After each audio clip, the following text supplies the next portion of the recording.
Hello everyone. We hope you're doing well. We're doing great, and we truly appreciate your ongoing support. We'd like to briefly address some comments regarding our audiobook series. Rest assured, progress is ongoing. That said, your feedback is vital. If there's a novel you particularly enjoy and want to hear more of, please let us know in the comments. Each chapter requires a financial investment, so we can only continue series that receive strong audience interest. Although we retain core names and plot lines, we make significant editorial changes to enhance clarity, pacing, and immersion. These are not simple recitations. We work hard to deliver a polished, thoughtful listening experience. Without sufficient feedback or engagement, we may need to discontinue a series. So if you're enjoying something, don't stay silent. Your input truly matters.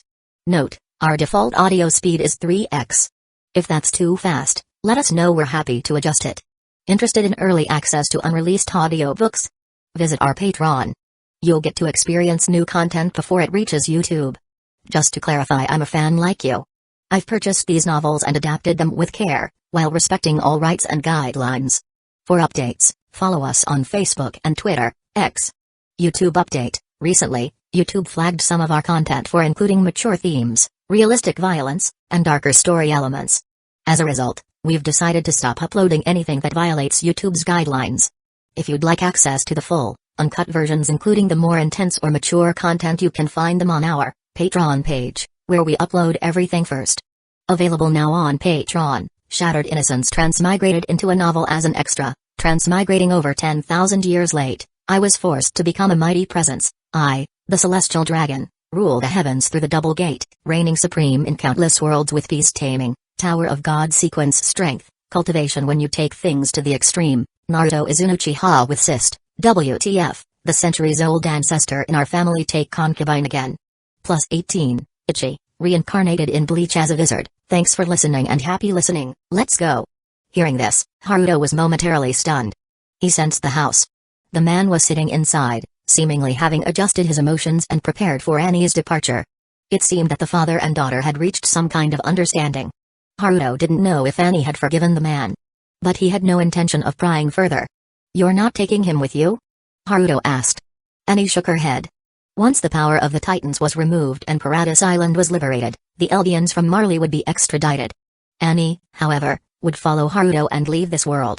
It was clear, Annie had no intention of staying with that man, nor did she want to take him away from this world. Haruto didn't say much about Annie's decision. It was her choice. Carrying Annie, he flew away from Marley. As they returned to Paradise Island, Haruto couldn't help but sigh deeply. It was finally ending. Just living in this cruel world felt suffocating. Fortunately, he was going home. Landing outside the Survey Corps headquarters, Haruto went straight to Erwin. When Erwin saw Guzoin carrying the Warhammer Titan, he knew the time had come. "I'll give the order to bring the other Titan shifters to the designated location," Erwin said solemnly. Haruto nodded. The designated location was an open area by the sea, far from the walled cities. Haruto took Annie and the Warhammer Titan there first. Not long after, the Survey Corps arrived with several prisoners. Reiner, Bertold, Gallard, Zeke, Pike, and Mir were all present. However, "Where's Ren?" Haruto didn't see Ren and asked in confusion. Before he could finish speaking, a small, long-haired girl suddenly rushed out from the crowd and threw a punch at him. Haruto easily dodged and placed his hand on the little girl's head to stop her from attacking. At the same time, he was puzzled. Who was this? He didn't recognize her at all. Why was she attacking him? Armin and Mikasa quickly ran over and pulled the little girl away. "Haruto, you bastard! What did you do to me?" the little girl yelled. Haruto was confused, but when he saw Armin and Mikasa, he had a guess. Ren? That's right. This long-haired little girl was none other than Ren Yeager. After being force-fed a feminization potion by Mikasa, Ren had been unconscious for a whole day. When he woke up, he realized he had turned into a girl. Ren was completely dumbfounded. Armin looked at Haruto in horror and asked, can you tell us? What exactly was in the potion you gave Mikasa? What kind of drug could turn someone into a little girl?" Haruto chuckled awkwardly. "As you can see, it's a potion that allows someone to experience a different life." "You call this a different life?" Ren little girl shouted. "I'm going to beat you to a pulp." She was yelling fiercely, but unfortunately, she had no intimidation factor at all now. Meanwhile, everyone else was completely dumbfounded. Armin had no choice but to explain the situation to everyone. Mikasa had obtained a potion from Haruto, fed it to Ren, and now Ren had turned into a little girl. At this, Both the Survey Corps members and the Marleyan warriors looked at Haruto with new eyes. This guy is a demon. Haruto cleared his throat. Ren Yeager was too unpredictable, so I had to take drastic measures. I'm going to kill you. Ren continued screaming. Anyone would struggle to accept being suddenly turned into a little girl. Ren, calm down. Armin kept trying to persuade him, but it was useless. Feeling guilty, Haruto looked away and ordered, restrain them. We're about to contain the source of the Titan's power. The Survey Corps looked at each other but ultimately restrained the enraged Ren. What do we do next? Erwin asked in a deep voice. The containment of the Titan's power would determine the fate of Paratus Island and all Albions. Chapter 57:051 Return to the main world. Please, everyone, extend your hands, Haruto said in a deep voice. Annie and Mir were the first to reach out, placing their hands together. Both of them trusted Haruto. Next were Reiner and Little Bertold. After some friendly persuasion from the Survey Corps, these two had given up on resisting. Following them were Galliard, Pike, and Zeke. The three of them didn't want to cooperate, but under the threat of death, they had no choice but to place their hands together. The only one left was Ren. At this moment, Ren, after struggling for a long time, had no more strength left. As everyone's gaze fell on him, Ren glared at Haruto before finally placing his hand on top. For the first time since the fall of the Eldian Kingdom, all 9 Titan shifters had gathered together. Their gazes turned hazy simultaneously. Seeing this, Haruto activated his Mangekyo Sharingan and placed his hand on top as well. In the next moment, the surrounding environment instantly changed. In a daze, everyone found themselves standing on a silver beach. In the distance, a towering tree of light stood tall. This was the path of Titan power. It was also the origin of everything. 9 people were present. Everyone looked around in confusion. But Haruto's gaze was fixed on the towering tree of light in the distance. From the tree, a figure slowly walked out. A raggedly dressed girl. It was none other than the founding Titan, Mir. The founding Titan Mir carried a small bucket, her eyes dull as she moved. All Titans were sculpted from the sand here by the founding Titan Mir. Within the path, there seemed to be no concept of time. The moment Zeke saw the founding Titan Mir, he excitedly rushed forward. Founding Titan Mir. I command you to alter the body structure of all Eldians. He shouted. Attempting to use his royal bloodline, he tried to command the founding Titan Mir to use the power of the founding Titan to implement his sterilization plan. Mir looked at the founding Titan with a complex expression. Her name had actually come from this very founding Titan. She had once been crowned with the name of the founding Titan, bringing hope to a group of Eldian restorationists. To her, what she was called no longer mattered. If she wasn't called Mir, then the countless traces of her existence would be denied. However, now that she was facing the true founding Titan in person, she couldn't help but feel conflicted. The others were still processing the information. Everything had happened too quickly for them to react. Hey, Haruto, stop him. We need to fight. Trample everything down. We absolutely can't just compromise like this. Ren grabbed Haruto's collar, trying to get him to do something. But Haruto didn't respond. His gaze swept over this world. To the others, this was merely a world made of sand. However, in Guzoan's eyes, it was completely different. The Mangekyo was not only a visual ability but also a spiritual one. With these blood-red eyes, Haruto's mental power had naturally reached a level far beyond that of ordinary people. At this moment, under the scrutiny of the Mangekyo, this world was split into countless paths of light. The convergence of these light paths led to the enormous tree of light. Amidst the dazzling brilliance, Haruto saw a worm-like entity within the tree. This world was fundamentally constructed from spiritual energy, lacking any physical substance. Because of this, Haruto, who had no Eldian bloodline, was able to forcefully enter this place with the power of his Mangekyo Sharingan. Retracting his gaze, Haruto slowly approached the founding Titan Mir. Zeke was still shouting. Haruto grabbed him and effortlessly threw him away. Even though this was a spiritual world, Haruto still possessed overwhelming strength. After all, the mental strength of the others couldn't compare to his in the slightest. Crouching down, Haruto stared at the founding Titan. She was just a little girl. In the original story, Ren had convinced the founding Titan Mir through words and launched the rumbling.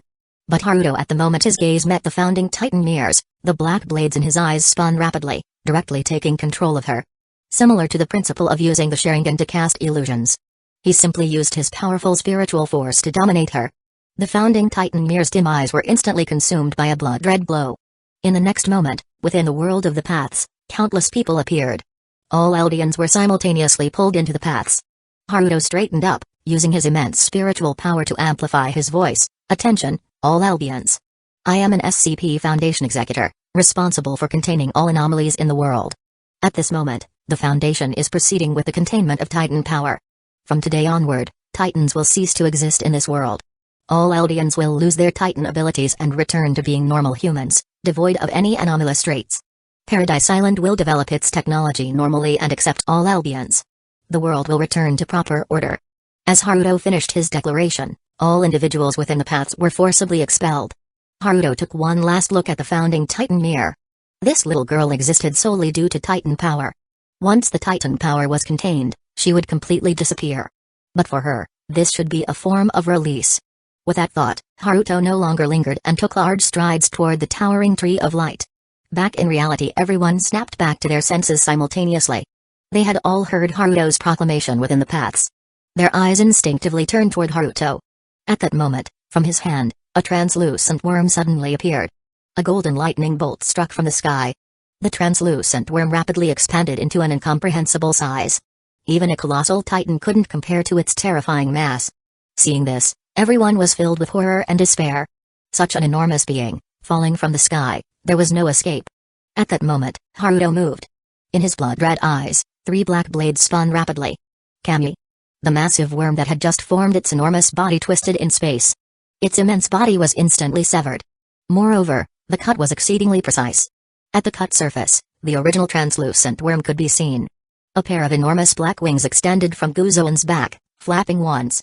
The gust it generated sent everyone around him flying.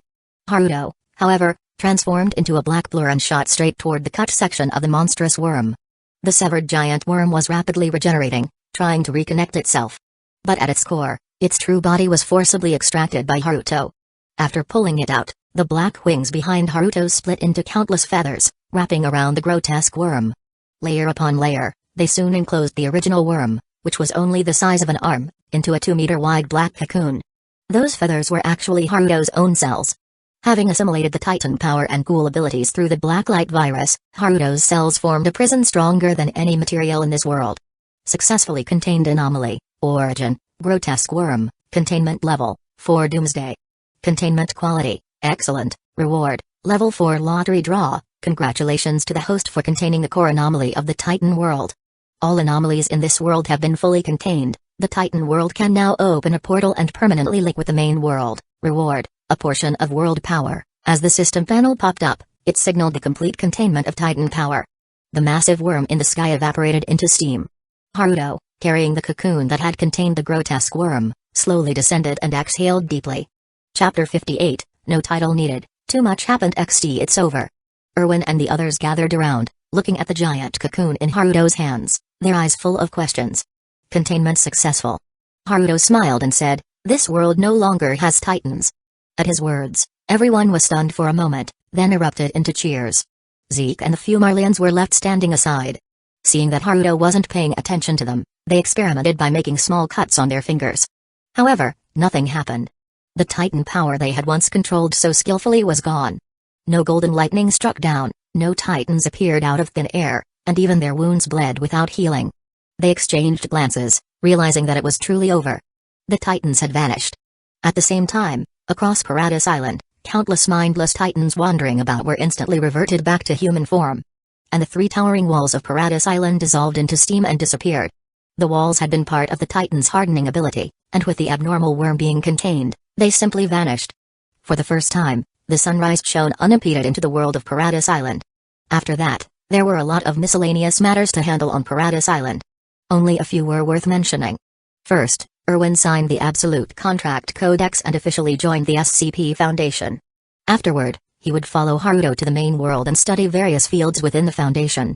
Haruto intended to groom Erwin as a second O5 council member. His decisiveness was something humanity needed. Joining the SCP Foundation alongside Erwin were Captain Levi and half of the Survey Corps. Those who joined the Survey Corps were people with pioneering spirits and a willingness to sacrifice. Many of them couldn't sit still. Led by Levi, these former Survey Corps soldiers would undergo modernized training within the Foundation. Once equipped with SCP Foundation gear, they would form the Foundation's first mobile task force. Its name, Wings of Freedom. The second matter concerned Ran Yeager, the protagonist, who had been turned into a Loi due to the feminization serum. At first, Ren chased after Haruto, demanding an explanation. But Haruto deliberately avoided him, making Ren miss him every time. So, Ren had no choice but to continue living in his current body. And after spending several days as a lily, he gradually accepted his new identity. What were ABS compared to the scent of a lily?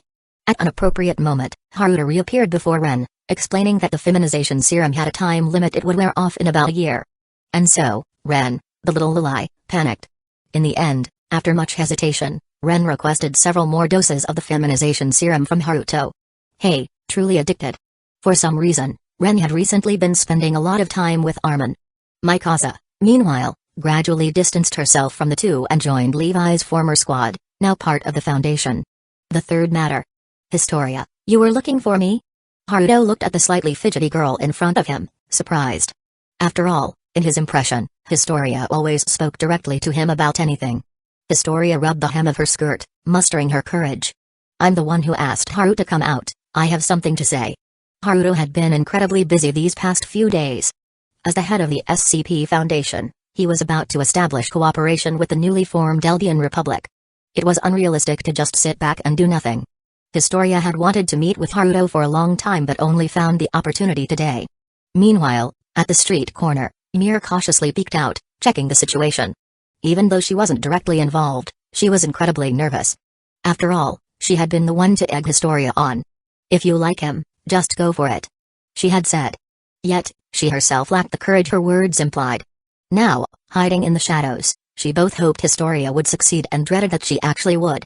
At this moment, Historia's face was flushed red as she continued gathering her resolve. By the way, Historia, about your name, do you want to change it back to its original form? Seeing her hesitation, Haruto tried to give her a breather. Hearing this, Historia looked up and gave a smile that was worse than crying. A name. It doesn't really matter.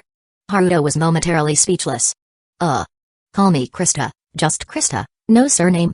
Mir says it sounds cute. What do you think, Haru? Krista asked. Haruto nodded. I think it's cute too, just like its owner. Hearing that, Krista couldn't help but smile. Actually, I also have something to tell you, Krista. Haruto suddenly said. Krista's eyes widened. Could it be? Her face turned beet red, and she stammered, then. You go first, Haru. Haruto nodded, then put on a serious expression. Under Krista's expectant gaze, Haruto solemnly said, Krista, would you be willing? Krista. To come with me to another world? Krista. At that moment, a figure suddenly rushed out from the side, launching a flying kick at Haruto. It was Mir, who had sneaked over to eavesdrop. Haruto dodged skillfully and caught Mir midair. Otherwise, she would have rolled on the ground like a gourd. You bastard. Saying something like that at a time like this? Mir shouted in frustration, standing up for Krista. A proposal. In this situation, was there any other possible outcome besides a proposal? What were you expecting me to say, Mir? I'm curious. Holding Mir in one arm while restraining her struggles with the other, Haruto asked with genuine curiosity. For a moment, even Mir was at a loss for words. Amid the commotion, Krista simply smiled, feeling relieved. After all, there was still plenty of time ahead. As long as she could stay with Haru, that was enough. I want to go with Haru, Krista said seriously. Although she had grown up in this world, Krista had always felt like a floating leaf without roots. There was nothing tying her here. The only people who mattered to her were Haruto and Mir. Hearing that, Haruto smiled and nodded. Then, putting Mir down, he turned to her and asked, what about you? Do you want to come with me? Mir turned her head away and snorted. If Krista's going, then of course I have to go. Not because of some shady guy or anything. Haruto chuckled and ruffled Mir's hair. Hey, shady guy, taking all these people is one thing, but why is she here too? Mir demanded. Today was the day they were leaving the world of Titans. The gateway between worlds had been set up in a hidden interrogation room beneath the core headquarters. Afterward, the SCP Foundation would take over the site and establish a containment facility there. Erwin and the others were all present, including Mikasa. Mir, however, was pointing at Annie. Because Annie is important. Without her, I wouldn't have made it to this world. Haruto said seriously. But Mir wasn't buying it. You just want to build a harem, don't you? What do you mean by a... After the commotion, a portal of light appeared in the underground room. The portal spun and then gradually stabilized. Alright, everyone, let's go. Chapter 59, The Anomalous Activity of Kaismaori Town. Alright, everyone, let's go. Haruto called out and then took the lead, stepping into the portal first. The others didn't hesitate much and followed him through the mysterious portal. This time, there was no discomfort from the teleportation. It seemed the connection between worlds had stabilized, and the spatial tunnel was more refined. After a brief moment of darkness, the scene before their eyes completely changed. A futuristic alloy room filled with technological aesthetics appeared before them. It was the same containment chamber Haruto and Annie had used when they left. As soon as they arrived, the personnel outside the room immediately took notice. Armed personnel quickly surrounded the room, weapons raised in alert. 051, please verify your identity through the room sensor.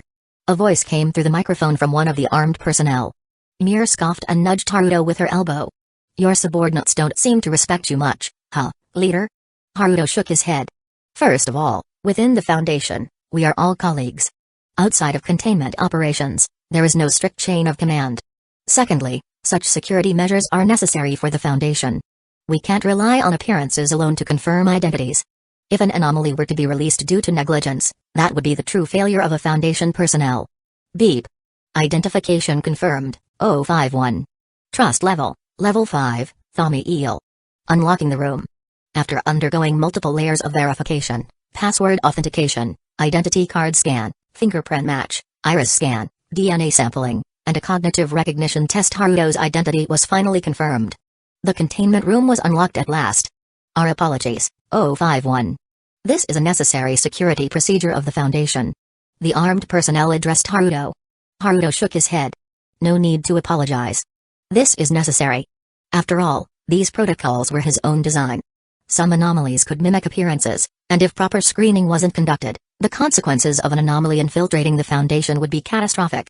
How long was I gone during this containment operation? Haruto asked in a deep voice. According to our records, from the moment you disappeared in the light containment layer to your reappearance, a total of 45 days, 13 hours, 23 minutes, and 17 seconds have passed. Haruto nodded. A month and a half. It seemed the system's theory about time anchors was correct. There really was a tenfold time difference. The cocoon I brought back contains a contained anomaly. No need for additional restrictions, place it in the light containment layer. I have already documented the information on this anomaly. Upload this record into the Foundation system. Due to the anomaly's ability to spread, no experiments should be conducted until there is a breakthrough in research. As for the people I brought back, assign them rooms in the residential sector and provide systematic education. Some of them should receive firearm and combat training during their studies. The list is here. After their training, they will be assigned as Mobile Task Force Unité, designated Wings of Freedom. Send negotiation experts to the anomaly designated as Gate of Titans to establish contact with its inhabitants and set up a Foundation outpost. Focus on developing the energy source Icefall Stone produced by the Gate of Titans anomaly and implement its application as soon as possible. Retrieve all records of anomalies discovered by the Foundation in the past 45 days and present them to me. Haruto systematically issued a series of orders. The Foundation personnel swiftly got to work. Erwin and the others were guided to the residential sector for systematic learning about Earth's foundational knowledge. Krista and Mir would also temporarily stay at the Foundation for their studies.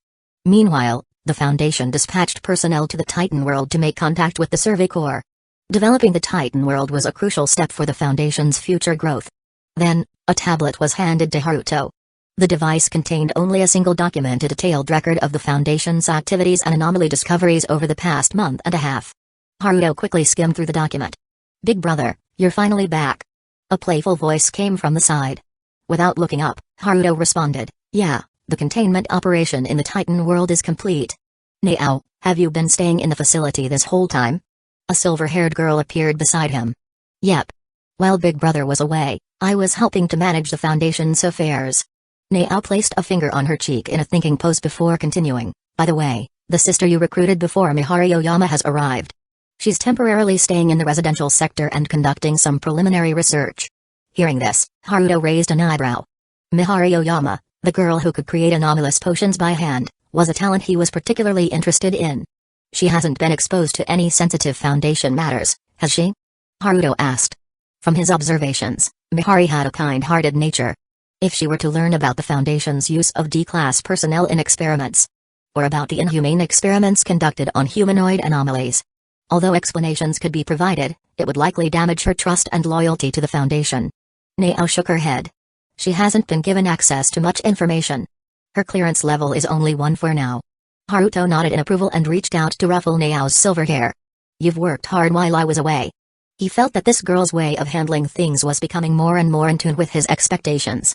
Nao closed her eyes, enjoying the affectionate head pat. Anything else?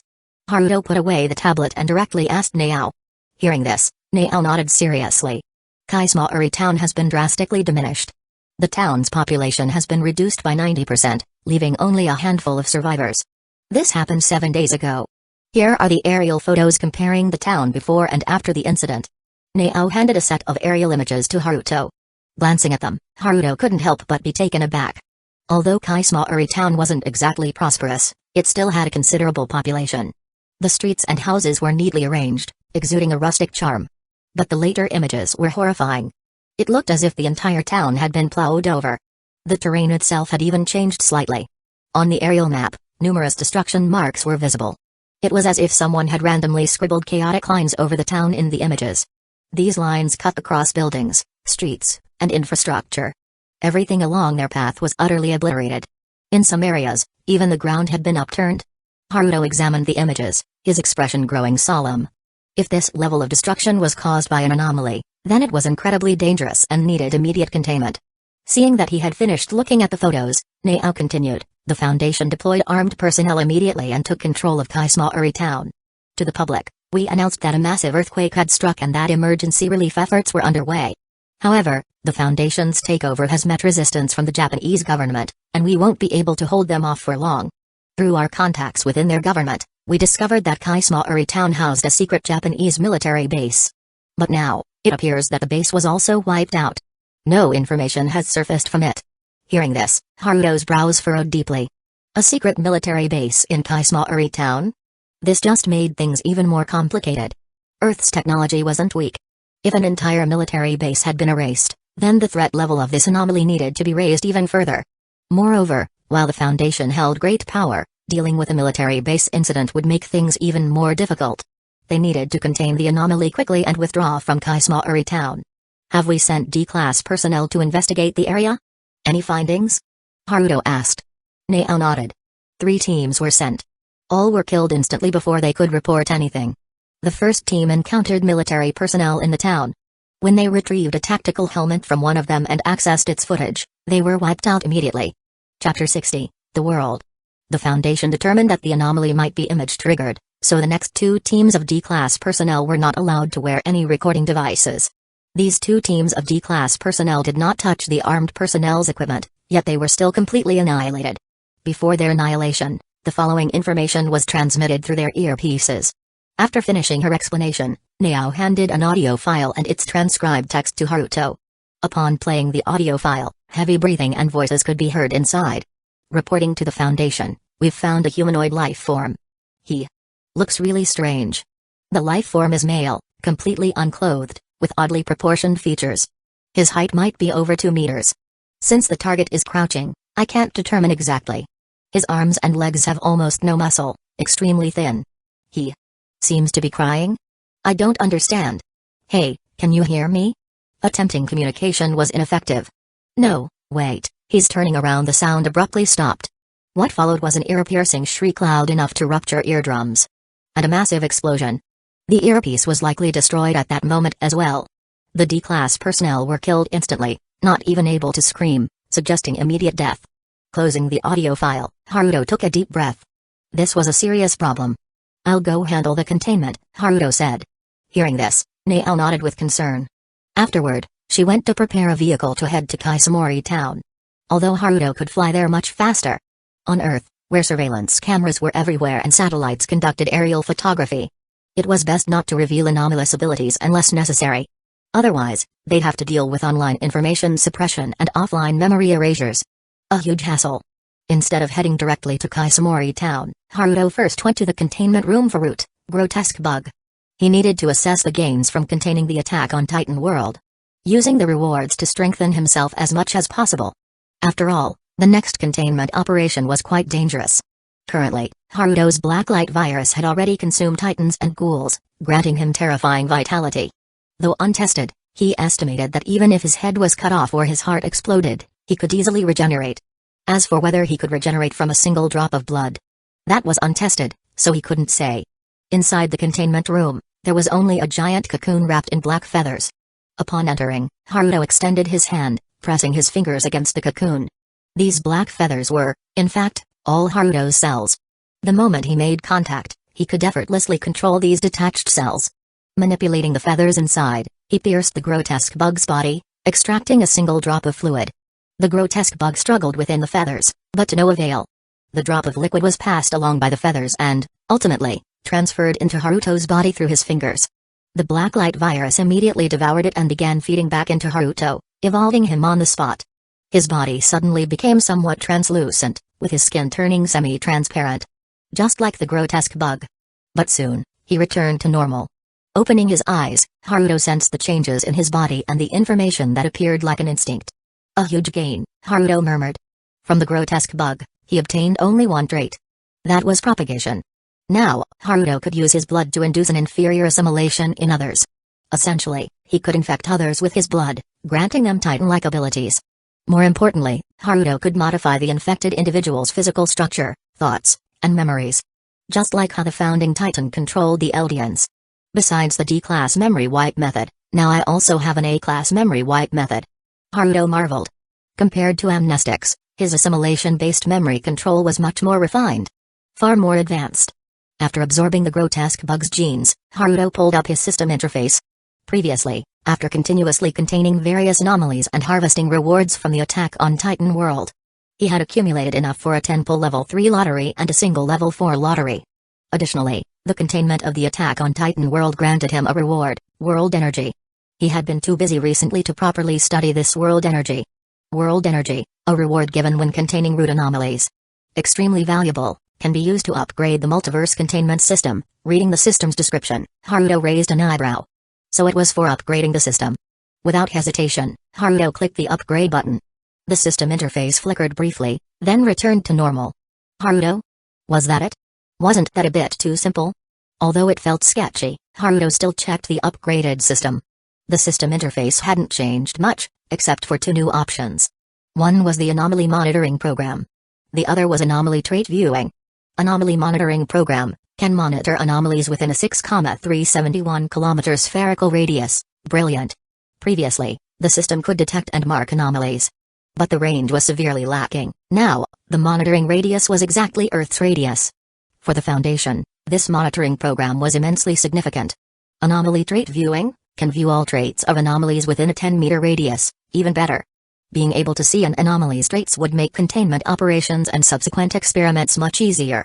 Fewer D-class personnel would die. Although the 10-meter range was a bit short, this function was nearly God tier.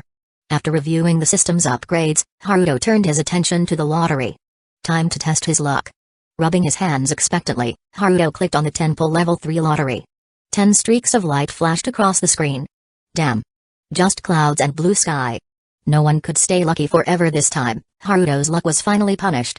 White tier rewards, 30,000 yen, a very straight wooden stick, red and blue wallpaper, a girl's original white stockings, a good manga gin. Blue tier rewards, an unextinguishable glow stick, dazzling orange paint. Purple tier rewards, SCP 500, Panacea, the legendary sword Dojigiri Yasutsuna, and an arc reactor. Looking at the rewards list, Haruto sighed.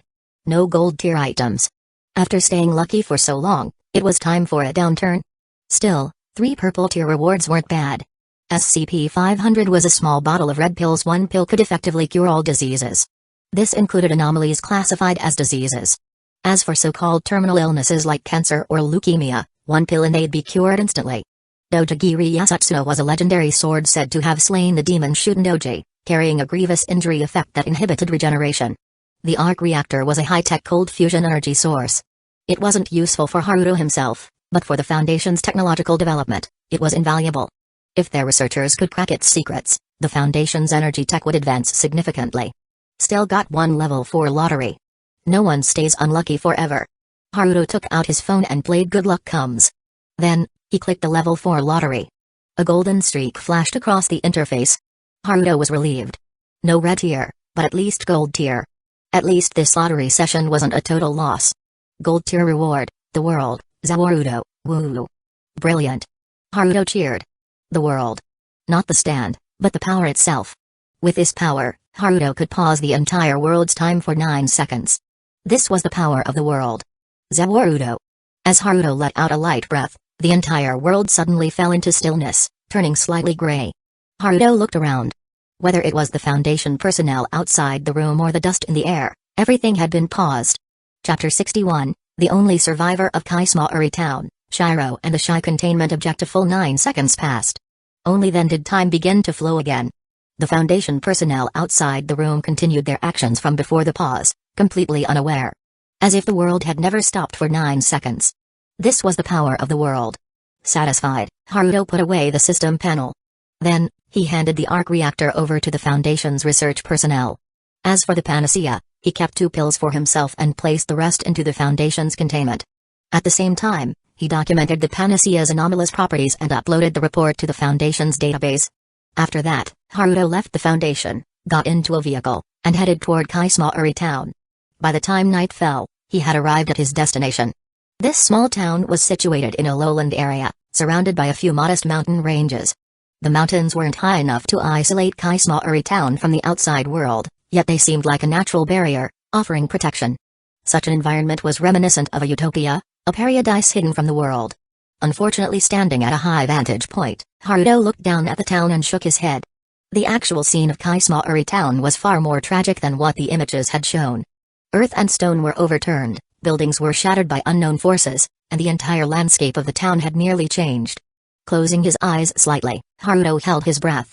Spreading out his perception, he began searching for anomalous entities within Kaismaori Town. A moment later, he suddenly opened his eyes, a hint of surprise flashing across his face. There's actually a survivor. Kaismaori Town had been devastated for 7 days. The D-class personnel sent in afterward had all perished. Under such circumstances, there was still a survivor? Under the cover of night, Haruto swiftly rushed toward a certain direction in Kaismaori Town. With just a few leaps, he had already entered the town's boundaries. The roads were in complete ruin. The cement and asphalt roads looked as if they had been clawed at by something, covered in jagged, twisted fissures. Walking through these crevices, Haruto finally arrived outside a destroyed and dilapidated building. The aura of the survivor was inside. Looking up, Haruto realized this was an orphanage. Stepping inside, Haruto frowned. At the entrance alone, there were numerous dried blood stains and severed limbs. The people who had been killed seemed to have been brutally smashed apart by something. Flesh and blood splattered in all directions. A survivor. Still struggling to live in such an environment? Thinking of this, Haruto quickened his pace. He easily cleared away the debris at the entrance. Then, he stepped into the orphanage. The hallways bore countless signs of destruction, with dried blood staining the ruins. Finally, Haruto stopped outside a particular room. On the floor lay a fallen plaque. Picking it up and flipping it over, he saw the words, "Restroom." Pushing open the door, Haruto saw a small, curled-up figure in the corner. It was a petite girl. A frail body, snow-white hair. Long, unkempt bangs covered her face. Beneath the bangs, a yellow-white cloth was tied over her eyes. Haruto's gaze swept over the girl's attire. It was a dress, washed so many times it had turned slightly yellow. The hem had been torn, and a cloth covering her eyes clearly came from it. Hearing movement, the girl visibly trembled. Then, she raised her hands and covered her already blindfolded eyes. Haruto took a few steps forward and gently embraced her. This gesture was both to comfort her and to let her feel warmth, assuring her that the person before her was not a monster. Sure enough, as she felt Haruto's warmth, the girl lowered her hands from her face. "What's your name?" Haruto asked softly. "Shiro." Shiro's voice was hoarse, her throat clearly in poor condition. Haruto glanced at the floor. Scattered around were a few biscuits. It seemed Shiro had survived these 7 days by relying on them and drinking tap water. "It's okay now." Haruto reassured Shiro. "You're safe from now on." The girl trembled slightly in his arms. But the expected sobbing didn't come. "Did you kill the monster?" Shiro asked hoarsely. Clearly, she possessed a maturity and wisdom beyond her years. "Not yet, but I will. Now that I've found you, you're completely safe. You've been through a lot."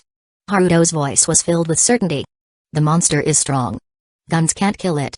Shiro didn't respond to the reassurance but instead provided what information she knew. When it attacks, it lets out sharp screams and cries. Its speed is so fast that it creates a sonic boom the moment it moves. The condition for triggering its attack might be seeing its face. The others were killed after looking at its face. Hearing this, Haruto was momentarily stunned. Shiro's information almost completely matched what the Foundation had determined using D-class test subjects. In fact, her details were even more precise. Such calmness, such intelligence, was she a genius? "Shiro, would you like to leave with me?" Since you're in an orphanage, that means you can be adopted, right? Haruto suddenly asked. The girl in his arms stiffened slightly, then murmured in a low voice, Shiro is a lonely, troublesome child who brings misfortune. That's fine. I'm very strong. Haruto added, and besides, geniuses are often misunderstood by the world. Being lonely is normal. Shiro was silent for a moment, then sniffed at Haruto's scent. Finally, she whispered, okay. I'm Takeman Haruto. From now on, I'm your brother. Please take care of me. He lifted Shiro off the ground and spoke gently. She buried her head in his chest. I'm Shiro. From now on, I'm your sister. Please take care of me. Holding Shiro in his arms, Haruto stepped over the ruins and walked out. But just as he exited the orphanage, he heard faint sobbing. Following the sound, Haruto looked over. In the forest outside the orphanage, a thin, elongated figure was crouched there. Amidst the shattered trees and overturned earth, a creature with unnaturally long limbs, an emaciated torso, and a grotesquely disproportionate body was squatting in the debris, covering its face and crying. Its limbs looked as if they were made of mere bones wrapped in thin skin, seemingly fragile enough to snap at any moment. Brother, don't look at it. Shiro immediately warned. Haruto pressed her back into his embrace. Then Zawarudo. The world turned gray, and everything fell into absolute stillness. Haruto quickly approached the crying figure from behind. He extended his hand. Black feathers rapidly grew from his palm and shot out. Dozens of feathers wrapped around the creature's head. From a distance, it looked as if a sack had been placed over its head. Since seeing its face triggered attacks, why not just cover it? With that done, the time stop had yet to end. After a brief thought, Haruto reached out and drew his blade, Dojigiri Yasutsuna gripping the treasured sword with both hands, he poured his full strength into it. In the frozen world of stop time, the ground suddenly cracked, but the fissures did not spread outward. The blade slashed down from above. Wherever it passed, the air seemed to split apart, rippling outward in layers. When speed reaches a certain threshold, air becomes a viscous resistance, just like now, being sliced open. After delivering this strike, Haruto released the sword and withdrew. Time resumed. The world became vivid once more, and the flow of time continued. A terrifying explosion resounded. The strike of Dojigiri Yasutsuna still carried a dreadful momentum as it slashed downward. Then, clang! A crisp metallic ringing echoed. The legendary blade, Dojigiri Yasutsuna, renowned for slaying great demons, shattered the moment it struck the slender, skeletal humanoid figure. The blade fractured into 3 segments, breaking apart instantly and flying off at a speed too fast for the naked eye to follow. Yet, the being struck by the treasured sword only had its flesh cut open, its bones remained entirely unscathed. It didn't even react. Still crouched there, face buried in its hands, weeping. Brother. Shiro called out in concern. I'm fine. Haruto reached out and ruffled Shiro's small head. However, when he turned his gaze toward the anomaly, he couldn't help but click his tongue in astonishment. It's practically indestructible. Anomaly, the Shy Guy SCP-096. Object Class, Euclid. This entity exhibits the following traits. It remains docile under normal circumstances. However, if any creature observes even a minuscule fraction, down to 1/10,000th of a pixel of its face, it will enter a state of uncontrollable rage, possesses extrasensory perception, can instinctively detect when its face is being observed and pinpoint the observer's exact location, exhibits extreme mobility, possesses immortality, its skeletal structure is virtually indestructible, its flesh has mid to low regeneration capability, but damaging it has no effect on the entity. Haruto retrieved the Foundation's satellite phone and dialed. Containment successful. Dispatch an armed unit to Kusagakure town for transfer operations. Under no circumstances should the entity's black feathered headpiece be damaged. No one is permitted to retrieve any recording devices that may contain visual data from within Kusagakure town. Also, send another armed team to the military base to delete.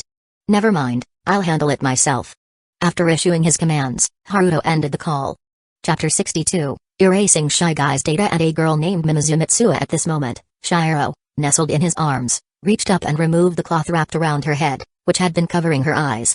A pair of striking crimson pupils were revealed. Shiro curiously studied the young man holding her. Brother. So handsome. Haruto couldn't help but chuckle at her words. This kid. The first thought after removing her eye restriction was that he was handsome. Well, he was indeed handsome. Then, Shiro shifted her gaze toward the shy guy. Though she maintained a composed expression, her grip on Haruto's hand trembled slightly. Clearly, even a genius could feel fear. It's all right. Containment is complete.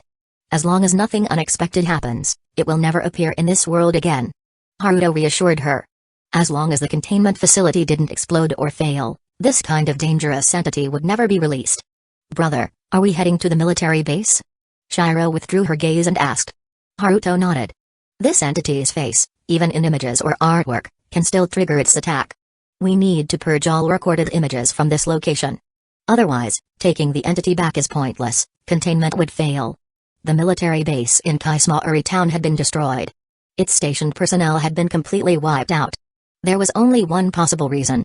Someone on patrol had encountered the shy guy. Their tactical helmets were equipped with recording functions, meaning they likely captured footage of the entity's face. This footage was transmitted back to the military base.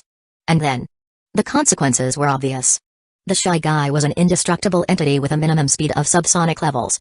It would have completely ignored all obstacles and charged directly toward anyone who had seen its face. The ruins scattered throughout Kusagakure town were the result of shy guy's movement.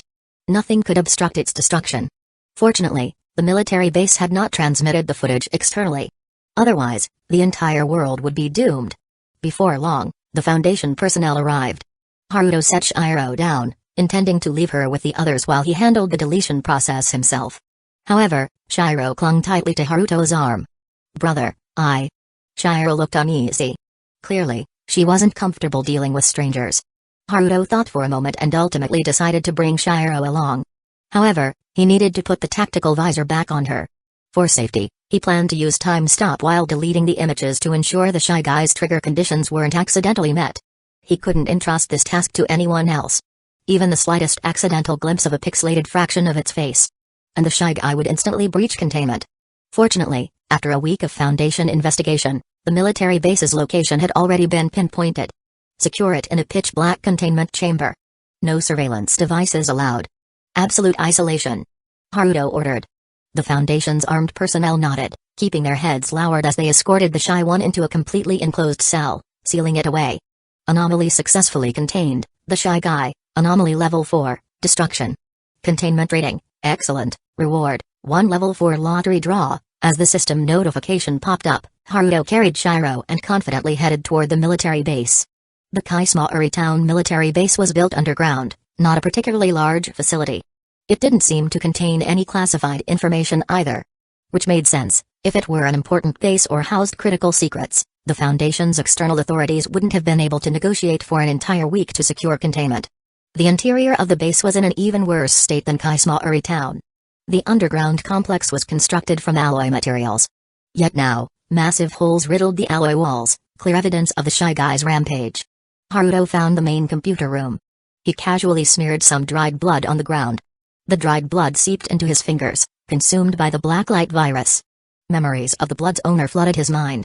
Then, Haruto skillfully powered on the military base's main computer. Zawarudo. To ensure no mishaps, Haruto activated time stop. Then, he accessed all uploaded video files on the computer and selected delete. Time resumed. The shy guy's image data was completely erased. Good thing the base's signal was isolated, none of the footage was uploaded to a cloud server. Haruto sighed in relief and removed Shiro's visor. With her vision restored, Shiro surveyed the surroundings before finally focusing on the mainframe. Her small hands swiftly tapped the keyboard, pulling up various data logs. Haruto watched and couldn't help but marvel. Shiro's really is a genius. Shiro, still navigating the system, murmured, the orphanage director had a computer in his office. I sometimes got to use it. Haruto raised an eyebrow. This level of proficiency didn't seem like something gained from occasional use. Before long, Shiro completed her search. Brother, there's another image folder here. Should I open it? She asked. Haruto took control of the system, covered her eyes, and activated time stop again. He opened the folder. But it only contained records of Kusagakure's town residents, nothing recent. A thorough check revealed no concerning images. Time resumed. Shiro, you can look now. It's just some resident photos and records. She removed his tactical goggles and looked at the screen. Displayed on the screen were images of the residents of Kusagakure town. Haruto had already shifted his attention away. The images from within the base had been cleaned up. Next, they had to quickly sweep through Kusagakure town to check if any residents had captured images of the mysterious entity before their demise. Once the cleanup was complete, the Foundation had to withdraw from Kusagakure town as soon as possible. The authorities of Japan were still pressuring the Foundation's external leadership. They needed to take control of one of the 4 great financial conglomerates as soon as possible. Right now, Taking control of a conglomerate was much easier, just using blood to assimilate the upper management would suffice. As Haruto was contemplating the future of the Foundation, an image flashed across the main screen. That photo immediately caught his attention. "Shiro, rewind it," Haruto said. Hearing his words, Shiro rewound the footage. A portrait of a young girl appeared on the screen. She was an ordinary yet beautiful girl, with silky black hair, a small round face, large inquisitive eyes, lips that carried a hint of a smile, a slender neck, and prominent collarbones. She wore a clean white blouse, her long hair tied back into a ponytail with a vibrant orange-red ribbon. At the bottom of the image, the girl's name was noted, Mimizu Mitsuo. Haruto frowned as he looked at the image. Why did he feel an inexplicable sense of familiarity with this girl? He had been modified by the Blacklight virus into a perfect organism. At the same time, his mental power had been developed through the Mangekyo Sharingan. To him, past memories were like a film stored in his mind, playing vividly and clearly. Even childhood memories that he had once forgotten had long since resurfaced. But Haruto was certain that there was no record of a girl named Mimizu Mitsuo in his memory. So, where was this familiarity coming from? "Shiro, do you know this girl named Mimizu Mitsuo?" Haruto asked. His first instinct was that this image might be anomalous, capable of distorting perception. However, the system didn't react, and Shiro didn't show any unusual response either. So, could it be that this Mimizu Mitsuo possessed some kind of anomaly? Shiro pondered for a moment and then nodded. "She used to come to the orphanage to help out often. I saw her a few times, but then she stopped showing up for a while. The director mentioned something about a rebellious phase or running away from home. I don't know much beyond that." Hearing this, Haruto fell into deep thought. There was too little information available. Moreover, it was still uncertain whether Mimizu Mitsuo had perished in the anomaly outbreak at Kusagakure town. Haruto connected his phone to the main computer and copied Mitsuo's information. Then, he left the military base with Shiro. The Foundation carried out its routine cleanup of Kusagakure town without any incidents, and afterward, they withdrew entirely. On the way back, Haruto contemplated his next move and ultimately decided not to return to the Foundation. Instead, he headed straight to his apartment. After a long time away, he finally returned home. Chapter 63, Izumi-sensei is out of contact. A month and a half in the main world translated to over a year in the world of Titans. Opening the door to his apartment, he saw the warm glow of the lights inside, and Haruto couldn't help but let out a long sigh of relief. Nothing was more relaxing than being at home in the main world. He had spent over a year in the Titan world mainly because he didn't want to kill too many people. Otherwise, using brute force to suppress everything and contain the abnormal insects would have been much faster. But the SCP Foundation was not a group of executioners. They couldn't just nuke everything and leave ordinary people to clean up the mess. We secure, we contain, we protect. We may fail, but we will never retreat, because behind us stands all of humanity. Honor to those who march to their deaths. That was the true purpose of the SCP Foundation. He stepped forward into the light. Footsteps echoed from the living room. "Big brother, welcome home." Naao ran up first, smiling as she approached Haruto. Behind her was Ariri. "Haruto, long time no see." Ariri's pretty face was full of joy at their reunion. Even though only a month and a half had passed in the main world, for Ariri, it had been an agonizingly long time. Time and longing had made her more courageous today. This golden-haired loser, who was usually so tsundere, actually ran towards Haruto as if wanting to hug him. However, just as she was about to reach him, Ariri suddenly noticed another figure standing behind Haruto. Because of her petite stature, Shiro had been completely hidden behind him earlier. Ariri froze mid-hug, her eyes widening in disbelief. "Haruto. You. She pointed at Haruto, stammering as her face twisted into an expression of betrayal like an abandoned wife who had just caught her husband cheating. Haruto looked at her in confusion. "What's wrong?" Ariri struggled to form words for a moment before shouting, "You went abroad and came back with a kid?" Haruto? There were too many things wrong with that statement, and for a moment, he didn't even know where to start refuting it. Did she think he was a Karugenji or something? Producing a child at his age? Not to mention he'd only been gone for a month and a half, it's physically impossible. Coming back to his senses, he lifted Shiro, who was looking nervous from the unfamiliar environment, into his arms. "This is Shiro, my little sister," he introduced. Hearing this, both Naao and Ariri were stunned. Even Annie, who had been watching from the living room, looked surprised. "Oh, so she's your sister. Phew, you scared me." Ariri wiped the cold sweat from her forehead. But then, she frowned. "Wait a minute. Where the hell did you get a sister?" "Haruto, you're supposed to be." She wanted to say orphan, but she bit her tongue, realizing it would be hurtful. And look at her, White hair? She looks nothing like you. Nao, standing beside her, pointed at herself. She kinda looks like me, though. Hearing that, Shiro immediately bared her teeth at the two of them and turned to hug Haruto tightly like a fierce yet adorable little kitten. Brother is Shiro's brother, she declared firmly. Airi and Nao exchanged glances. Haruto gently stroked Shiro's hair to calm her down before looking at the two girls. Shiro's family situation is complicated. But from now on, she's my sister. Airi, Nao, let's all get along. Hearing this, both girls nodded. They realized their earlier words had been a bit harsh. Neither of them were mean-spirited, they had just been too shocked and blurted things out without thinking. Later, Haruto brought Shiro into the living room. To his surprise, there was already food set on the dining table. Seeing his reaction, Airi grinned. Come try it. I cooked it myself. It's nothing fancy, but be grateful. Although she said it casually. For the past month and a half, Airi had been dedicating herself to improving her cooking skills. She wanted to prepare something special for his return. In her mind, this was the perfect way to increase their intimacy. Haruto could easily see through her tsundere act. Looking at the table full of food, he felt a bit touched. As long as it's not inedible, I'll make sure to praise her. Thinking this, he picked up his chopsticks. It makes sense, this was the least likely to go wrong. That way, he could also praise Airi a little. With that thought, Haruto reached out with his chopsticks to grab some seafood. However, at that moment, the food on the plate responded. A crab clamped onto Haruto's chopsticks with its pincers. Haruto? Airi? Crab, are we clothes? Why are you getting so handsy? Haruto and the crab in the dish stared at each other. For a moment, the dining table fell into silence. Airi, what's this? Haruto let go of his chopsticks, watching as the crab held on and waved its pincers wildly, falling into deep thought. At this moment, Airi wanted to die. Why is this happening? She grabbed a dining knife beside her, ready to go down with the defiant crab on the plate. But Haruto was quick, stopping her in time. Then, he picked up the plate of crabs and took it to the kitchen. A while later, Haruto returned with a plate of properly prepared crab meat. Haru, that is. Airi wanted to defend herself. But the scene from earlier was just too much to explain. Haruto, however, reached out and ruffled Airi's golden hair. You were probably trying to make drunken crab, but the alcohol you used wasn't strong enough. Hearing this, Airi looked at Haruto with teary eyes. Wow, Haru is the best person in the world. Just now, she thought she had completely ruined her relationship with Haruto over a failed dish. Because, honestly, food fighting back was just unacceptable. I saw this special dish and wanted to make it for you, but Airi couldn't understand what went wrong. She had followed the recipe exactly.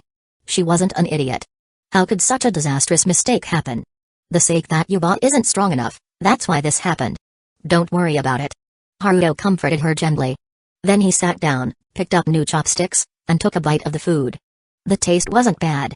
At least it was above average.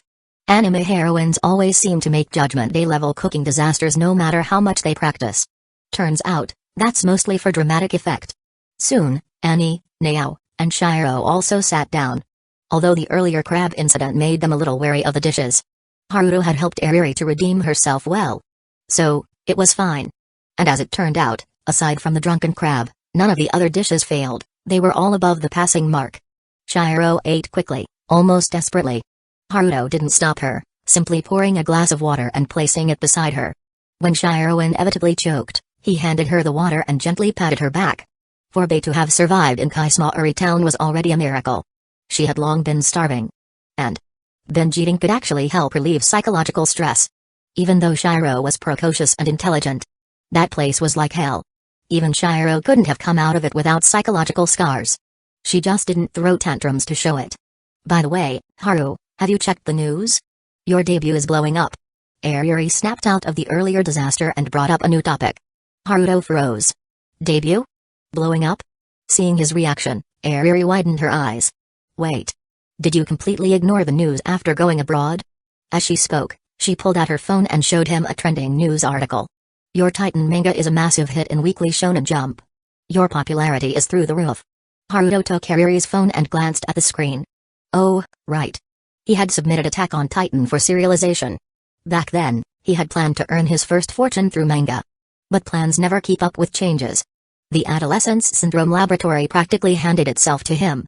After taking over the lab, money wasn't much of a concern anymore. And with all the traveling and containment work, He had completely forgotten about it. Ever since returning from the Titan world, Haruto had been using the Foundation's satellite phone. His own phone. Haruto reached into his pocket and pulled out his private phone. The moment he turned it on. Ding ding ding.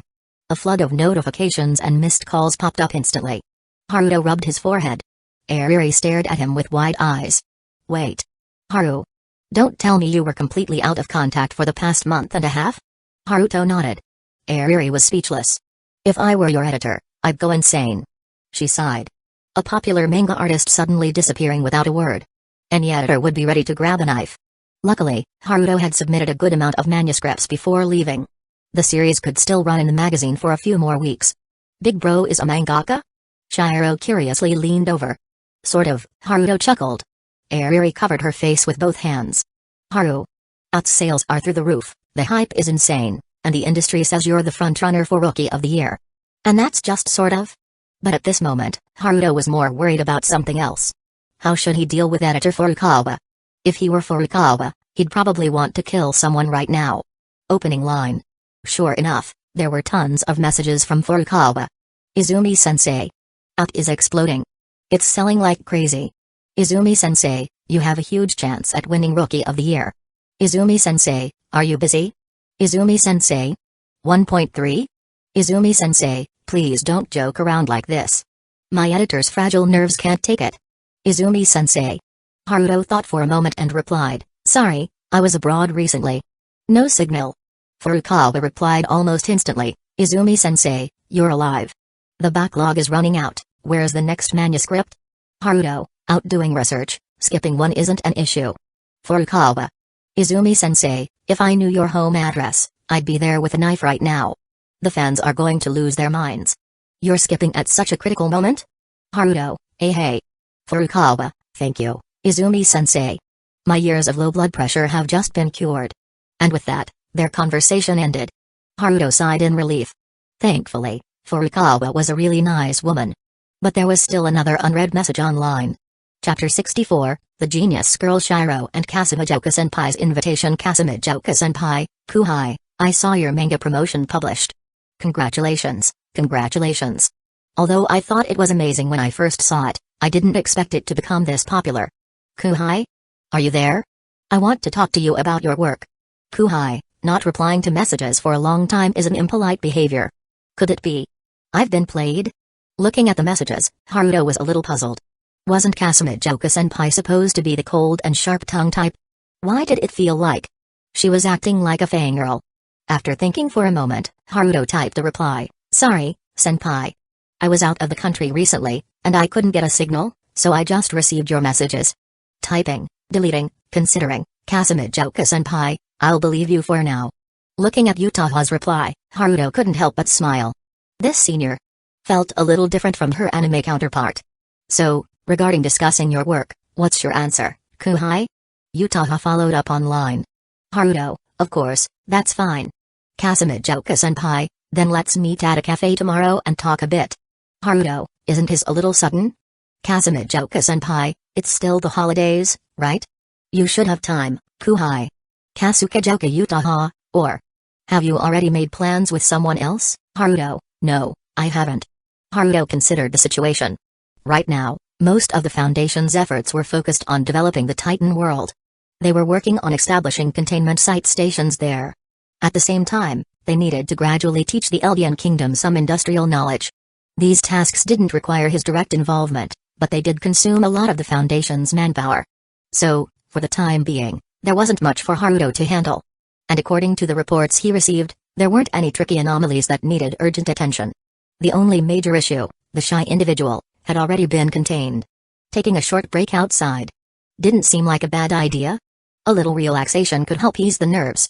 Haruto, alright, let's meet tomorrow then. Kasumijoku-senpai, see you there. Cat paw fist bump emoji. JPG putting down his phone. Haruto noticed that 4 girls were staring at him. What's wrong? Haruto asked in confusion. Haru, were you just chatting with another girl? Airi asked, alert. Perhaps due to the convergence of worldlings, Airi had a strange sixth sense for Utaha sneaking in. It was just about discussing my work. Haruto spoke a lie woven with the truth. It was indeed about discussing his work, just that the other party happened to be a beautiful girl. Airi stared at Haruto for a long time but couldn't find any flaws in his words. Big brother, this is amazing. Shiro, who had borrowed the weekly manga issue from Airi, was now reading Attack on Titan. Clearly, Sherp was also captivated by the story and was now exclaiming in admiration. Haruto shook his head. It's not that I'm amazing, it's just that the people in that world are amazing. Hearing this, Shiro fell into deep thought. Meanwhile, Airi felt that Haruto was sounding a little chunny. But she didn't say it out loud. After all, she herself had chunny moments sometimes. In the corner of the dining table, Annie's expression turned complicated upon hearing those words. Are the people amazing? Maybe. If Haruto hadn't entered the Titan world, then, struggling to survive in such a cruel world might indeed be considered amazing. But to the people actually living it, rather than being amazing, wouldn't it be better to just live as ordinary people? After the meal, Haruto tidied up the table. He put the dishes in the dishwasher and left the crumbs on the floor to the cleaning robot. Technology improves life. And here people doing it manual. A certain translator thought to himself smugly. Scrub it harder, knee. I want that floor spotless, you hear me? A fire-spewing, broom-wielding, mouth machine gun, short queen, said commandedly. Yes ma'am. Translator-san said, all previous bravado dissipating into thin air. Who would have thought that a mere woman would put a collar to our dear translator-san? After dinner, Airi suddenly thought of an important question. Haru, isn't your apartment already full? If there are no extra rooms, what will Shiro do? Last time, Haruto had said his apartment was full. He had even joked that if Airi wanted to stay, she'd have to sleep with him. Shiro will sleep with Big Brother. We're siblings, so it's fine. Shiro immediately declared. Airi. Just as Airi was about to say something from the side, Nao also said, I'm fine with it too. Sleeping with Big Brother seems like it could be interesting. Airi? She turned to look at the only one who hadn't spoken, Annie. However, Annie's response was the cold and quiet girl silently nodded. Clearly, she was also saying she was fine with it. Airi. The blonde tsundere practically exploded. She knew things would turn out like this, which was why she had asked. This guy. He is basically a harem anime protagonist. Haruto looked at Annie in surprise. At a time like this, she was actually joining in? Their eyes met. He saw the seriousness in Annie's gaze. She wasn't just joining in for fun. Annie was serious. Perhaps, from the moment she left her home in Marley, Annie had already completely chosen Haruto. A choice where she was willing to give both her body and soul. Unfortunately, sneaking around at home wasn't convenient. I need to find an opportunity to take Annie out to stay somewhere else. Haruto thought to himself. After all, he was a normal guy. How could he possibly be indifferent to a beautiful girl like Annie? Hey! You! What are you thinking? Airi shouted in frustration. Haruto snapped out of his thoughts, smiled, and said, actually, my apartment has plenty of extra rooms. I don't have a lot of belongings, so there's barely any storage space being used. Airi, eh? Hearing this, Airi widened her eyes. My home has the same layout as yours, right? Don't you feel like there are a lot of empty spaces? He asked in confusion. Airi thought about her own apartment. She had turned several rooms into professional art studios. Even then, there were still a number of unused guest rooms. In that case, with the same layout, there was no reason his apartment would be full just from housing a few people. But before, you said. Airi was confused. That was just a lie to tease you. Haruto grinned mischievously. Because you're so cute, I couldn't resist for a moment. Airi puffed up her cheeks in frustration. Her sharp little canine teeth showed, as if she was about to bite him. As expected, guys are all the same. Nothing but lying scoundrels. Airi declared with indignation. Under Airi's furious glare, Haruto reached out and patted her head. Sorry, that was my bad. Haruto apologized. Don't think I'll forgive you that easily. Airi snorted lightly and raised her head. Based on Haruto's usual experience, Airi had already calmed down, it was just her tsundere nature showing. All it took was a head pat, and she would be tamed in no time. Nao, watching from the side, shook her head helplessly. As expected, Miss Airi had no resistance in faction wars at all. I want to stay over too. Airi took the opportunity to say. Haruto shook his head. Mrs. Sawamura would be worried. Airi, eh? Why was I rejected so decisively? CAC Chapter 65, Kasamijoka, is Kuhai actually a young master? Unfortunately, in the end, Airi was persuaded to leave. Big Brother, Shiro wants to stay with Big Brother. Shiro clung to Haruto's arm. Big Brother, turns out you're a dangerous Lilicon? Nao covered her mouth in shock. Haruto flicked both of their foreheads. Shiro, you have to sleep in your own room. You can't always rely on me, you need to be independent. Now, if you keep talking nonsense, I'll throw you out and won't feel soft-hearted enough to take you back. Hearing this, both of them immediately behaved. In the end, Shiro was arranged to stay in a room on the second floor of the apartment. It used to be Haruto's computer room. There was a computer and a PlayStation console. At the time, Haruto had planned to add more gaming consoles after the entrance exams. But since he picked up Annie, that entertainment plan had been scrapped. So, the room had plenty of space. A bed was moved in, and just like that, it was ready for use. When Shiro saw the computer in the room, her eyes immediately lit up. Big brother, can Shiro play games? Haruto nodded but glanced at Shiro's small frame. You can, but you can't play too late. No all-nighters, power will be cut off at midnight. Shiro.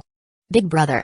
Shiro tried to act spoiled, hoping to earn the right to stay up late and game. Although Shiro rarely interacted with people before and had no experience in acting spoiled. With her snow-white long hair, ruby red eyes, and beautiful face, her charm was still devastatingly strong. However, Haruto remained unwavering. With no choice, Shiro had to accept it, feeling a little dejected. But soon, her attention was completely captured by the games. After settling Shiro in, Haruto went downstairs. Nao and Annie were both waiting for him. Big brother, she. Nao hesitated to speak.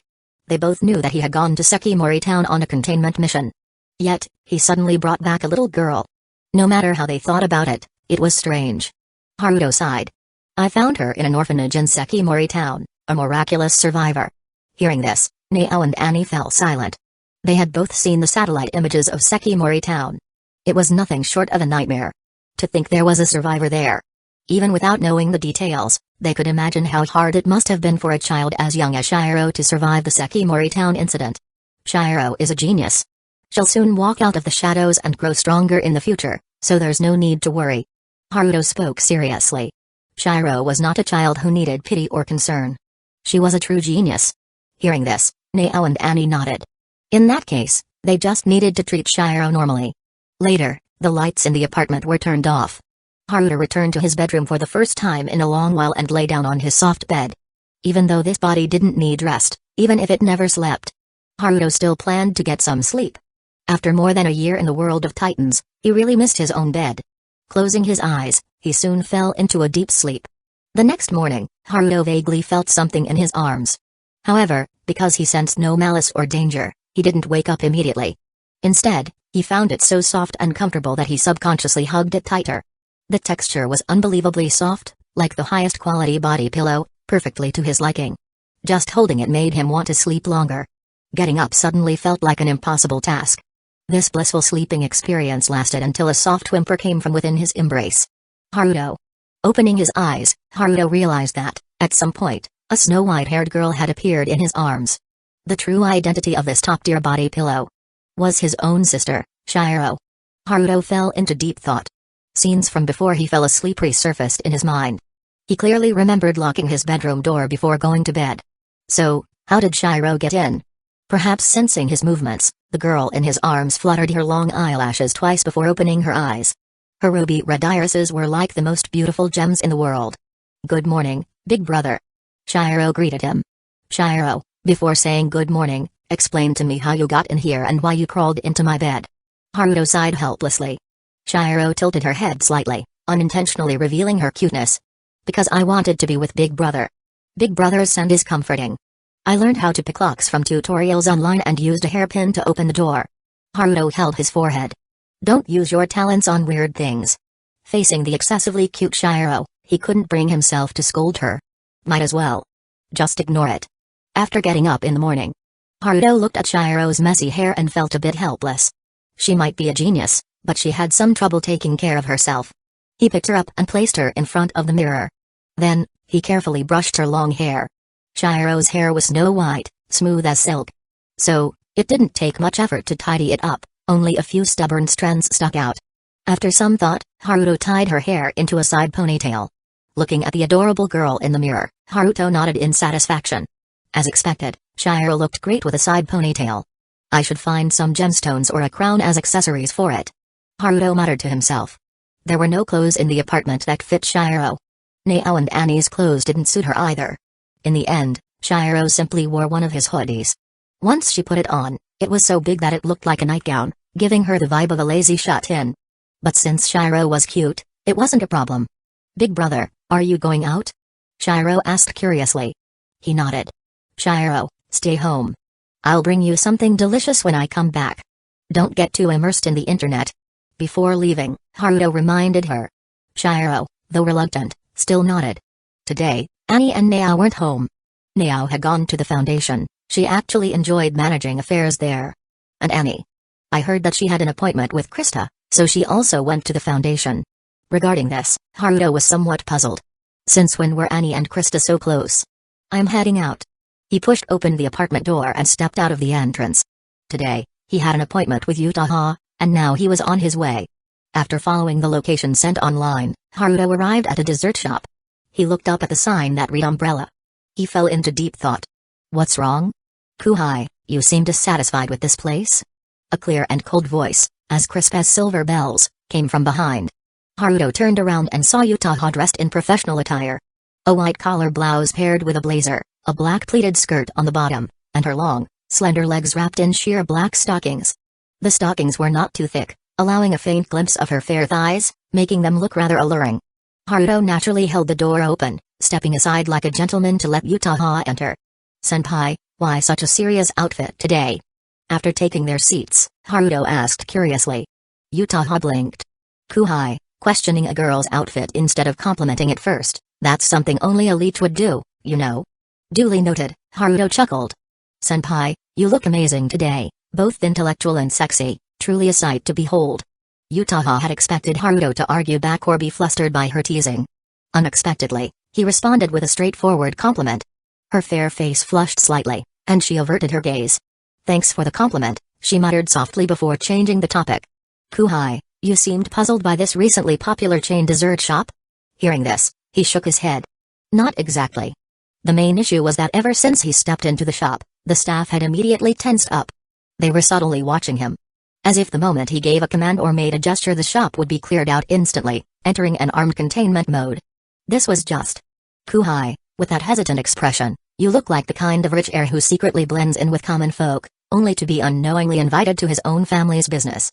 Drawing from her extensive experience writing light novels, Uchiha casually described such a scenario. In a way, she had actually guessed the truth. "Senpai, you're joking." Haruto waved his hand with an unchanged expression.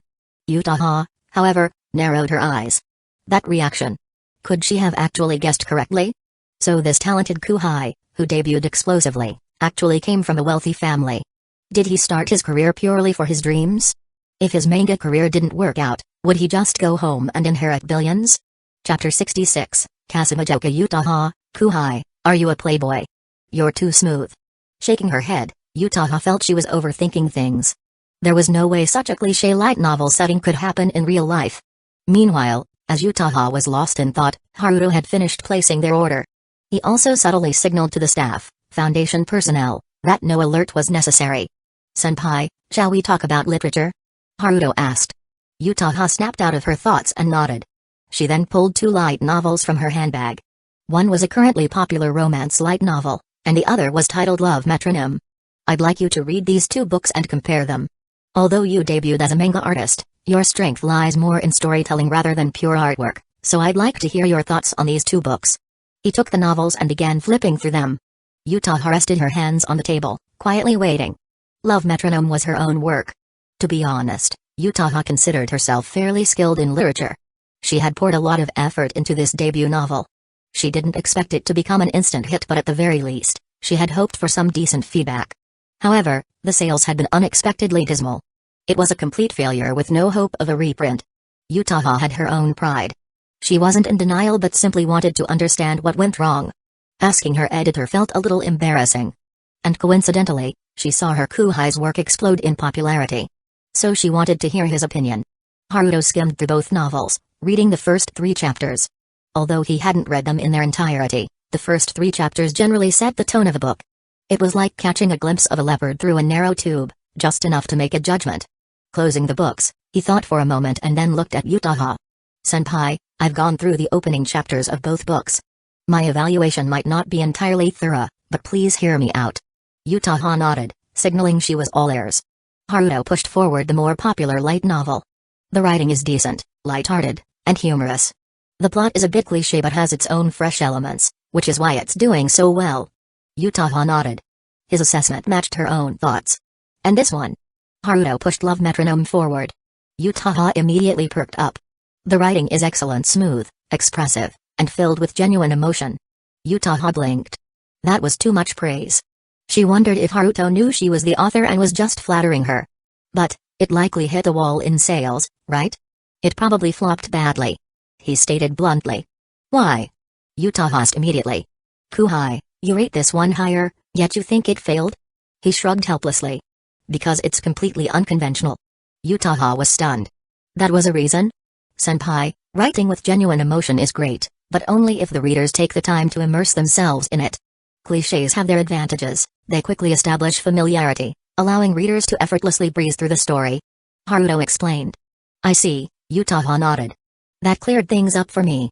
Thank you, Kuhai. Haruto acknowledged with a nod and prepared to return the books. However, Uchiha pushed Love Metronome back to him.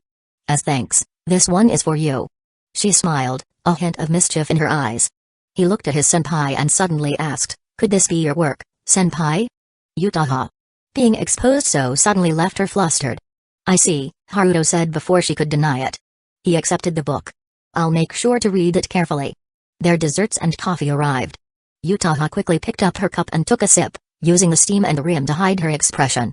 This junior was way too smooth. He was dangerously skilled. Could it be that, despite his serious appearance, he was actually a playboy? Was he secretly juggling multiple women, honing his techniques through experience? Uchiha, blushing, let her thoughts run wild. After finishing their desserts, the two left Umbrella together. Only after they were completely gone did the Foundation agents inside the shop finally breathe a sigh of relief. Even though they had received orders to remain at ease, that was still the president, after all. Meanwhile, it's still early. Kuhai, do you have anything else to do? Uchiha asked. Haruto thought for a moment there actually was something. Perfect timing, I'd like to ask for your help in picking out some girls' clothing. About this height, petite build. He raised his hand to gesture Shiro's height and figure. Hearing this, Uchiha immediately had an exclamation mark pop up over her head. As expected, this Kuhai was a playboy. He was actually asking her to pick out clothes for another girl. And, looking at the figure Haruto was describing, Uchiha's eyes widened. Kuhai, could it be that you're a hopeless lilicon? Uchiha showed a look of disdain, as if she were looking at a plankton. Haruto? Where did you even get that conclusion? He was bewildered. Uchiha mimicked Haruto's previous hand gestures. Senpai, it's for my little sister. Haruto rolled his eyes. Oh. Uchiha finally realized that her thoughts had strayed far off track. As if to make up for it, Uchiha pulled him along through the shopping streets of Chiba. She seriously picked out several outfits that fit Shiro's petite frame, including casual and uniform styles. And she even paid for them before he could. Haruto didn't refuse. Uchiha didn't seem to lack the money. Accepting goodwill from others was also an important part of socializing. Soon, Haruto was carrying a pile of large and small bags. Maybe it was just a natural instinct for women. Even though it was him who had came to shop.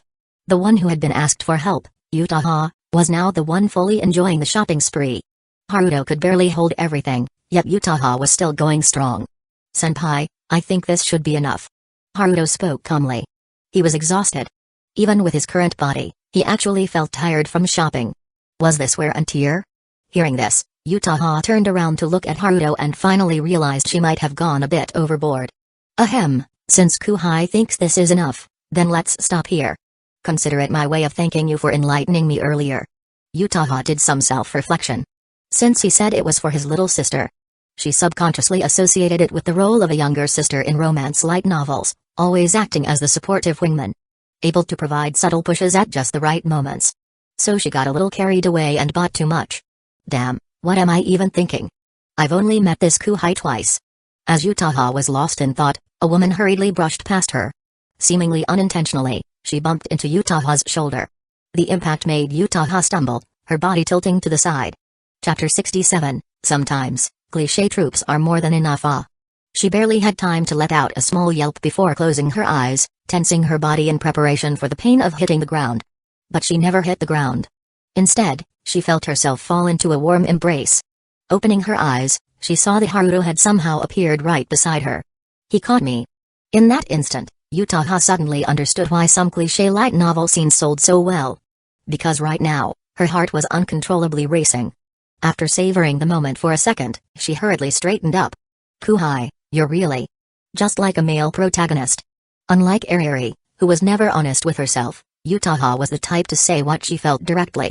Just with a bit of literary flair in her wording. However, Haruto's gaze was still locked onto the woman who had bumped into her. Sumimasen. The woman bowed in apology, then turned and quickly walked away.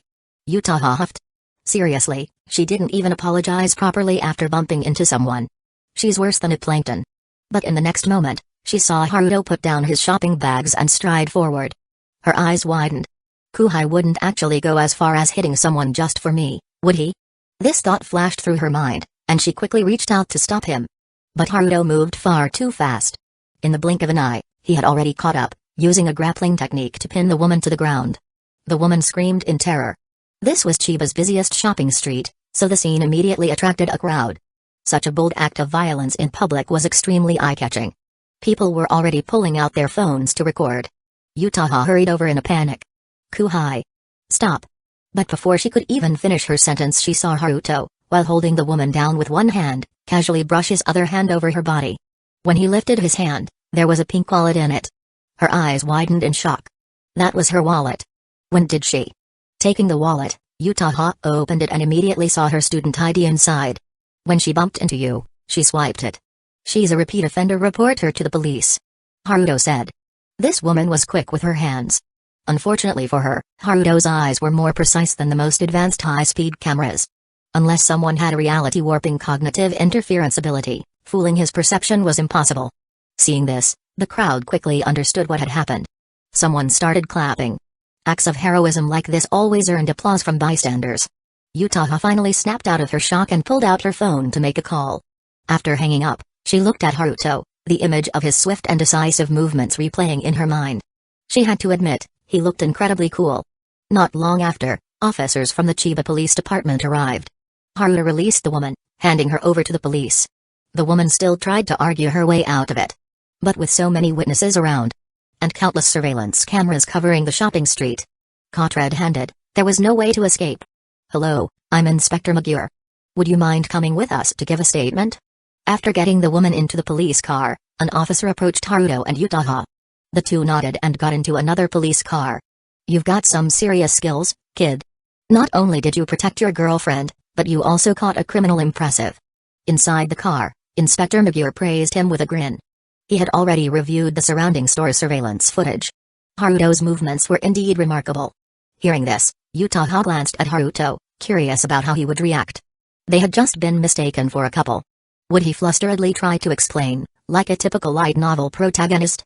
But under her gaze, Haruto simply smiled and didn't correct the misunderstanding. Kuhai, you really are a playboy. Uchiha teased. This guy was way too smooth. Haruto tilted his head in confusion. How did he end up being called a playboy again? Sure, he had some improper thoughts, but he hadn't acted on them yet. Inspector Magure, watching through the rearview mirror, felt a little awkward. So this kid. Young people these days sure are wild. But then again, he was good-looking, skilled, and had all the makings of a heartbreaker. Speaking of which, boy, you look familiar. Inspector Magure saw the awkward atmosphere, so he decided to change the subject. This statement was not a lie, he was truly familiar. Haruto smiled awkwardly upon hearing this.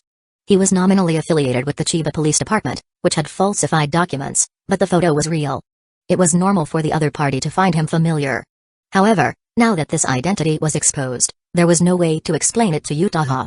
Fortunately, Inspector Magure didn't probe further into this sense of familiarity. Inside the Chiba Police Department, Haruto and Uchiha went through the formalities. The recording officer was very friendly. Since there were no doubts, the statement was completed quickly, and the two soon met up again in the police department hallway. Thank you for your help this time, Kuhai. Once school starts, I'll treat you to a meal. Uchiha shook her pink wallet. Of course, repaying him was just an excuse, asking him out was the real goal. Even though they had only met twice, Uchiha had already realized that she had developed quite a liking for this Kuhai. So, she decided to take the initiative. Haruto smiled and nodded. Having lunch with a beautiful senpai was quite pleasant. Though, for the most part, he wouldn't actually be attending classes at Sobu High School. Just as the two were about to leave the police department and bid each other farewell, a police officer came running after them. "Excuse me, could you both wait a moment? There's something I need to trouble you with." The two turned around, puzzled. "That woman would like to meet with you both." The officer said this. Haruto frowned. Not because of the officer's request, but because of his wording. That woman? She should be called a criminal. In the end, Haruto and Uchiha followed the officer to the interrogation room. Through a glass partition, they saw the woman again. On this side of the glass, there was also a young girl. The woman was crying pitifully, putting on quite a show. When she saw Haruto and Uchiha, she cried even more tragically. "You too, I'm sorry. I'm really sorry. I acted out of greed and did the wrong thing." The woman sobbed as she apologized. "I know my actions were a crime and shouldn't be forgiven, but I have a young daughter. Without me, she will die. Please, I beg you, at least spare the child, she's innocent." Her cries echoed throughout the room. The police officer lowered his head and said helplessly, "This is the situation. She has a daughter and is her only guardian.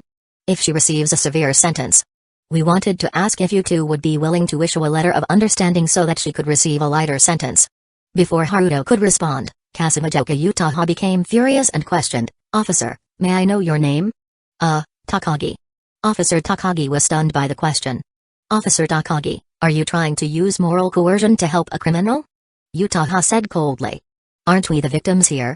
With one sentence, Takagi was left speechless. Seeing that they weren't falling for it, the woman played her final card. My poor daughter. Beg them, or mommy will be executed." Through the glass, the woman cried out to the girl. The girl trembled slightly before finally stepping up to Haruto. After a long pause, she looked up, revealing her tear-filled starry eyes. "Big brother, please let my mother go. I can't live without her." Her voice trembled, her face was pale, and tears streamed down her cheeks, dripping onto the floor. Seeing this, even Uchiha hesitated to speak. Haruto looked at the girl and raised an eyebrow.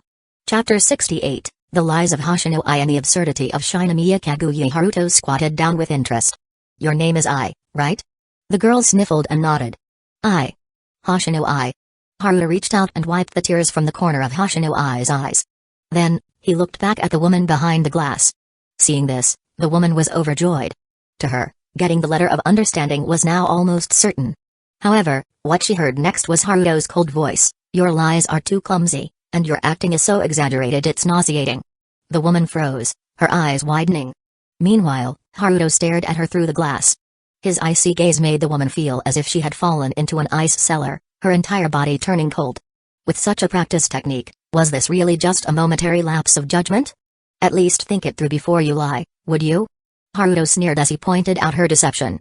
The woman wanted to argue but found herself unable to speak. The boy before her didn't seem human, he was more like a demon.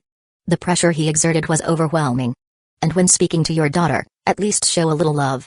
Even when using a tool, one should at least cherish it a little, right? His words were like sharp blades, cutting away the woman's facade. Her expression gradually twisted. As Haruto had said, she had no affection for this so-called daughter. She didn't even care about her as much as she would a useful tool. Compared to you, Ai's performance is thousands of times better. There was almost no flaw in her deception.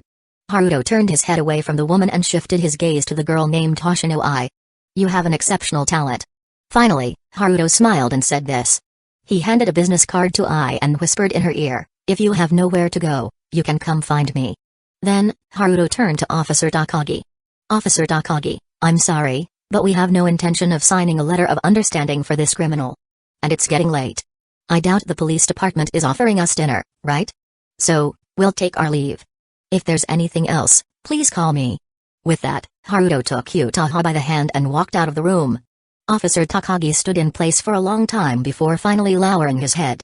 He had probably done something foolish. No wonder Inspector Megure always told him to follow procedures and not act on personal feelings. It wasn't about cold legal principles, it was the wisdom of experience. Upon leaving the police department, as soon as they stepped outside, Haruto let go of Uchiha's hand. "Sorry, senpai, for making a decision on your behalf. But staying in the police department wasn't a long-term solution." Uchiha absent-mindedly clenched her palm. Then, she looked at Haruto with some emotion. "Kuhai, you really are quite a fascinating person. If this were a novel, you'd definitely be the protagonist, wouldn't you?" Haruto was surprised. He had expected Uchiha to be frightened by his cold attitude just now, decisive, gentle, and with strong resolve. "Kuhai, do you realize how much attention you attract?" Uchiha said seriously. Haruto chuckled and waved his hand. "You're exaggerating, senpai. That kind of coldness isn't anywhere near gentle." Uchiha shook her head. "No, it was very gentle, a delicate kind of gentleness. That child must have suffered terribly under her mother." Uchiha recalled Ai's behavior. As Haruto had said, her lies were almost flawless. The only flaw was her mother's attitude. She completely treated her daughter as a tool. There was no love at all. Even if that woman were released from prison, she wouldn't care about the child. That child. What had she gone through? What kind of environment would force a girl like Hoshino Ai to perfect the art of lying? Just thinking about it was heartbreaking. Haruto clearly realized this in an instant. The small gesture of handing over his business card was only noticed by Uchiha. That kind of delicate gentleness made it hard for Uchiha to take her eyes off Haruto. Hearing her words, Haruto sighed. Suffering is just suffering. That child has talent. If not for that, she would have probably been abandoned long ago. Uchiha's eyes flickered as she asked, "Kuhai, what will happen to that child?" Haruto pondered for a moment before replying, "Following standard procedure, she should be sent to an orphanage after losing her only guardian. If she has the courage to contact me, I suppose I will help her. Investing in a talented person is never a loss." Hearing this, Uchiha nodded in relief. The two parted ways on the streets of Chiba. "Kuhai, see you in the new school season." Uchiha waved with a smile. Haruto waved back, watching Uchiha walk away. On his way back, the image of the girl named Hoshino Ai flashed in his mind again. She truly had talent. Those starry eyes seemed born to draw people's attention. That gift for weaving lies so flawlessly, without a single flaw. The Foundation just happens to be planning to create a star. She's a perfect fit. If she really seeks help, then I'll help her. Haruto muttered to himself. The SCP Foundation was indeed preparing to manufacture celebrities. Or simply buy a few stars. The Foundation needed these people's fame and their ability to spread messages. It was a form of foresight. By controlling these individuals, the Foundation could use them to disseminate certain information. Information that the Foundation wanted humanity to know. For example, the destruction of Kaismaori town being attributed to a natural disaster. Having idols, singers, and actors lead the narrative online, expressing condolences and lamenting the disaster, wishing peace for the departed. Subtly, this could shift the public's perception, making them stop digging into what lay beneath the surface. It was one of the SCP Foundation's methods of protecting public cognition. Shaking his head, Haruto cleared his thoughts for the time being. He would wait and see if Hoshino Ai really came to him. Everyone has their own fate. The opportunity had been given. There was no need to force things. Let go of the savior complex and respect others' destinies. By now, the sun had set, and the night sky had taken over. Chapter 69, Hayasaka's social death. Too much time had been wasted at the Chiba Police Department. Now, it was too late to cook dinner. He would probably have to order takeout. Haruto hailed a taxi by the roadside. Even though he was faster than a car himself. But in a world filled with surveillance cameras, it was best not to expose anything abnormal. Protect cognition. Just as Haruto was waiting for a cab by the roadside, he heard panting and hurried footsteps coming from a nearby alley. The sound came from deep within the alley. If not for his keen senses, he wouldn't have heard it at all. Haruto frowned and opened his system panel. No reaction from the anomaly monitor. Clearly, it wasn't an anomaly. Since that was the case. Just as Haruto was about to ignore it, he suddenly felt that the panting sounded rather familiar. So, carrying his bags, he swiftly headed into the alley. Once out of the surveillance camera's range, he stepped onto the wall and moved silently above the alleyways.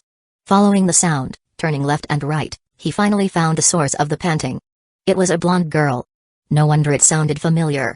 Haruto revealed an icy expression. Below, in the alley, two girls were running fast. Leading the way was the eldest daughter of the Shinomiya family, Shinomiya Kaguya. Behind her, wielding a dagger to cover their retreat, was the ever-reliable maid, Hayasaka Ai. It was a rare sight. After all, it was uncommon to see the Shinomiya heiress fleeing in such a disheveled state. With the new school term approaching, Kaguya had attended a gathering of Japan's aristocrats. The attendees were all crucial pieces of Japan's future. A banker's son would become a banker. A politician's son would become a politician. And as the eldest daughter of one of the four great financial conglomerates, Kaguya's role at the party was to gather useful allies. Most of these aristocratic heirs were set to enroll in such an academy. Her attendance allowed them to recognize her and understand their place in the school hierarchy. However, the location of the banquet and Kaguya's departure route seemed to have been leaked. As she was leaving the party, Kaguya's vehicle was attacked by snipers. While the car windows and doors were bulletproof, the tires were not. Ultimately, with the help of Shinomiya family bodyguards, Kaguya and her personal maid, Hayasaka Ai, began their escape. As they ran, Hayasaka Ai attentively listened to the footsteps behind them. Unfortunately, they hadn't managed to gain enough distance from their pursuers. And now, the gap was closing. Miss, keep running ahead. Shinomiya family reinforcements will arrive soon. Hayasaka Ai suddenly spoke. Kaguya froze for a moment, then immediately replied coldly, "You're coming with me. I forbid you from staying behind, Hayasaka." "That's an order." Kaguya instantly understood Hayasaka Ai's intentions. However, while Kaguya was usually cold and rational, when it came to Hayasaka Ai, she couldn't act purely on logic. "Miss, please don't be stubborn at a time like this. My purpose is to act in moments like these." Hayasaka Ai spoke coldly. Though Kaguya had excellent physical ability, she was still no match for professionally trained attackers. If they kept running together, they would be caught before reinforcements arrived. Hayasaka Ai stopped, dagger in hand, ready to fight to the death. "Hayasaka!" Kaguya shouted as she saw Hayasaka halt. But Hayasaka ignored her. Kaguya was filled with anxiety. With a desperate mindset, she shouted, "Hayasaka Ai, don't you want to see Haruto again?" In Kaguya's mind, Hayasaka Ai would defy her orders for Haruto's sake. So, maybe bringing him up would make Hayasaka keep running. "Hayasaka Ai?" Hearing her lady's nonsense, Hayasaka Ai was dumbfounded. "What do you mean, don't you want to see Haruto again?" That sounded like they had some kind of relationship.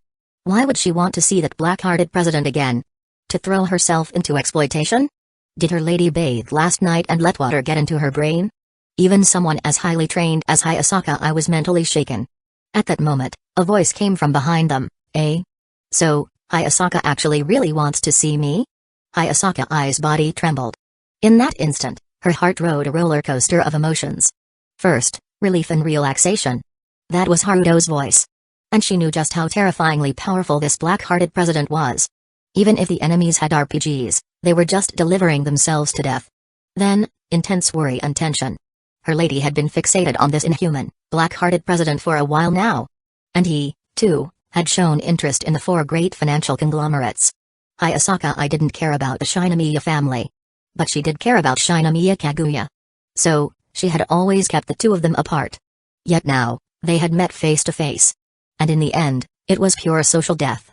Hayasaka Ai wanted to cry but had no tears. What kind of nonsense had her lady just spouted? Now, Hayasaka Ai was utterly socially dead.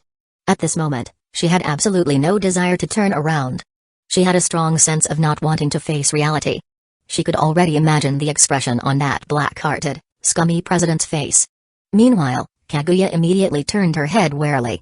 She saw a handsome young man standing in the alley behind them. He was holding several large shopping bags, seemingly filled with clothes. And that face. Kaguya found it familiar. It was the very person she had investigated for so long without any results, Takeman Haruto.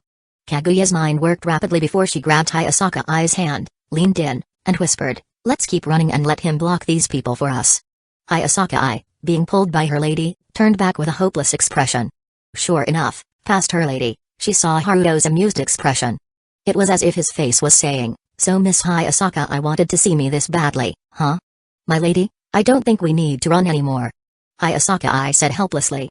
Although she didn't want her lady to encounter that scummy president, Hayasaka Ai had to admit that, at this moment, being next to Haruto was the safest place to be. Leaving rashly now might lead to encountering even more attackers. Kaguya's eyes widened at her words. "Hayasaka. You love him so much that you're willing to face death together with him?" "Hayasaka Ai?" Hayasaka Ai reached out and covered her lady's mouth. At this moment, she really wanted to die. What on earth was her lady saying? Why did she have such an absurd misunderstanding? Hayasaka Ai carefully reviewed her words, actions, and expressions. She found nothing that could have misled her lady. So, her lady must have gone crazy. Yes, that must be it. Haruto, listening from the side, could barely hold it in. In Hayasaka Ai's memory, Kaguya was supposed to be highly intelligent and ruthlessly efficient. But now, seeing her like this, why did she seem so goofy? There must be something wrong with the way this situation unfolded. At that moment, a dense wave of footsteps echoed from the other end of the alley. A group of men in black rushed toward them. Kaguya, her mouth still covered, struggled and made muffled noises, trying to get Hayasaka Ai to run with her. But Hyasaka simply tightened her grip over her lady's mouth. After thinking for a moment, she used her other hand to cover her lady's eyes as well. Kaguya? Seeing this, Haruto put down the bags in his hands and slowly stepped forward. Miss Hyasaka, do you think these people belong to any of the other 4 major financial conglomerates? Haruto asked curiously. He really hoped these people were from one of the other 3 conglomerates.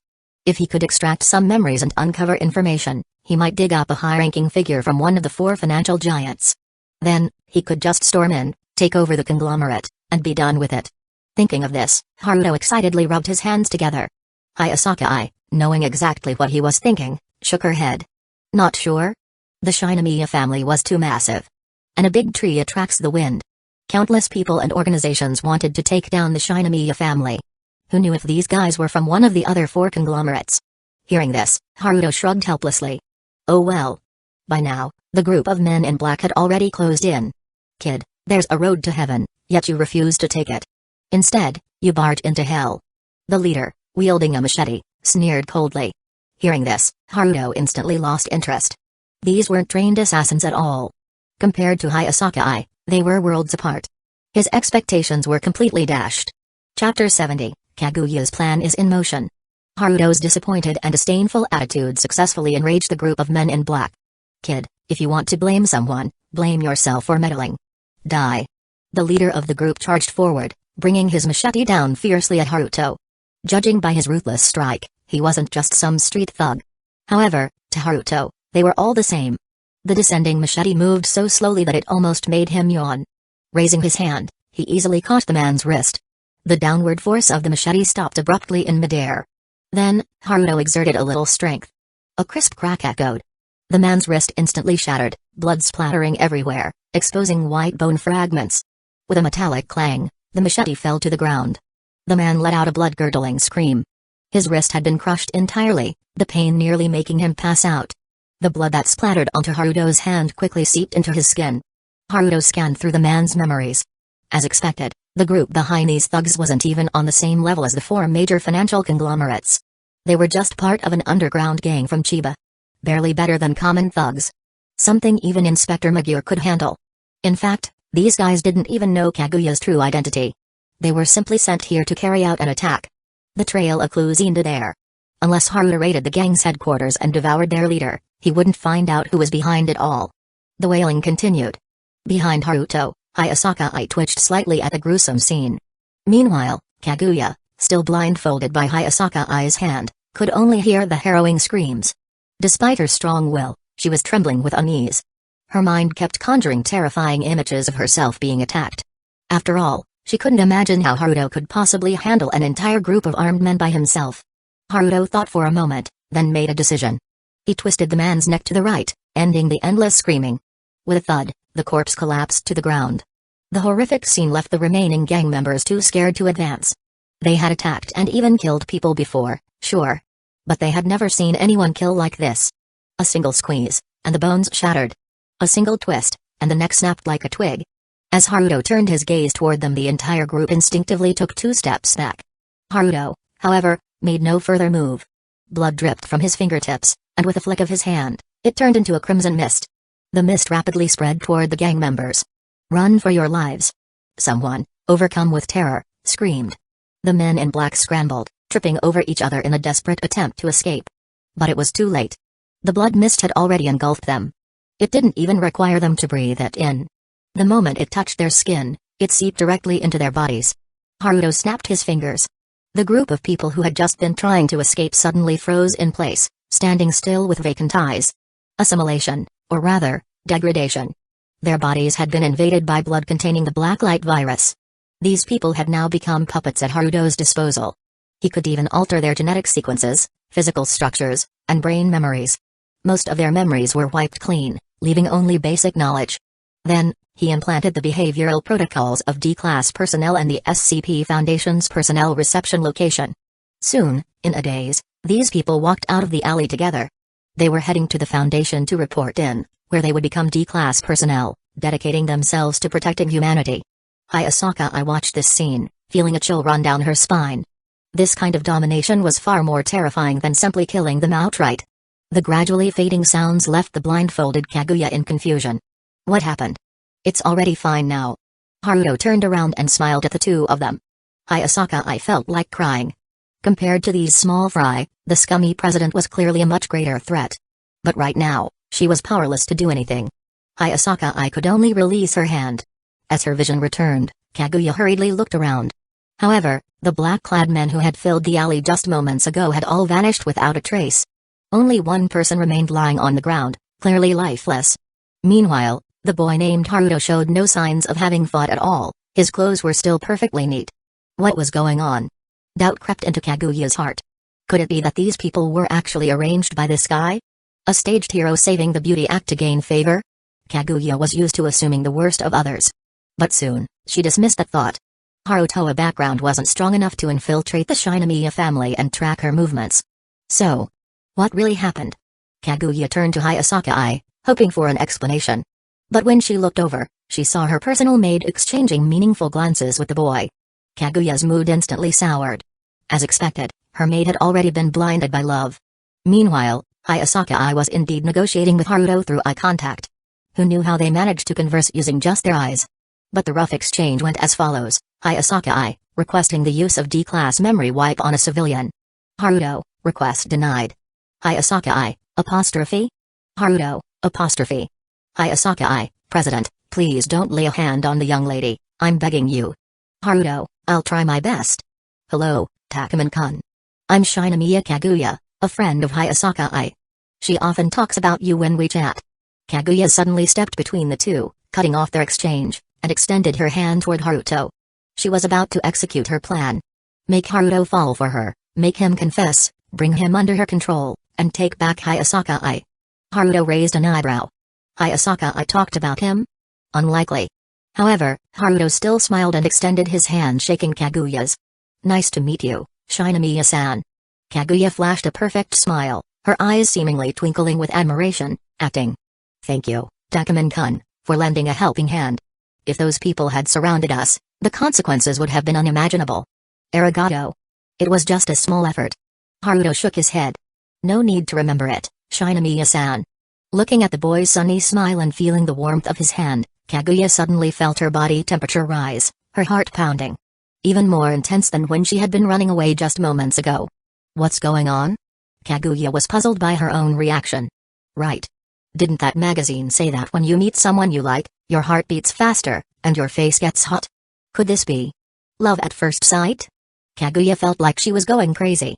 Just then, voices came from the other side of the alley. It was the Shinomiya family's security personnel. As if electrocuted, Kaguya quickly withdrew her hand. Takuman-kun, we'll be leaving now. Goodbye. Kaguya's face was visibly red. In a fluster, she grabbed Hayasaka I and bolted. So, was it love at first sight? Not at all. The moment they shook hands, Haruto's blood had seeped into Kaguya's body. The black light virus had instantly infected her. The so-called rapid heartbeat and rising body temperature that was simply her body's natural rejection response to the virus. However, though he infected Kaguya with the black light virus, Haruto did not influence her.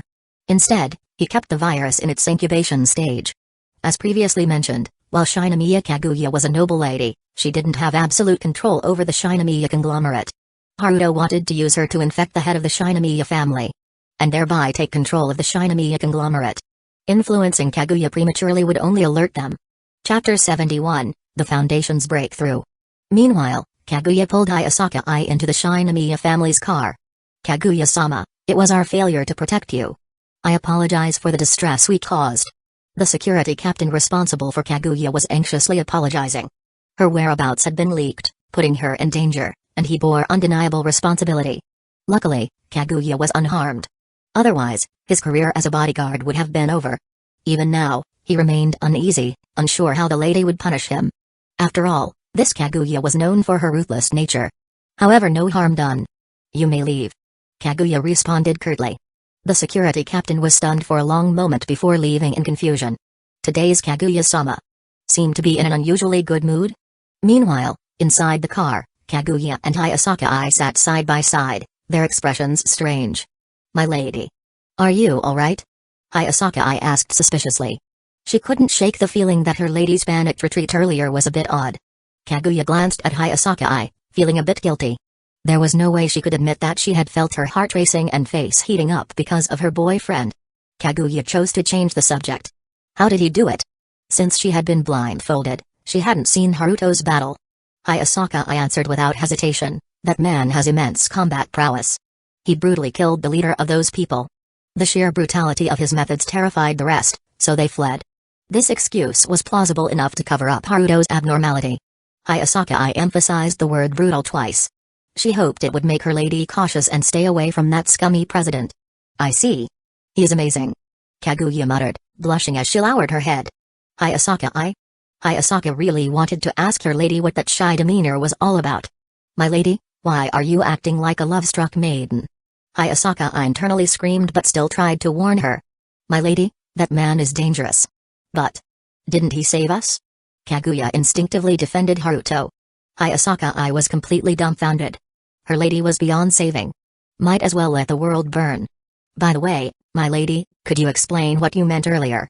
About me meeting that person and falling in love? Hayasaka wants to find the reason for her social death. Hearing this, Kaguya had a strange expression. Isn't it obvious? You disobeyed my orders for that man. Hayasaka, you wouldn't have done this before. Even disregarding your own safety, you insisted on staying behind to fight alongside that man. This is completely irrational. It must be because of so-called love that your judgment has changed. As Kaguya spoke, she felt like she was beginning to understand Hayasaka's feelings a little. Love. Truly is a strange thing. Hayasaka, what do you mean for that man? I did all this for you, my lady. The light in Hayasaka's eyes dimmed as she murmured, my lady, saying such heartless things will bring divine retribution. Meanwhile, Kaguya's mind was in turmoil. Could it be? I'm developing feelings for that man. But thinking about it, his looks, his abilities, his skills are indeed. What am I even thinking? But he's Hayasaka's boyfriend. How could I think like this? Caught in these bizarre thoughts, the light also faded from Kaguya's eyes. Today's battle was a defeat for both Shinomiya Kaguya and Hayasaka. On the other side, Haruto, carrying bags full of items, finally managed to hail a cab by the roadside.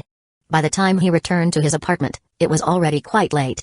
However, as he pushed open the door, the aroma of food filled his senses. Welcome home, big brother. Welcome back, bro. Welcome home. Seated at the dining table were three girls, greeting Haruto. On the table, the food was still warm. Clearly, the three of them had been waiting for him to return so they could eat together. Seeing this warm scene, Haruto couldn't help but smile. You don't have to wait for me. Hearing this, the three exchanged glances. If Big Brother isn't here, food just doesn't taste as good, Nao declared with conviction. Though it sounded unreliable, Annie and Shiro both nodded in agreement. Haruto chuckled and shook his head. Brother, what did you buy? Shiro's gaze landed on the pile of shopping bags in Haruto's hands. Haruto handed a few to Shiro and placed another bag on the table. These are clothes I bought for Shiro, and I also got some desserts, let's eat together. Nao widened her blue eyes and eagerly looked at Haruto. Gifts? Big brother, what about me? Where is mine? Annie also looked at him expectantly. Haruto turned to the two. I just happened to buy some clothes for Bae on the way. Nao, why do you think I bought a gift for you? Hearing this, Nao lowered her head in disappointment. However, before she could sulk for long, a small box was placed in front of her. Nao. It was a light purple MP3 player. She snatched it up immediately, her eyes sparkling. Wow. Big brother, how did you know I wanted this? Haruto smiled. Since they lived together, he had often seen Nao sitting alone in a corner, listening to music with her earphones. So, on this trip, he decided to buy her this gift. Then, Haruto picked up the last package beside him. Another small box was handed to Annie. Annie reached out to take it, her eyes flickering with a hint of nervousness. When she opened the box, inside was a delicate hairpin and a redwood comb. Unexpected, yet it made perfect sense. Annie's thoughts drifted back to the past. It was as if the young man before her was the same one who had carefully combed her hair back then, the same one who had opened the door to her heart.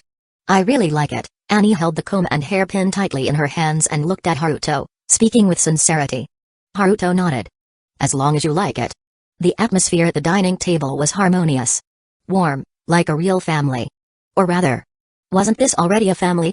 Big brother, the Foundation's research has made a breakthrough, Nao suddenly said. Haruto raised an eyebrow. In what area? The Foundation was currently working on several major research projects, including arc reactor technology, the development and application of Icefall Stone, Ghoul gene transfer, and a whole list of studies on anomalous entities. It's in the field of bioengineering. Ever since Mine or I joined, they finally achieved a breakthrough. There's already a prototype of a biological armor, but I don't know the details. Haruto was delighted upon hearing this. A breakthrough in bioengineering was highly practical. Especially since they had already created a prototype of the biological armor, mass production could quickly enhance the Foundation's military strength. This was great news. Chapter 72, Biological Exoskeleton Armor President. This is the prototype of the biological exoskeleton armor, Crimson 1. Dr. Tainai presented a crimson-red suit of armor to Haruto, resembling a skeletal frame covering the entire body. The deep red color looked almost like flowing blood. It pulsed faintly, as if it were alive and breathing. Haruto nodded, waiting for further explanation. Crimson 1 is primarily made of synthetic RC cells, engineered by the Foundation. It has tensile strength and durability far surpassing regular alloys. If Crimson 1 sustains damage within 30%, it can self-repair, ensuring continuous operation. Equipping Crimson 1 requires the use of Crimson A serum, which contains trace amounts of synthetic RC cells. It has been tested on D-class personnel and proven harmless to the human body. Crimson 1 directly interfaces with the muscular nervous system, making it feel like a natural extension of the body, minimizing latency. It has excellent adaptability, adjusting its shape to fit the wearer for optimized combat performance. This exoskeleton armor enhances the wearer's strength by over 3 tons and boosts movement speed to 33.4 meters per second. In full coverage mode, it can withstand 3 minutes of continuous fire from handguns and light machine guns. It is also immune to gas, toxins, acids, and alkalis. The augmentation module includes a 3D maneuver gear 3, embedded with interchangeable high-concentration Icefall Stone cartridges for aerial mobility and short flight durations. It also integrates anomalous items such as SCP-207, Coca-Cola variant, enhances agility and reaction speed for 24 hours. Ghoul 1, Ghoul Blood, rapidly heals injuries, though with minor side effects. The weapon module includes 1. A Glock pistol 2. An M920 light machine gun 3. Adaptive blade extensions that surpass alloy strength 4. Optional equipment like a tactical grenade launcher, flamethrower, laser beam, and railgun. Now, here is the test footage of Crimson 1 with the subject, Levi Ackerman. The screen lit up, displaying Levi's sharp yet slightly annoyed expression. Is this thing really meant for humans? After receiving confirmation, he clicked his tongue and injected the red serum Crimson E. Then, he stepped toward the Crimson 1 armor. Just as he reached out his hand, the armor expanded and enclosed him instantly. The test began. The site is a massive alloy chamber 2,000 meters long, 300 meters wide, and 300 meters tall. Afterward, following the instructions, Levi underwent a speed test. For a 1,000 meter run, Levi completed it in 9.85 seconds, running as if it were a 100 meter sprint. At his normal speed, he had already surpassed many sports cars. Moreover, even after 10 tests, Levi still showed no signs of fatigue. Physical examinations indicated that after running 10 kilometers, Levi's heart rate only slightly increased, classifying his state as light exercise similar to taking a walk. For the strength test, Levi lifted an alloy weighing 15.37 tons at maximum. This might not mean much to some, so here is a comparison. Spider-Man's strength is officially set at 15 tons. In other words, Levi, equipped with the Crimson 1, could likely stop a runaway train with his bare hands. Omnidirectional mobility test. The Crimson 1 suit had 2 rows of jet nozzles at the back and no hook locks, as the Crimson 1 could extend itself independently. Levi used the Crimson 1 to maneuver swiftly within the room, practically ignoring gravity. His speed far exceeded his normal running speed. Even without using hook locks, he could remain airborne solely by relying on gas propulsion. The Crimson 1 was equipped with a condensed Icefall Stone canister, far superior to the old ODM Gears storage system. It could sustain high-intensity combat for over 10 hours. Even if Levi relied entirely on gas propulsion for aerial movement, the fuel would last for more than an hour. Full coverage mode. The Crimson 1 extended outward, fully enveloping Levi. In this mode, none of Levi's skin was exposed. He could withstand close-range gunfire, explosive blasts, and shrapnel without taking damage. Any minor damage to the Crimson 1 was completely repaired within seconds to a dozen seconds. Afterward, Levi stepped out of the Crimson 1, appearing somewhat reluctant to part with it. The test footage ended here.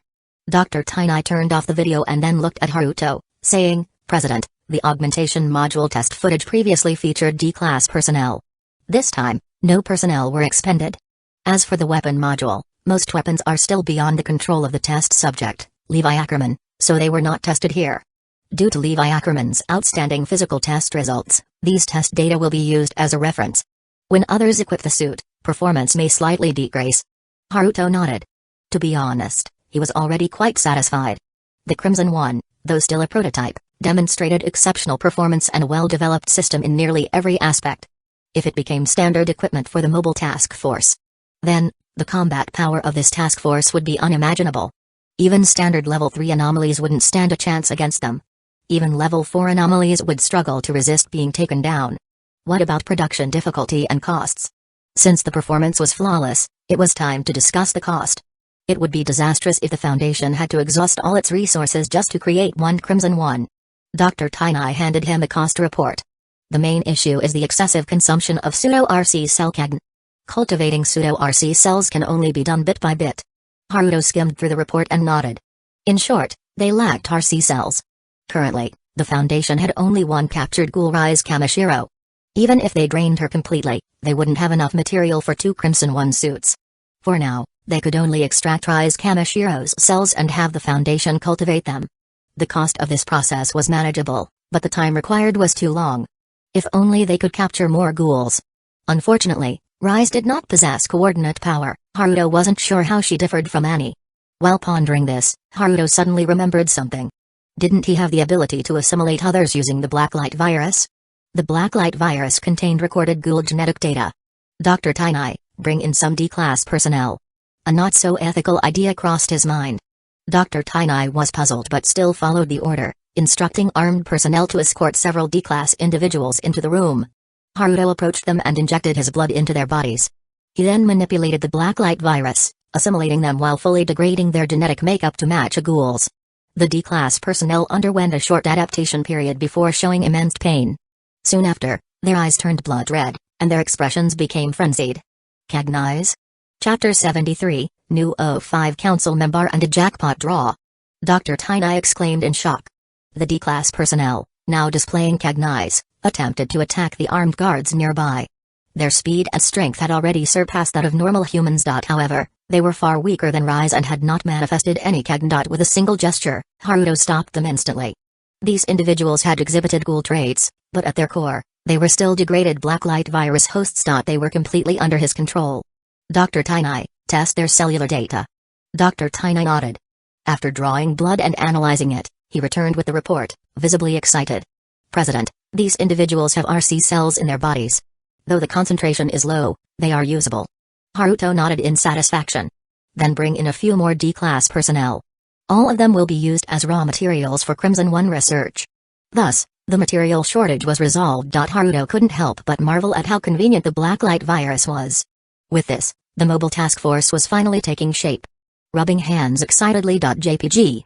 Reviewing Foundation research reports afterward, Haruto went through several research reports from the Foundation. The arc reactor research was still at a standstill. This high-tech cold fusion reactor was far too advanced for the Foundation. The Foundation lacked a super genius in this field. Mihari was a scientific genius, but her expertise was in bioengineering. Speaking of which, this latest breakthrough was largely thanks to Mihari. Another matter, Erwin's training was complete. Haruto went to the residential area to find Erwin. At that moment, Erwin's expression remained as resolute as before. However, there was now a certain gleam in his eyes. Perhaps seeing a broader world had finally allowed this commander's dreams to come true. Commander, Haruto greeted with a smile. Erwin shook his head. The Survey Corps has been disbanded. The wings of freedom are now in Levi's hands. I am no longer a commander. Hearing this, he decided to get straight to the point.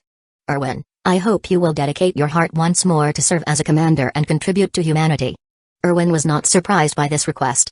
After all, Haruto's intentions were clear from the start. Without hesitation, Erwin nodded.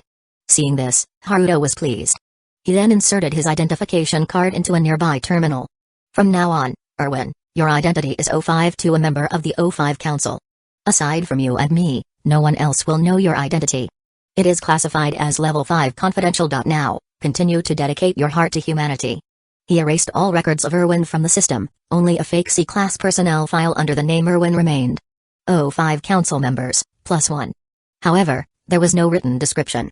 Additionally, over 10,000 false O5-2 records were added to the system. The identity of O5 Council members was top secret.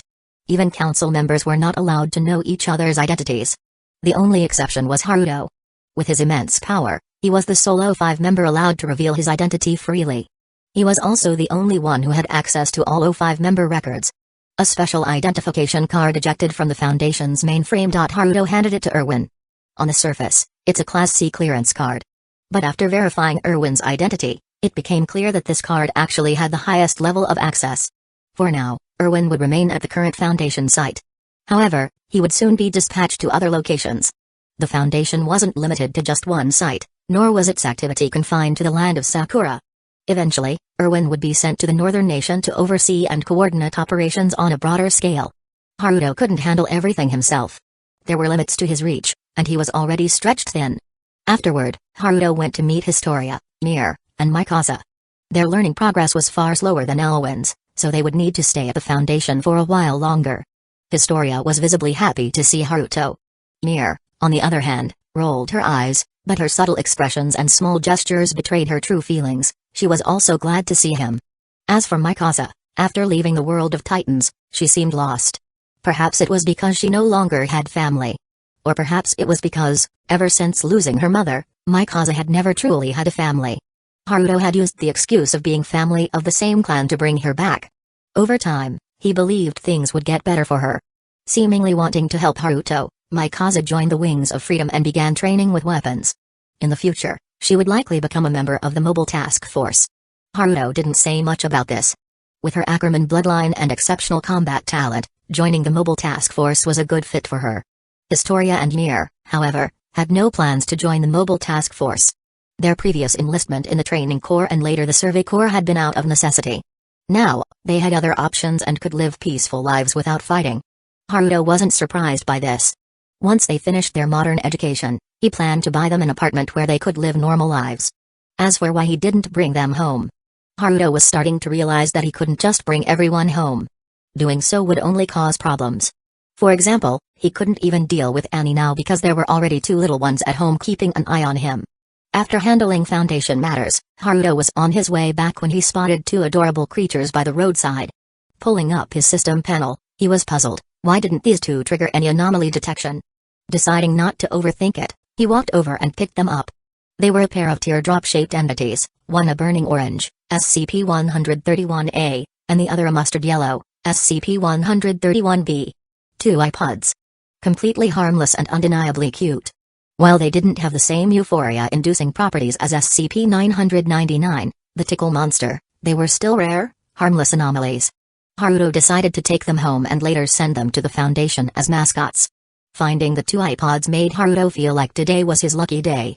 So, it was time to use the level 4 lottery draw for containing the Shy Guy, SCP-096. Back at home, Haruto rubbed his hands together and opened the lottery panel. As the song Good Luck played, he held the two iPods and pressed the draw button. Then, a brilliant red light flashed across the lottery panel. Haruto's eyes widened in shock. Red light. He got a red. He freaking got a red. Chapter 74, Cognitive Immunity, School Season, Kitamegami, and Hiratsuka Shizuka. With an excited heart and trembling hands, Haruto watched as the red light swept across the lottery panel. He tightly hugged the iPods in his arms. These two were definitely his lucky charms. In that moment, he decided that from now on, he would always hold the iPods when drawing lotteries. Based on his past experiences, white rewards were junk, blue rewards were average items, purple rewards were useful and valuable, and gold rewards were game changers, things that could drastically boost his power, even to the point of being overpowered.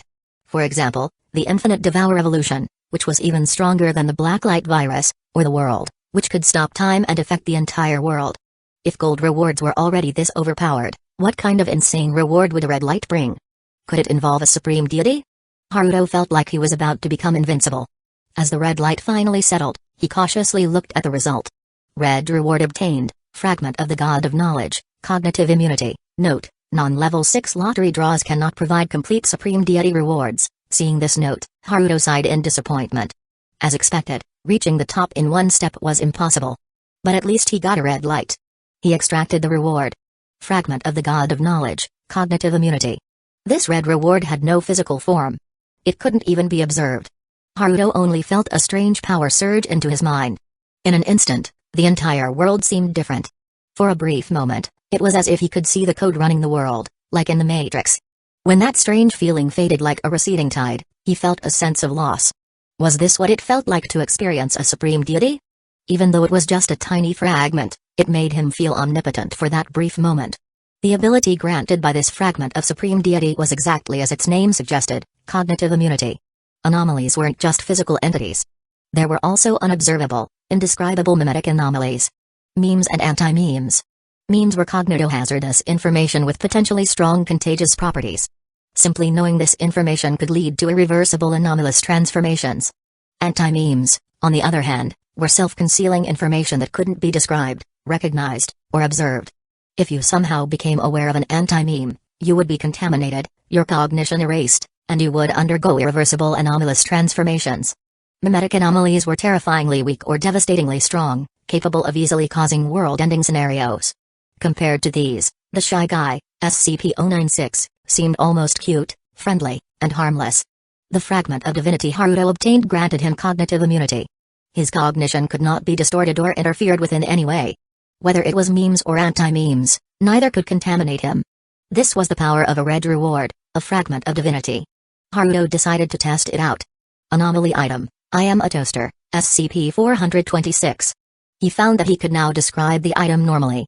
SCP-426's characteristic was that it couldn't be described in the third person.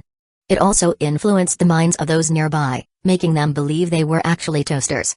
This would lead them to imitate a toaster's functions, plugging themselves in, swallowing large amounts of dough, etc., and ultimately kill themselves. Anyone describing this toaster would refer to it as I. This was a weak mimetic effect. But now, Haruto could describe it in the third person without issue. This confirmed that Haruto had indeed gained the trait of cognitive immunity. Time passed, and the school season finally arrived. Today was the day for registration. As Haruto walked towards Sobu High, he pondered whether he should slightly alter the cognition of his homeroom teacher, the grade supervisor, and the principal. It would make it easier for him to skip classes or take leave whenever he needed. Dropping out entirely would be a shame. After all, Haruto had worked hard for 3 years, without any special abilities, to achieve the top score and secure a place at Sobu High. So, he decided to subtly tweak the cognition of the relevant staff. This would allow him to skip classes freely in the future to focus on Foundation matters. With this in mind, Haruto arrived at the gates of Sobu High. Although Sobu High was considered the weakest of the big 3 elite schools in Japan, it was still far more luxurious than the average high school. Its grand entrance, lined with cherry blossom trees, was the dream environment for many students. The security guards, dressed in crisp uniforms, stood at the gate, meticulously checking the IDs of incoming students. Wait, IDs? Haruto realized he had forgotten his student ID. The ID and admission notice had been issued together, but during the holiday, Haruto had been busy with Foundation work and managing anomalies from the Titan world. Both items had been tossed into a corner of his apartment and completely forgotten. Should I modify the guard's cognition or just use the world to stop time and slip in? Haruto quickly shook his head, dismissing the dangerous thought. He had only recently gained these powers, and already his mindset was becoming reckless. Using anomalous abilities for something so trivial was out of the question. Instead, Haruto walked up to the 2 security guards and explained his situation. So, I forgot to bring my student ID. Is there any way you could let me in? The guard wasn't surprised. This kind of thing happened occasionally. Of course, he had no idea that Haruto had just considered altering his cognition. Without proper identification, I'm afraid I can't let you in. Sorry, but those are the rules. You could call your homeroom teacher and have them come get you or escort you in, the guard suggested, offering the standard solution. Haruto nodded. He recalled that his homeroom teacher was Hiratsuka Shizuka. He pulled out his phone to call her. However, before he could dial, a woman's voice called out from behind him. Hey, you must be Takumen Haruto, right? Haruto turned around to see a beautiful woman with long black hair, wearing a black uniform and a white lab coat. Her demeanor was bold and straightforward, giving off a lively and energetic vibe. Haruto recognized her as his homeroom teacher, Hiratsuka Shizuka. Hello, I'm Haruto. Do you know me? Haruto replied politely. Hiratsuka grinned and walked over, giving Haruto a hearty pat on the shoulder. Of course I know you. You're the top scorer in the entrance exams, and with your looks, it's hard not to notice you. I'm your homeroom teacher, Hiratsuka Shizuka. I'll be in charge of your academic life for the next few years. Haruto nodded. Nice to meet you, Shizuka-sensei. Huh, you're a smooth talker. So, what's the situation here? Hiratsuka asked with a smile. Haruto shrugged helplessly. As you can see, I forgot my student ID and got stopped at the gate. Hiratsuka chuckled and shook her head. I thought a genius like you wouldn't make such mistakes. I guess even geniuses are human, huh? She then explained the situation to the guards and escorted Haruto into the school. Once inside the building, Hiratsuka gave Haruto a firm pat on the back. Alright, head to your classroom. I need to grab the lesson plans and attendance sheet from the teacher's office. Haruto couldn't help but laugh. His teacher was quite the character. Her strength was no joke either. That pat would have sent an average guy stumbling. Hiratsuka, on the other hand, seemed intrigued. This genius seemed to have a sturdy build too. Following the class signs, Haruto found his classroom.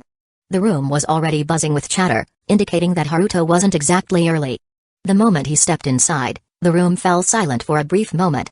Even without displaying any extraordinary traits, Haruto's presence was distinctly different from that of an ordinary high schooler. Naturally, he drew everyone's attention. Unfazed, Haruto calmly walked to his assigned seat and sat down. The momentary silence was quickly replaced by renewed chatter, though the topics among the girls had clearly shifted. Hey, did you see that guy? He's so handsome. Not just his looks, but his aura is so commanding. I thought all the guys in our class would be average, but there's someone like him? We're so lucky. I wonder if he has a girlfriend. I want to exchange line IDs with him. These comments reached Haruto's ears. He was used to it. Even before gaining his system, during his 3 years of middle school, Haruto had received countless confessions thanks to his looks and intellect. At times, his desk would be filled with pink letters. Haruto refocused his attention. Typically, high schools allowed students to choose their own seats, but Subuhai was stricter, assigning seats in advance. And Haruto's seat. Back row, by the window, the king's spot. His deskmate hadn't arrived yet, but the seat behind him. Haruto glanced back at the last row. Sitting there was a cute girl with short black hair, bright black eyes, and soft pink lips. Everything about her was perfectly adorable. Noticing Haruto's gaze, the girl blinked in surprise, then smiled at him. Kitamegami? Haruto was surprised. His seatmate was none other than the legendary Kitamegami, often hailed as the ideal girlfriend and wife in the anime world. Fate truly was a strange thing. Chapter 75, Kitamegami's Love Letter and Yuki no Shita's Memory Gap. Kitamegami, often referred to as Saint Megami, was a girl with an incredibly kind personality. If you became close to her, even if you started rambling about strange topics, she would listen attentively.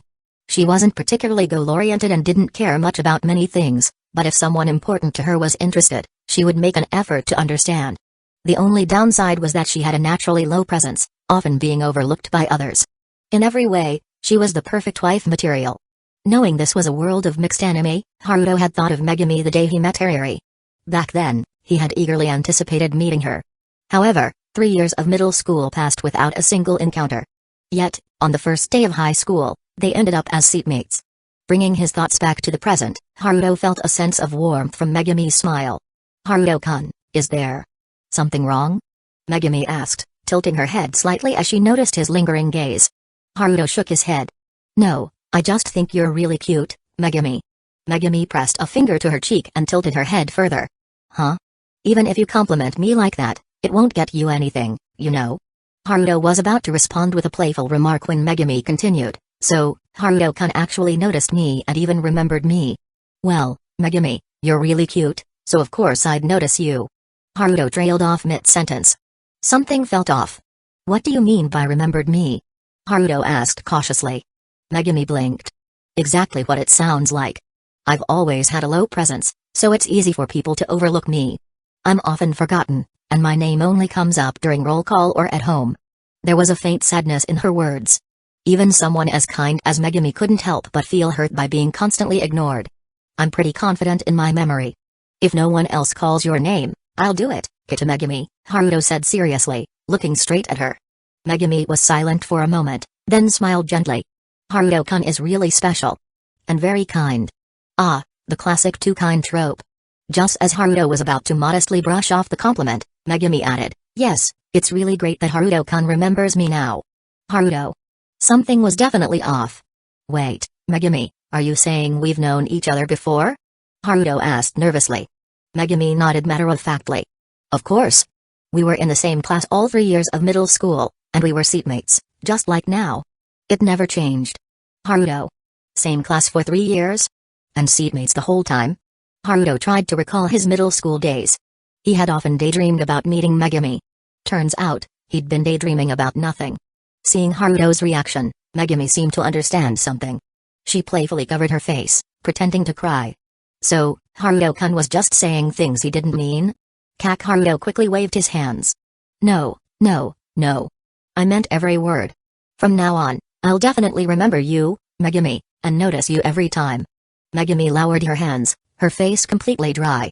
If Haruto-kun says so, then I'll believe you. Just as Haruto breathed a sigh of relief, Megumi muttered under her breath, I guess I really wasn't noticed in middle school. I even wrote Haruto-kun a love letter, but I never got a response. Haruto? He thought about the piles of love letters that had filled his desk back then. He hadn't bothered to read every single one. But Megumi's letter was among them. If only he'd known.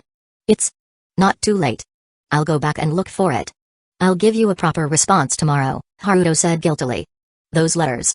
Even though they'd been thrown away, it had only been 3 years. Surely they hadn't been destroyed yet. As Haruto pondered this, Megumi finally let out a soft laugh. Sorry, that was a lie. She stuck out her tongue, her adorable expression making it hard to stay mad. Haruto let out a long sigh. I knew it. There's no way I wouldn't have noticed someone as cute as you for 3 whole years. No, only the part about the love letter was a lie. We were in the same class for 3 years, and we were seatmates. That part's true, Megumi clarified, crushing Haruto's hopes. Haruto stared at Megumi. Suddenly, he felt like this Megumi had a bit of a mischievous side? No. You're not the saintly Megumi. Who are you? Slumping onto his desk, Haruto fell into deep thought. Megumi's presence. It was practically an anomaly.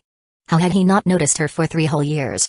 And now that he could notice her, Haruto remembered the fragment of divinity he'd recently obtained, cognitive immunity. He was stunned. Completely stunned. What kind of anti-meme was this Megumi? Unobservable, unrecordable, huh? Just as Haruto was wallowing in despair, a delicate hand rested on the desk next to him. This hand looks familiar? Haruto stared at the pale hand, feeling a sense of déjà vu. What are you, Kiriyashikage? Following the hand upward, he saw a familiar face. Yukino Shita Yukino. Haruto closed his eyes. Why did his deskmate have to be Yukino Shita Yukino? Meanwhile, Yukino Shita Yukino frowned as she looked at the boy slumped on the desk next to her. What's wrong with this guy? Hanging her bag on the side of the desk, Yukino Shita sat down and averted her gaze. She had no patience for lazy, unmotivated people. Besides, she hadn't been in a good mood lately. Not long ago, she had attended a banquet in Chiba. Somehow, she had fainted. When she woke up, she was back at the Yukinoshita residence. All memories of the banquet were completely gone. The missing memories and the fainting spell had cost her over 10 hours. There was still a faint pain in the back of her head. If it weren't for the fact that her clothes were intact and she didn't feel any strange pain, Yukino would have thought she'd been drugged. Using the Yukinoshita family's influence, she had thoroughly investigated the banquet's proceedings and security footage. The only conclusion was that she had left the banquet on her own and was later found unconscious and brought home. This was hard for Yukino to accept. As she lost herself in thought, Hiratsuka Shizuka entered the classroom. Placing her lesson plans and attendance sheet on the podium, Hiratsuka clapped her hands. All right, everyone, settle down. I'm your homeroom teacher for the next few years, Hiratsuka Shizuka. She wrote her name on the blackboard. You can call me Hiratsuka-sensei, or just teacher is fine. Now, I'm going to take attendance.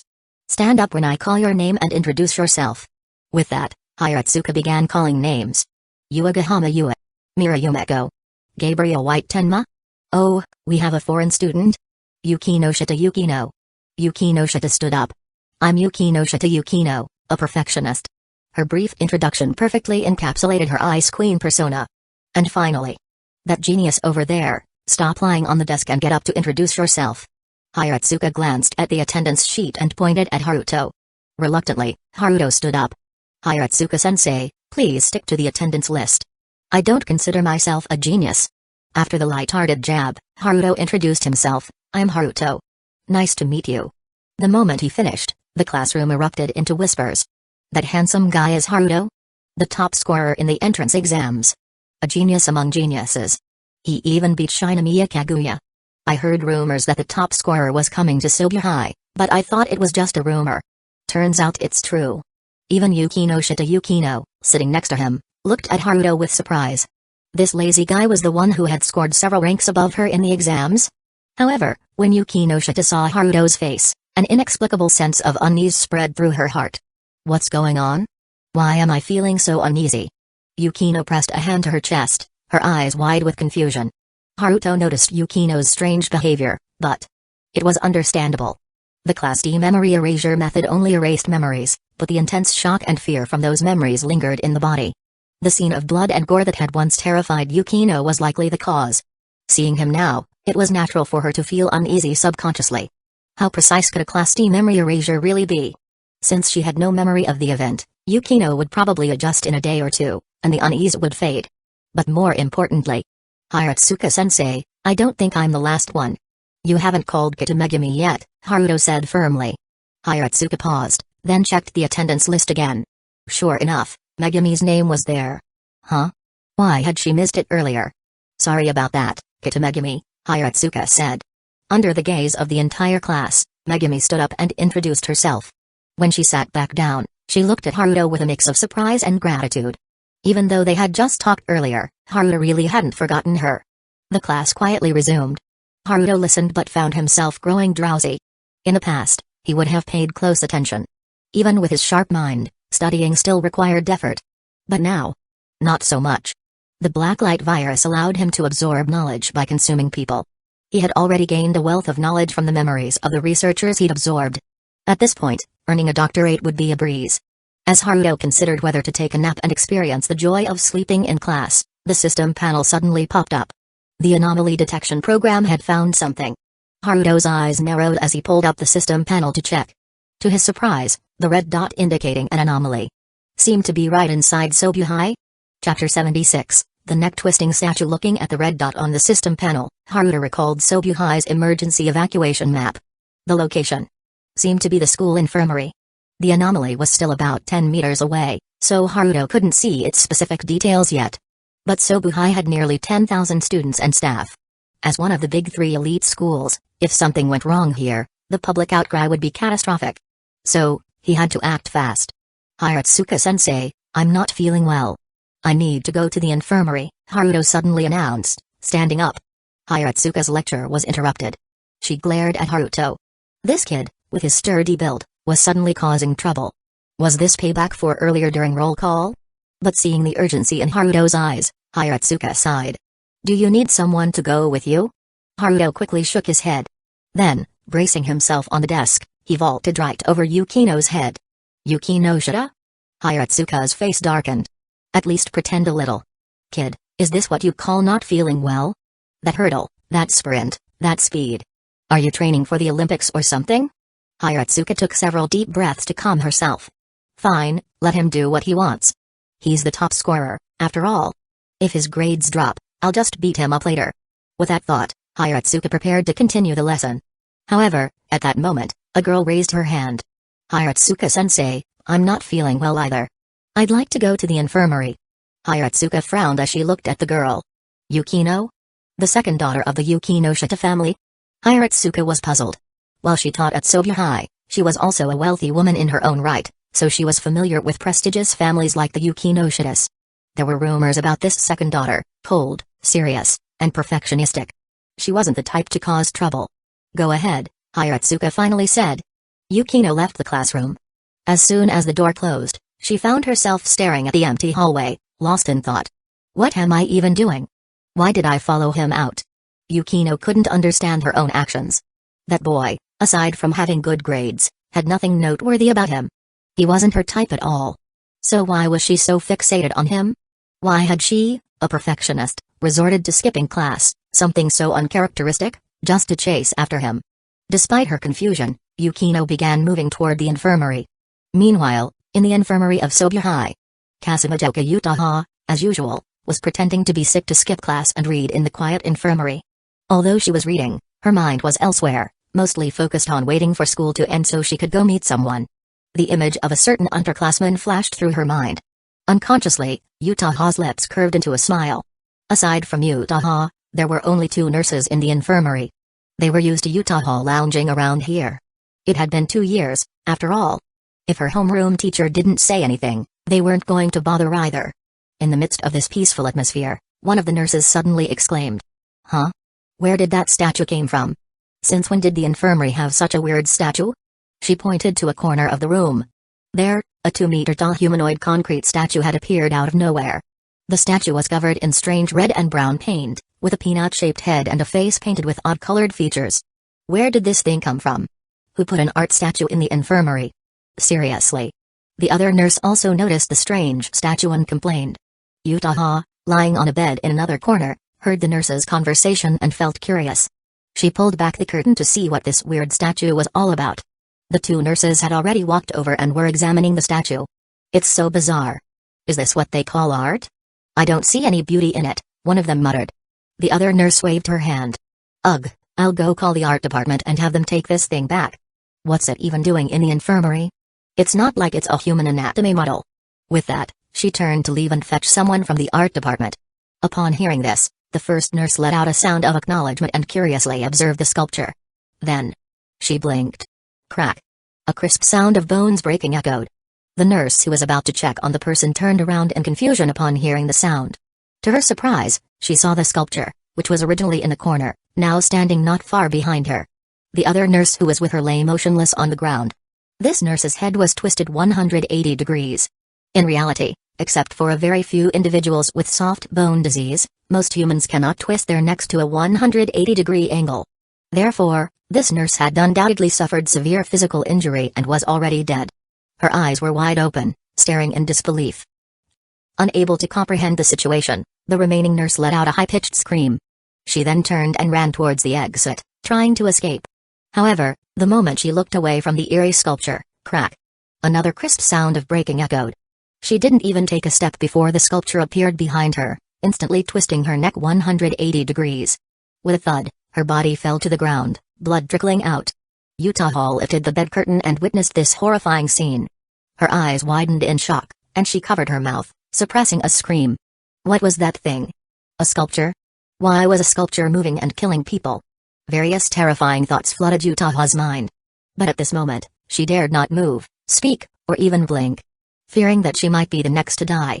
She had promised her kuhai to meet again at the start of the school year. She couldn't die here.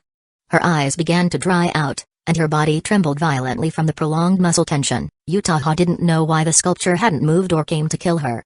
But she didn't dare to move. Who could save her? This thought crossed Uchiha's mind. But she knew it was unlikely. In light novels, the hero always arrives just in time to save the heroine from danger, but such cliched plots don't happen in real life.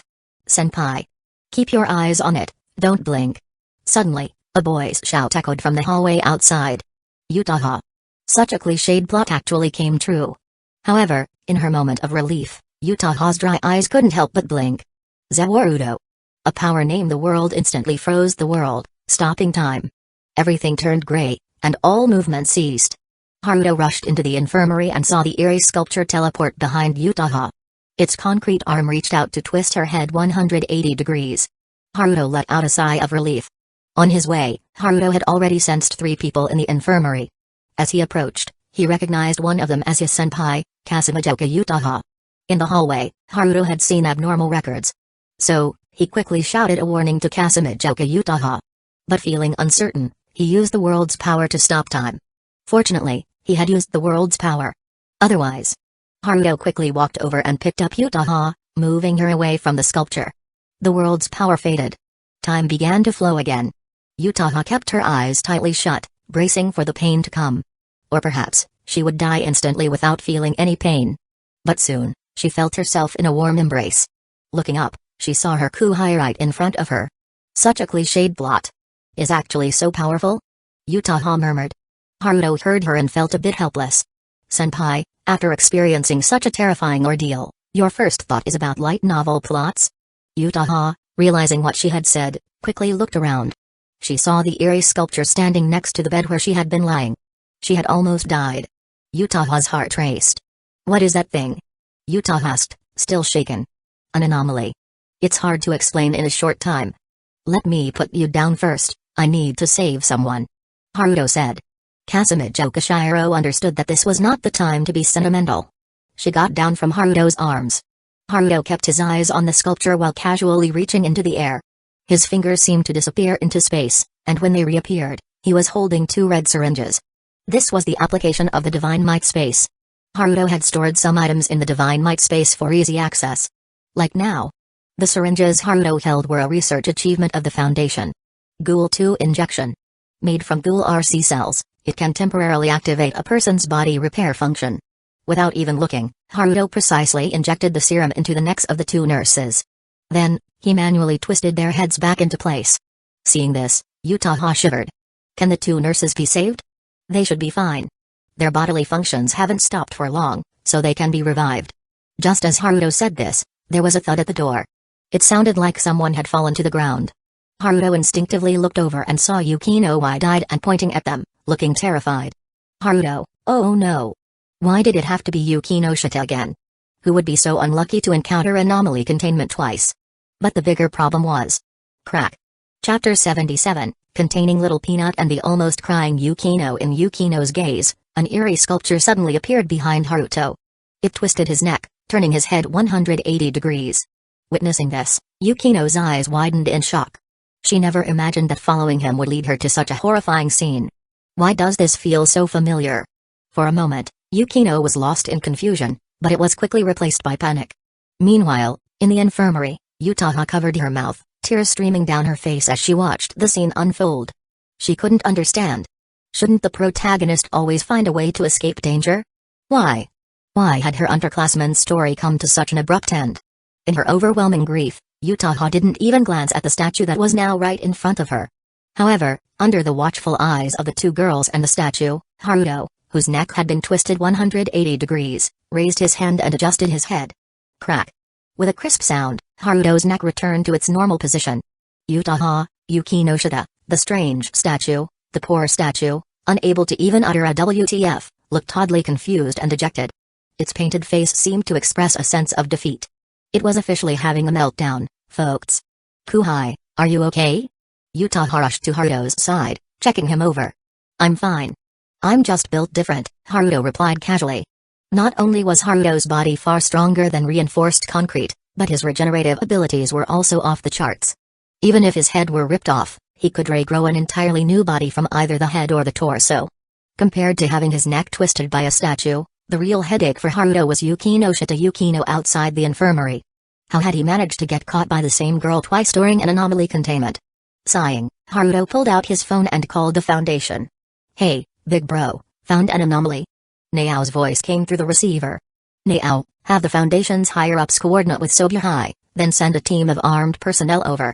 No, we don't need a mobile task force. It's not necessary. I'll send the anomalies characteristics and containment procedures shortly. Make sure the team reads them. Oh, and have them bring those two iPods. Yeah, the mascots. Hurry up. Class ends in 20 minutes. After giving his instructions, Haruto hung up. Then, without looking away from the statue, he typed out the anomalies characteristics and containment procedures and sent them off. Anomaly, the sculpture SCP-173. Anomaly Level 3, hazardous, the anomaly manifests as a mobile concrete statue. When humans are within its vicinity and not directly observing it, SCP-173 will instantly move behind him and twist their necks 180 degrees. SCP-173 exhibits extreme mobility but cannot move while under direct observation. It also cannot move if no humans are within its vicinity. Note, do not attempt to blink or look away. Doing so will allow SCP-173 to approach and twist your neck 180 degrees. Containment procedures. During containment, no fewer than 3 personnel must be present at all times, with at least 2 maintaining constant eye contact with SCP-173. If a personnel needs to blink, they must announce it verbally. No more than 2 personnel may blink at the same time. Once contained, SCP-173 must be stored in a locked containment chamber. The above procedures must be followed when entering the chamber. The containment procedures seemed straightforward. If SCP-173 couldn't teleport, its anomaly level might even be lower. The only issue was the risk of personnel blinking out of nervousness during containment. To eliminate this risk, Haruto had the Foundation bring the iPods. iPods don't need to blink. They're the perfect counter to SCP-173. With this setup, the containment was foolproof. In less than 10 minutes, faint footsteps could be heard outside. A fully armed team entered the infirmary. Haruto could finally look away. While he didn't need to blink, staring at SCP-173 was still exhausting. The armed personnel aimed the iPods at SCP-173, then loaded the statue into a sealed black container. The team came and went quickly, leaving Uchiha and Yukino stunned. "Kuhai. Just who are you?" Uchiha asked, her curiosity piqued. Although she had never believed in superpowers or secret organizations before, meeting Haruto made her feel like it all made sense. And those heavily armed, highly trained personnel. There was no way an ordinary student could command such a force. Yukino also looked at Haruto with a mix of confusion and curiosity. But why did this scene feel so familiar? What was going on? Haruto sighed, first helping the two unconscious nurses onto their beds. Then, facing the two girls, he explained in a serious tone, "I'm affiliated with the SCP Foundation, Special Executive Officer, Designation 051. As you've seen, anomalies exist in this world, like that statue that twists people's necks. The SCP Foundation's mission is to control and contain anomalies, protecting the general public's perception of reality." Uchiha's eyes lit up. "So, you're actually a hero protecting the world and humanity?" Haruto shrugged. "You could say that, but it's not as grand as it sounds. I just want to maintain normalcy and prevent the world from falling apart." Uchiha, however, was clearly excited. "Kuhai, the way you describe it. You're like a protagonist, a hero working in the shadows to protect everything. I used to think such clichés were shallow, but now I see how moving they can be. I guess my perspective was too narrow." Meanwhile, Yukino spotted a critical detail. "You said you protect the general public's perception. But what happens to people like us who've seen anomalies?" Yukino had a bad feeling about this. Haruto glanced at her, then pulled out a crowbar. "This is an amnesia-inducing crowbar. A strike to the back of the head will erase several hours of memory. This method is known as the Class D memory erasure procedure. It's safe, efficient, and protects personal privacy. Of course, it doesn't cause physical harm. The act of striking is what matters, not the force." As he spoke, Haruto lightly tapped the nurses on the back of their heads. "Like this.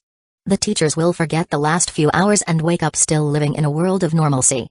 Yukino's eyes widened. She stared at the crowbar, piecing things together. "You? No, the SCP Foundation erased my memories before, didn't you?"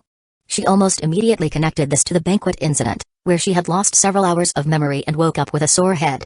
Haruto nodded reluctantly. Yukino, you've had really bad luck, running into containment operations twice. But don't worry, you won't remember this. Just take a nap, and everything will be fine. Now, stand still." As Haruto approached with the crowbar, Yukino felt like she was about to cry for the first time in her life.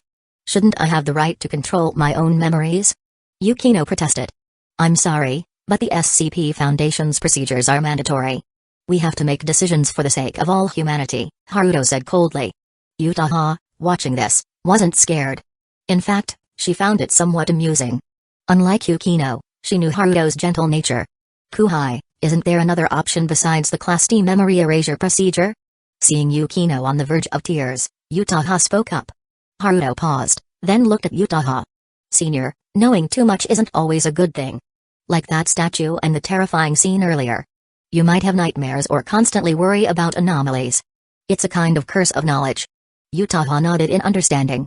"Usually, I'd go with the Class D memory erasure procedure, but this time, it's not an option." Uchiha smiled brightly. "Since you saved me, Kuhai, I don't want to forget this experience no matter what. So, there must be another way, right?"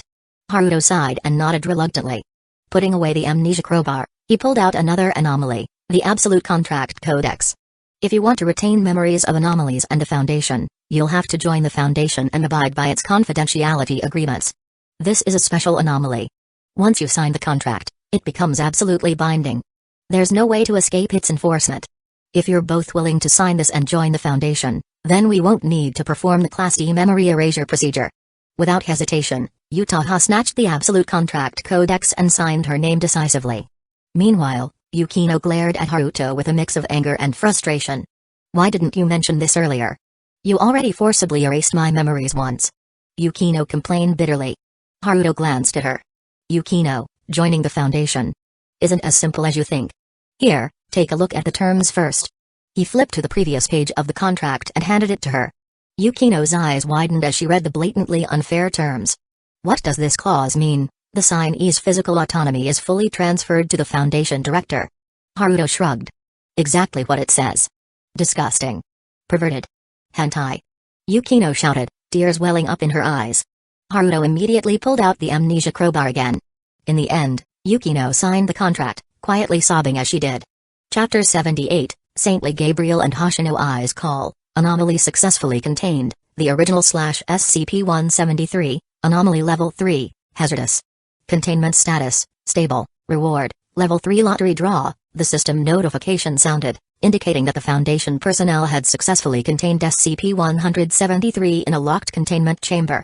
With the iPods present, containment was nearly foolproof. The mascots, while lacking combat abilities, didn't need to blink, making them the perfect counter to SCP-173. Yukino returned to the classroom.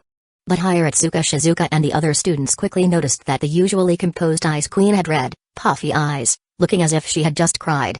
Speculations began to swirl among the students. Given that Haruto, the handsome top scorer, had left the classroom first, followed by Yukino Shida, the beautiful and equally high-achieving girl, and the fact that they were seatmates, it was inevitable that some wild theories would emerge. During break time, groups of students huddled together, whispering, "Hey, Yukino Shida looks like she got dumped." She definitely got dumped, right? Absolutely got dumped. Wow, I didn't expect Haruto to be such a playboy. But I'd let him play me. Ugh, he's just. I can't even. Though they tried to keep their voices low, the sheer number of people talking meant Yukino could still hear them. She was already in a bad mood. Learning that her memories had been forcibly erased once, being dragged into a strange organization, and now becoming the center of gossip, Yukino wasn't the type to enjoy being the subject of rumors. And the content of those rumors was miles away from the truth. Suddenly, Yukino stood up. She walked over to the group of gossiping students. Everyone fell silent, turning to look at her. "Haruto didn't dump me. It's not what you're saying." With that, Yukino turned and walked away. She had her own sense of justice. Even if that man was the worst, she couldn't let him be slandered because of her. However, the class exchanged glances and came to a new conclusion. Is Yukino Shida actually a lovesick fool? She must be, right? Absolutely.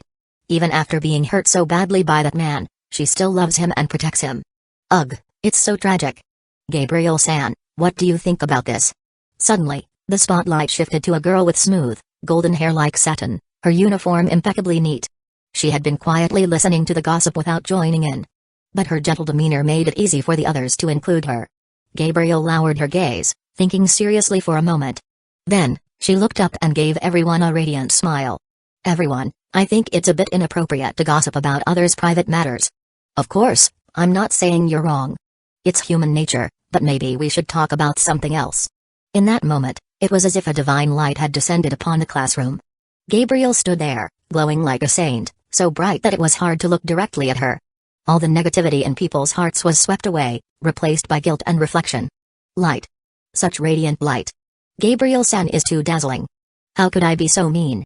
Seeing Gabriel-san, I realize I should strive to be better. Gabriel-san is right.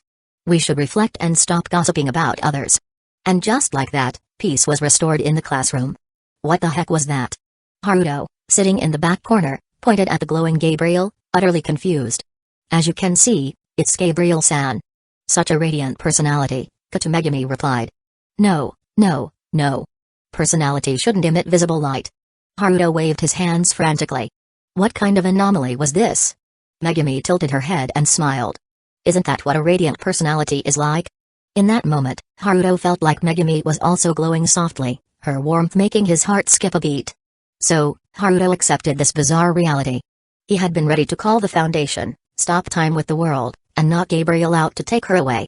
By the way, Haruto-kun, you really haven't forgotten me, Megami suddenly remarked. Haruto reached out and ruffled her hair. It's only been one class. How could I forget? No, I'll never forget you, no matter how much time passes. Megami lowered her head, enjoying the head pats. Even her parents rarely did this for her. Being overlooked at home, Megami had endured years of loneliness and neglect. But now, someone had finally noticed her, found her, and promised never to forget her.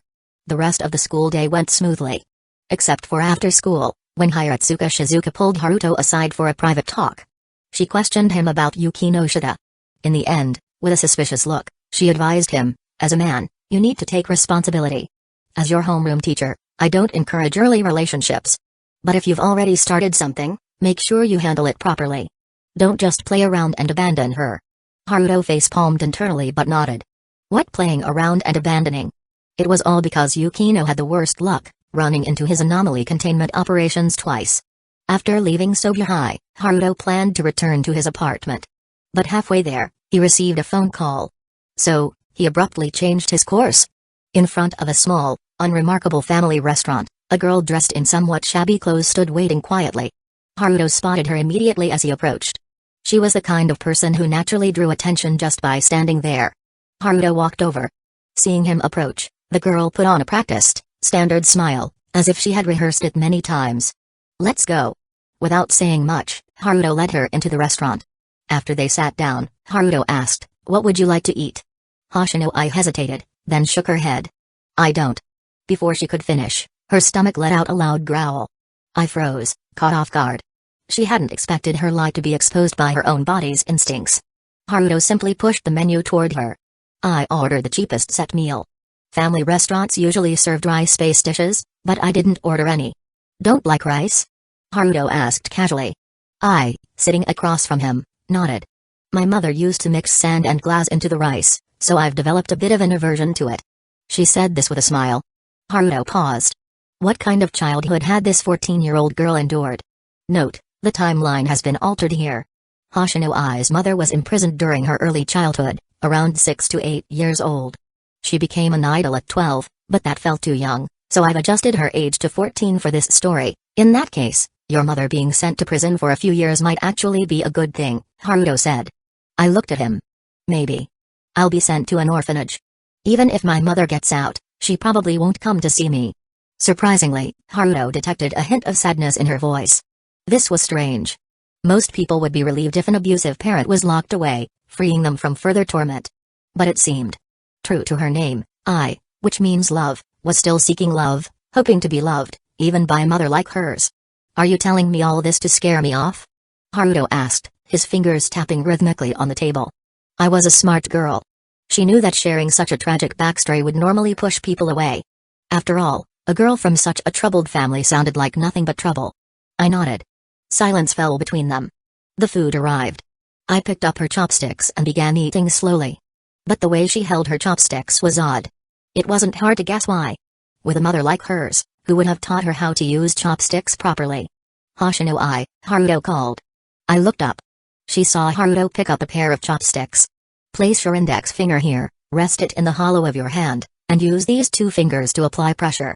I was momentarily confused, then realized Haruto was teaching her how to use chopsticks.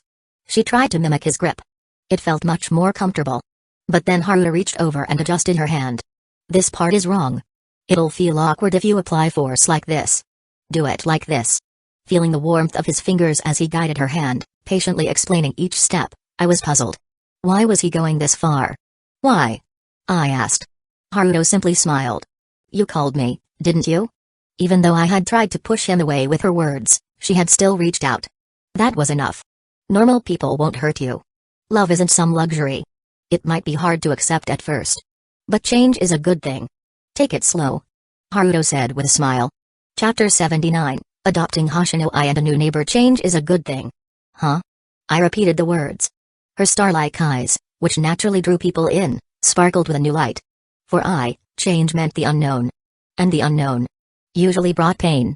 Acting recklessly, making changes, had always led to beatings from her mother, going hungry, and suffering. Countless past experiences warned I to don't change and stay in the familiar lies. But now, I decided to give it a try. What if? Using the chopsticks, she finished her meal. Though her grip was still a bit awkward, it was much better than before. Then, she looked at Haruto. Made a decision? Haruto asked with a smile. I nodded. Please take me with you. I'll do anything. The words could easily be misunderstood. But I was serious. Anything. Haruto couldn't help but laugh. While change is good, don't burn all your bridges. You're still young. You have plenty of time to try new things. He reached out and ruffled her hair. Then, Haruto took I to one of the Foundation's front companies. The place was already set up, with all the necessary resources in place, though it hadn't officially launched yet. The person in charge was Saito Hueco, a management talent the Foundation had recently recruited. Within the Foundation, she held a Class C management position. Externally, she was the CEO of Umbrella Entertainment. She was also a stunning beauty.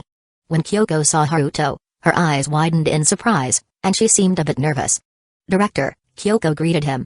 Haruto waved his hand. No need to be so formal. Outside of missions, we're just colleagues." Hueco was taken aback. This man was the head of that unfathomable organization, yet he was so casual?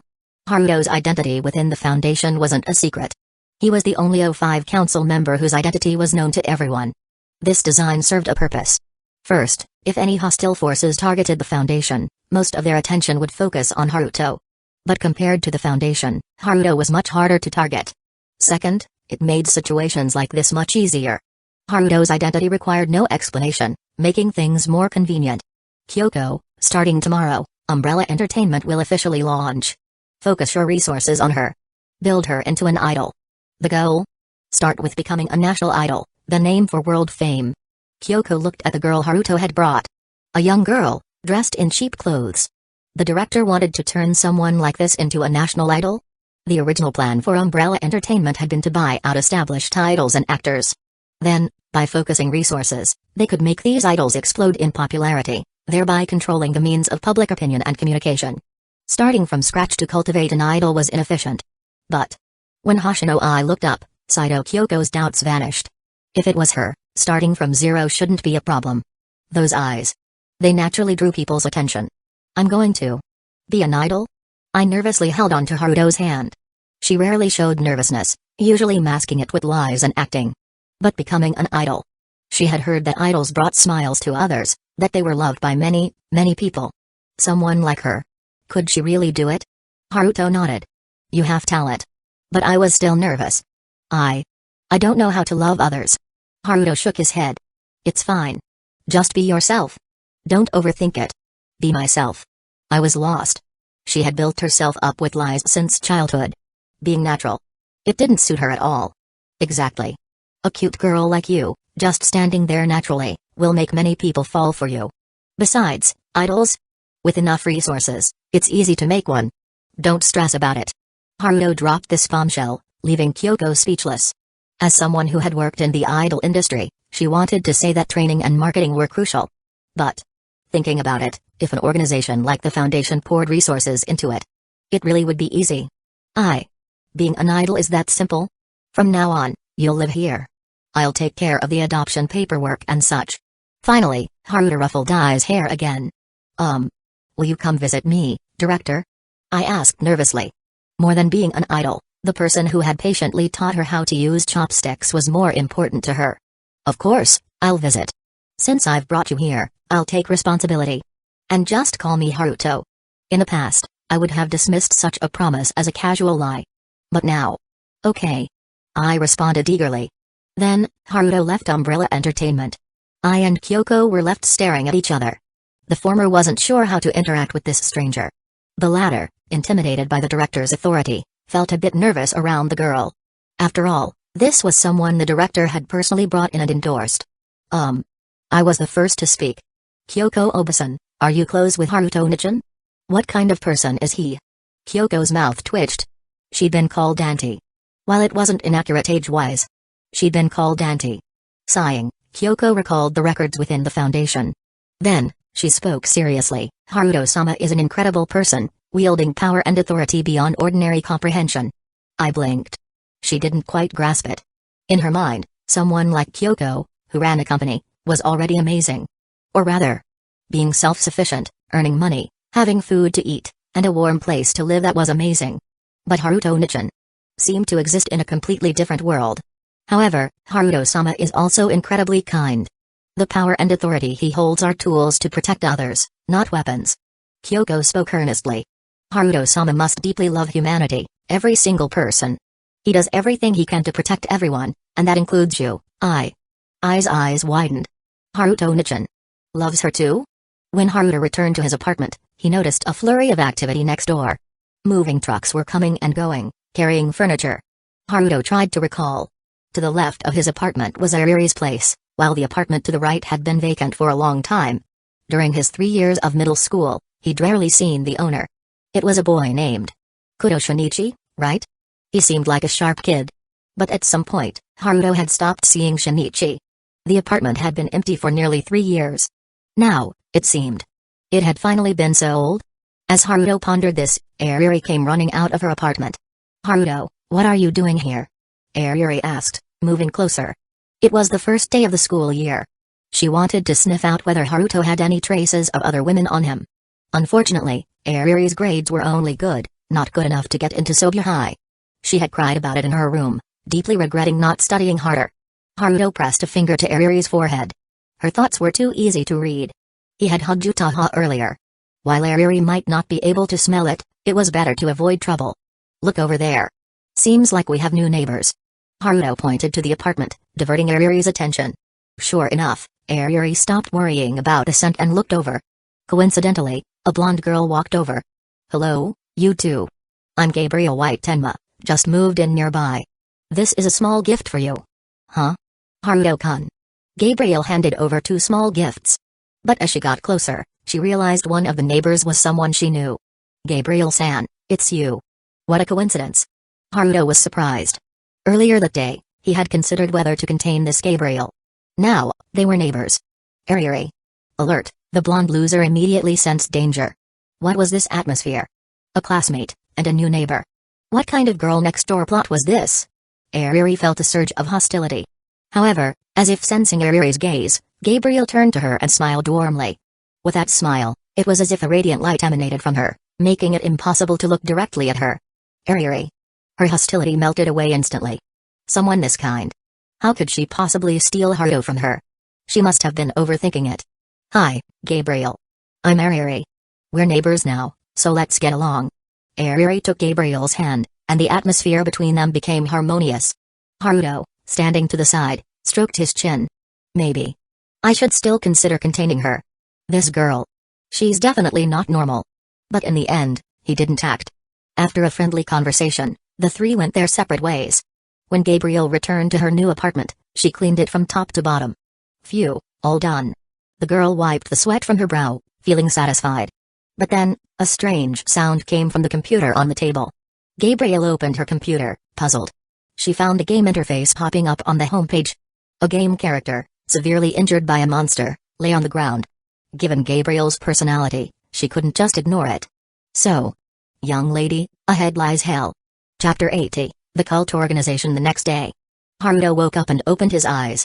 In his arms was the soft and adorable Shiro. Although Haruto had tried to talk to Shiro before, asking her to sleep in her own room and not sneak over in the middle of the night, it clearly hadn't worked. Moreover, Shiro seemed to have found a way to deal with Haruto. Whenever Haruto started scolding her, Shiro would widen her watery eyes and start acting cute. Since Shiro was adorable, this tactic was highly effective. After getting dressed, Haruto left the house, heading to Sobya High. Standing on the street, Haruto glanced curiously at the apartment next door.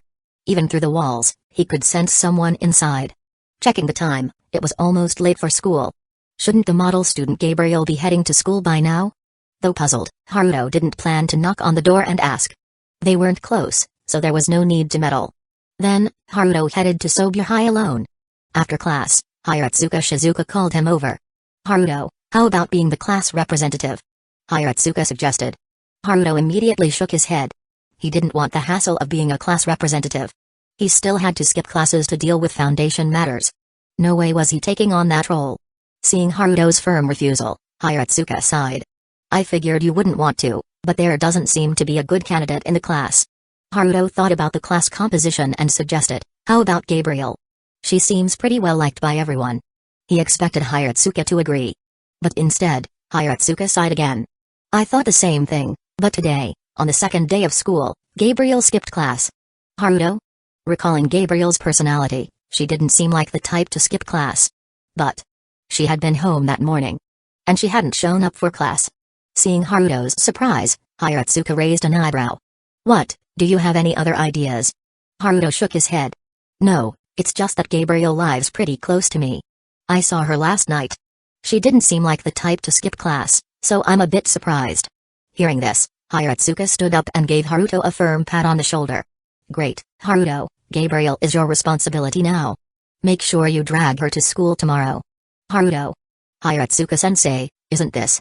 Before he could finish complaining, Haruto was pushed out of the teacher's office. The door slammed shut. Standing in the hallway, Haruto let out a long sigh. What a hassle. Just then, the system panel popped up. The anomaly detection program had found something. But this time, the anomaly was far away, not in Chiba. So, Haruto turned around and opened the teacher's office door again. "Hiratsuka-sensei, I need to take a leave of absence. My neighbor's daughter's uncle's wife's dog is having a difficult labor." With that, Haruto closed the door and bolted, leaving the teachers in the office utterly baffled. Hiratsuka was dumbfounded, taking a moment to recover. "Haruto!" Hiratsuka roared. Meanwhile, Haruto had already slipped out of the school gate. Anomaly containment mission. Have the station personnel nearby send a D-class team to investigate. Haruto called the Foundation and gave instructions. He then headed to the nearest train station, planning to get there as soon as possible. The anomaly was located in Osaka.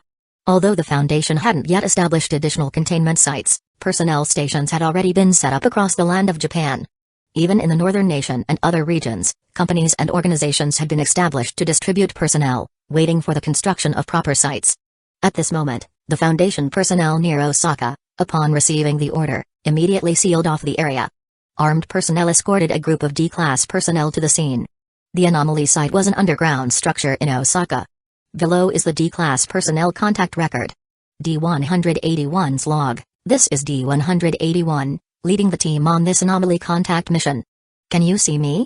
A brunette girl spoke into the camera. The Foundation responded, instructing her to begin the contact mission immediately. "All right, I'll begin." D-181 picked up the camera and started moving toward the target location. At the anomaly site provided by 051, there was only an abandoned park, with no signs of anything unusual. Report: D-181 has not detected any anomalies. Everything here seems normal. Wait, what's this? The camera panned over the abandoned park, suddenly focusing on a patch of ground. There was a small crack in the sand, so tiny that even zooming in made it hard to spot. D-181 reached out and tried to pry the crack open. She succeeded.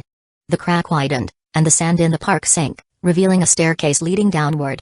Report: D-181 has discovered a strange passage. Requesting further instructions. The Foundation instructed her to proceed downward. D-181, holding the camera, began descending the staircase. The staircase had about 1,000 steps. Based on the footage, it descended several hundred meters before opening into a corridor. The corridor was dimly lit by emergency lights on either side. Report: D-181 detects a strong smell of blood. Other D-class personnel also report the smell. The Foundation instructed her to continue forward.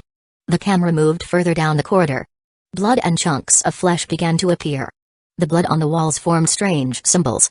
After investigation, the Foundation found no specific meaning behind these symbols. "I think this is human blood. Oh God, I think I'm going to be sick." D-181 muttered a complaint. Since the comment contained some useful information, the Foundation did not issue a warning. As they continued forward, dismembered limbs began to appear, confirmed to be human. These limbs were embedded in the walls, arranged in various poses. After passing through 100 meters of blood and dismembered limbs, they reached an underground hall. Report: D-181 has discovered an underground space. Human voices can be heard inside. Requesting instructions. Whispered. The camera was raised, capturing the dark underground space. Faint voices could be heard through the audio, but the language was unrecognizable. It didn't sound like any known language. The Foundation instructed her to proceed and investigate the underground space. Honestly, my gut tells me nothing good is waiting ahead. Foundation warning: D-181 has received one warning. 3 warnings will result in the immediate detonation of the explosive collar, leading to execution. All right, no need to get violent. I'll go. The camera continued forward. Inside the underground space, there were over a dozen primitive torches. In the footage, thousands of people dressed in bizarre attire were prostrating themselves in one direction. Ugh! That guy's ripping out someone's heart with his bare hands. Hey, there's someone peeling their own skin off. Wait, what's that thing in the center? The camera zoomed in on the center of the space. There, a 3-meter-tall humanoid creature sat on a throne made of human bones. The creature had green skin, bat-like wings, and a head resembling an octopus, with dozens of tentacle-like appendages protruding from the back of its head. It looked somewhat resigned to its fate. We've been spotted. These lunatics are charging at us. Requesting evacuation. Requesting evacuation. In the footage, the thousands of strangely dressed people turned their heads toward the corridor. Some of them, wielding sickles, axes, and screwdrivers, began charging forward. The Foundation authorized the evacuation. The footage began to shake violently. During what appeared to be a collision, the camera was dropped. The D-class personnel were seen fleeing in panic, pursued by a group of frenzied individuals. 2 D-class personnel were caught, their limbs severed on the spot, their bodies gutted, and their hearts ripped out. The person who removed the heart held it aloft, his expression both manic and reverent. "For the great Cthulhu," he declared. Then, he devoured the heart raw. The footage abruptly cut off, presumably because the camera was crushed. This concludes the anomaly contact record. In the end, only D-181 successfully escaped. The other D-class personnel were confirmed dead. The Foundation determined that this human organization had anti-human tendencies and authorized the use of standard weaponry against them. Armed Squad 19 was dispatched. Armed Squad 19 was wiped out. The Foundation classified this human organization as an extreme anti-human group, with members exhibiting deranged mental states. Due to the organization's large numbers and the inability to deter them through force, the Foundation authorized the use of special strategic weapons. Mobile Task Force A, Wings of Freedom, was deployed. Wings of Freedom was equipped with Crimson 1 bio-exoskeleton armor. Wings of Freedom completely eradicated the anti-human organization, killing 6,307 members and capturing 632. The captured members would be properly detained, interrogated, subjected to the Class D memory erasure procedure, and repurposed as D-class personnel for expendable tasks. The organization was annihilated, and the humanoid anomaly in the underground space was placed under Wings of Freedom supervision. 051 arrived at the anomaly containment site. Data expunged. This concludes the containment record. When Haruto arrived at the scene, he was met with utter chaos. The entire underground passage and staircase were clogged with corpses, body parts, and blood. The Wings of Freedom members showed signs of mild psychological distress. Haruto arranged administrative leave for them. After clearing the underground passage, Haruto entered the underground space. There, he saw the humanoid anomaly from the records. At the same time, he reviewed the anomaly's characteristics. Just as Haruto's expression grew complicated, the humanoid anomaly spoke. Could you help me down? I'm stuck here. Oh god, those people are complete lunatics. Haruto's expression became even more complicated. This anomaly, with its distinctly Cthulhu look-alike appearance, sounded oddly polite. Huh? This little thing's got manners. Chapter 81, An Anomaly Begging for Containment, and Taking Over the Four Great Zaibatsu, Anomaly, Cthulhu Fusikoff. SCP 2662. Anomaly Level 4, Apollyon. The anomaly manifests as a humanoid creature with partial characteristics of the mythical Cthulhu, possessing bat-like wings and 20 tentacles protruding from the back of its head. Is this thing really not Cthulhu?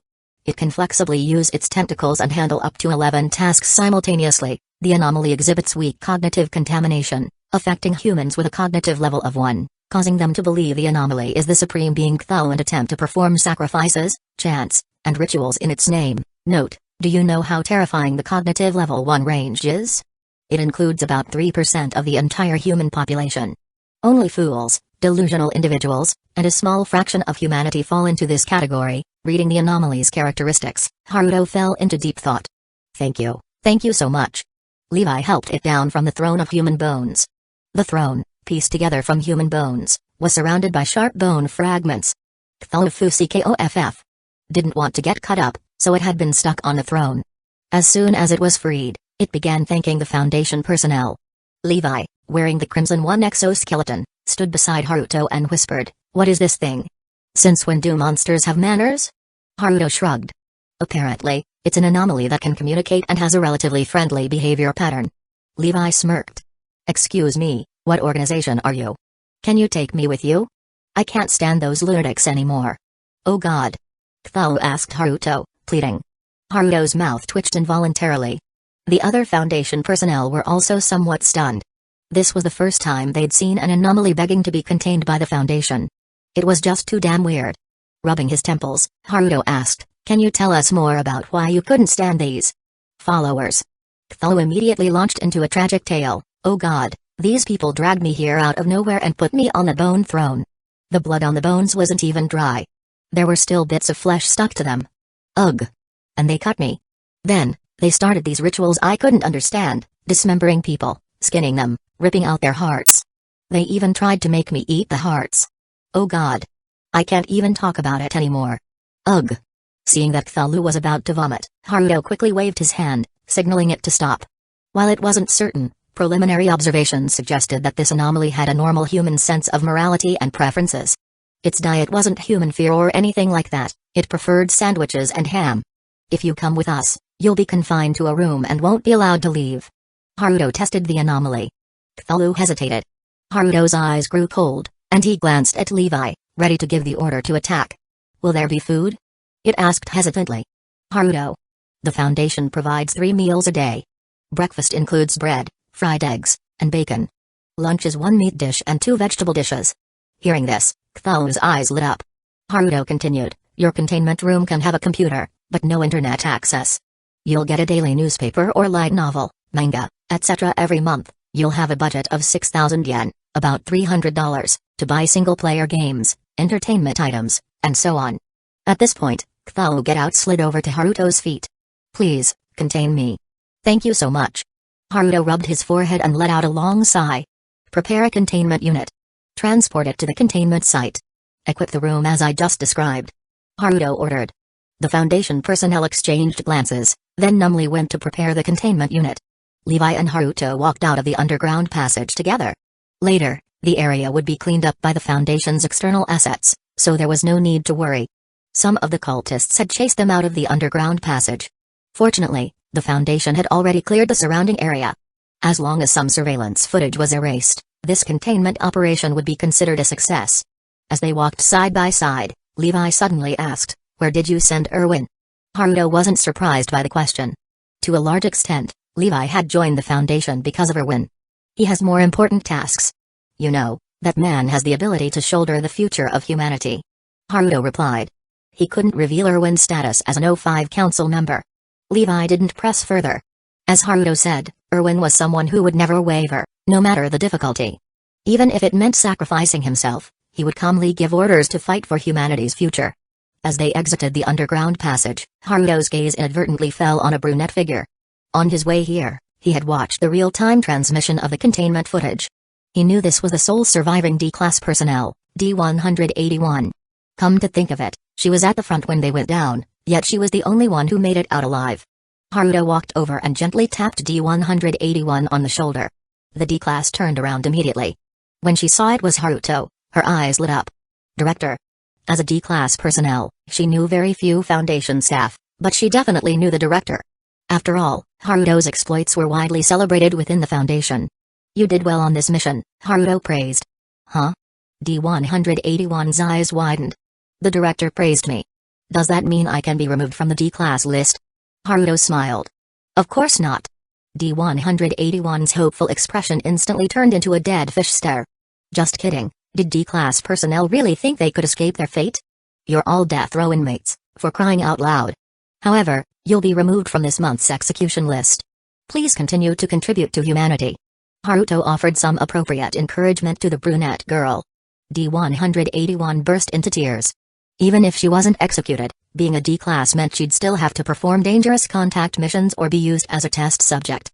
Wasn't that the same thing? Haruto, however, didn't care about her reaction. He waved his hand and left. Returning to Chiba, it was already late. There was no way he'd make it back to class in time. So, Haruto decided to go tomorrow. But before that, he should check on his neighbor. Although Haruto didn't want to deal with troublesome matters, Hiratsuka had asked him to look into Gabriel's situation. Just as Haruto arrived at the apartment, he received a call from the Foundation. Cthulhu SCP 2662 had been hijacked during transport. Hearing this, Haruto was stunned. He had no choice but to rush to the Foundation site to assess the situation. Fortunately, 2 hours later, thanks to the efforts of the Armed Personnel and Mobile Task Force A, Wings of Freedom, Cthulhu was recovered. The hijacking incident was recorded as follows. Cthulhu was transferred from a black containment unit to a Foundation RV. The RV was accompanied by 7 Foundation sedans and 1 Foundation transport vehicle. 30 armed personnel and 5 Wings of Freedom members were responsible for the transport. Halfway through the journey, after leaving Osaka, the road ahead was suddenly blown up, forcing the convoy to stop. At the time, Cthulhu was taking a shower in the RV, preparing to sleep. 5 civilians blew open the RV, attempting to climb in through the breach.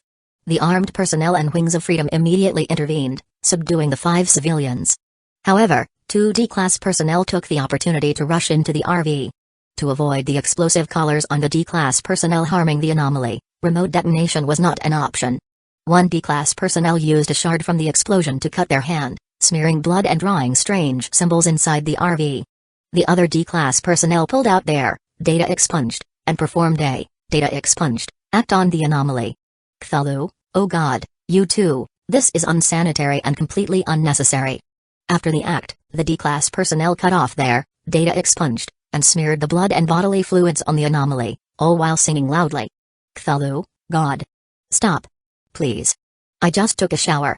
The 2 D-class personnel were executed by the arriving armed personnel. The anomaly rushed into the bathroom and vomited profusely. End of hijacking record. Reading this report, Haruto wanted to curse but found himself speechless. Why are there so many abstract artists in this world? But then again, considering that cognitive level 1 individuals make up 3% of the human population. With the sheer size of humanity, it's inevitable. Ugh. This made Cthulhu's anomaly level 4 seem not only appropriate but perhaps even a bit low.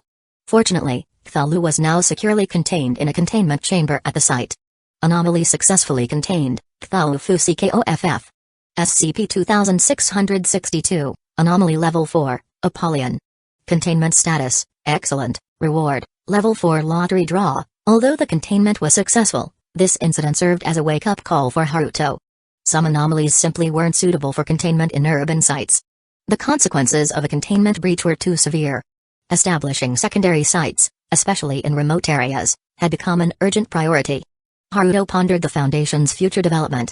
Unfortunately, Kaguya Shinomiya hadn't been in contact with the head of the Shinomiya Zaibatsu recently, not even meeting face-to-face.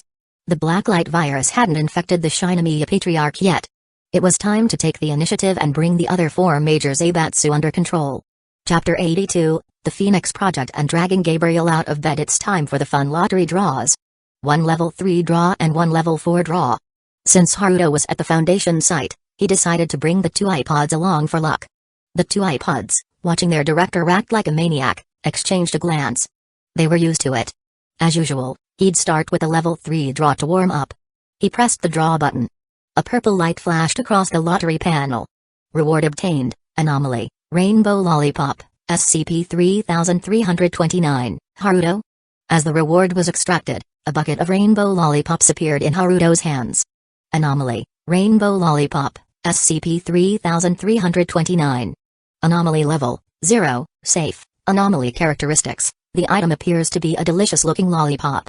When placed in the mouth, it produces a sweetness 3 times that of regular candy and cycles through 18 flavors, including apple, orange, and strawberry. Anomalous effect. While the candy's sweetness is in the mouth, the consumer gains weak mimetic properties.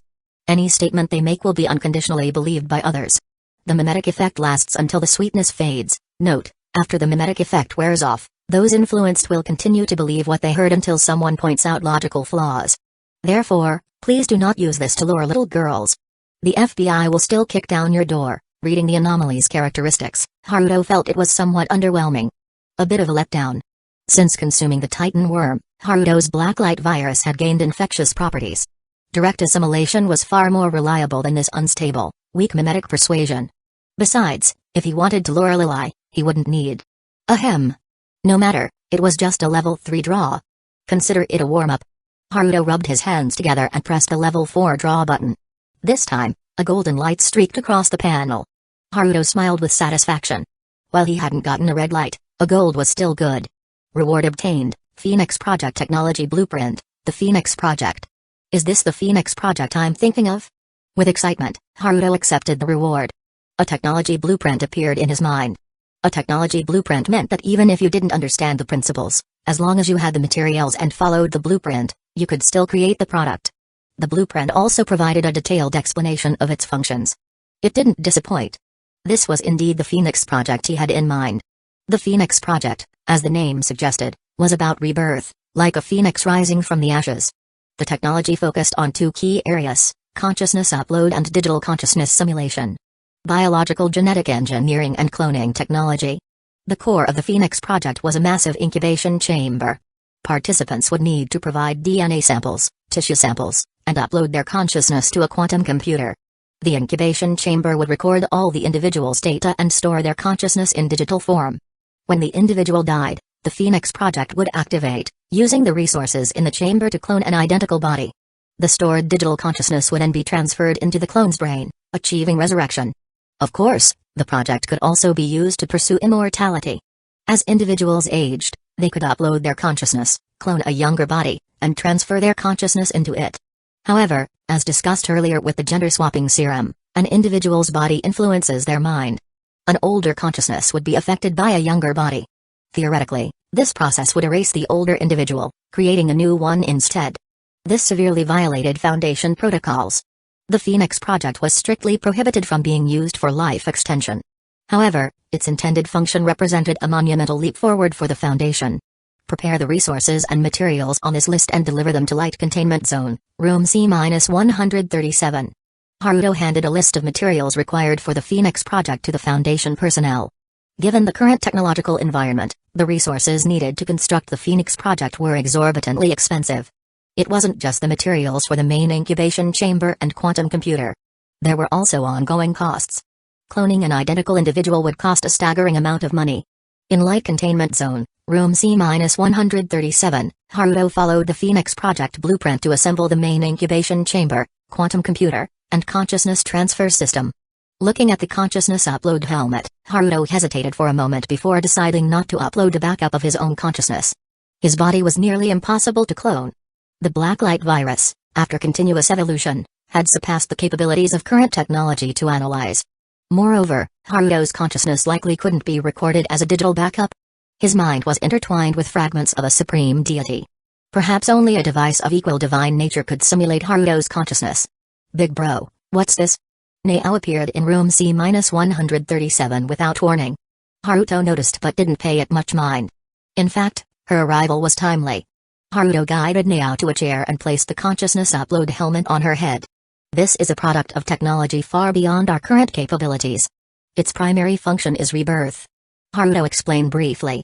Nao tilted her head, still not fully understanding. Just sit still and leave a backup. With that, Haruto initiated the upload process. Nao's body twitched. It felt like a small electric shock. Then, the consciousness upload was complete. In the quantum computer, a backup of Nao's consciousness now existed. This backup would be frozen and stored, only to be activated if Nao's death was detected. At that point, Nao's body would be cloned, and the backup consciousness would be transferred into the new body. Afterward, Haruto took blood and tissue samples from Nao. Though confused, Nao cooperated fully. By the way, Nao, you haven't officially joined the Foundation yet, have you? After finishing the sampling, Haruto suddenly said. Nao shook her head. While she had been active within the Foundation, she didn't have an official rank or designation. Haruto pulled out the Absolute Contract Codex. Want to sign a contract? Nao's blue eyes sparkled. Really? Big Bro is finally letting me sign the contract? She had wanted to join officially for a while, but Haruto had told her not to act on impulse. Snatching the Absolute Contract Codex, Nao quickly signed her name. The contract took effect. Big Bro, what's my position and designation? Nao asked eagerly. SCP Foundation, A-Level Decision Coordinator, Nao Tamori, Designation A01. Haruto announced her position. This was something he had planned for a while. Nao had a talent for decision-making and coordination and had been with the Foundation since its inception. She was well versed in Foundation operations and knew many classified details. Her A-level status was well-deserved. Wow! Awesome! Nao cheered. She had thought she might become a C-level investigator or a B-level manager. Alright, stop fooling around. Go gather the Foundation personnel for sampling in room C-137. Haruto paused. Reviving someone through the Phoenix Project would consume resources, which equated to a significant amount of money. Some externally recruited C-level personnel might not even be worth the cost of a single Phoenix Project activation. But notify all C-level and above personnel to come for sampling. No exceptions. Haruto said firmly. The SCP Foundation was an organization that prioritized humanity. When the cost of resources didn't hinder the Foundation's operations or cause more casualties, human life should be valued above money or material resources. This was the Foundation's principle. Nao nodded. Haruto added, do not disclose the purpose of this sampling or the function of the equipment in room C-137 to anyone. If the ability to revive became widely known, Foundation personnel might lose some of their fear of death. This could lead to containment breaches, which would be a headache. The details of the Phoenix Project were restricted to personnel with level 4 security clearance or higher. 0 level, public information. 1 level, basic trust. 2 level, restricted. 3 level, confidential. 4 level, top secret. 5 level clearance is granted only to O5 council members. 4-level clearance is given to a select few A-level personnel, such as site directors, decision coordinators, and mobile task force commanders. The sampling operation was in full swing at the Foundation site. Meanwhile, Haruto returned to his apartment. It was already late at night. But as he passed by the neighboring apartment, he heard shouting. Words like, go. Trash. Die. Garbage. Echoed from inside. Seeing the flickering light from the apartment window, Haruto fell into deep thought. Was this really the apartment of Gabriel, the girl who radiated saintly light? Something was definitely off. Returning to his apartment, Haruto went to bed early, deciding to check on the situation the next morning. The night passed without incident. The next morning, after washing up, Haruto went to the neighboring apartment. Ding dong. Haruto pressed the doorbell. Who is it? It's so early. A girl's annoyed voice came from inside. Haruto's forehead twitched. Gabriel, it's Haruto, your neighbor and classmate. You skipped class yesterday. Hiratsuka-sensei is worried, so she asked me to check on you. Silence followed from inside the apartment. I'll just pretend I'm not home. I really don't want to go to school. This muttered comment reached Haruto's ears. Clearly, the speaker thought that lowering her voice would make it inaudible outside. Unfortunately, Haruto's perception and hearing were far beyond human. Sighing, Haruto kicked open Gabriel's apartment door. Wah! Gabriel let out a startled cry.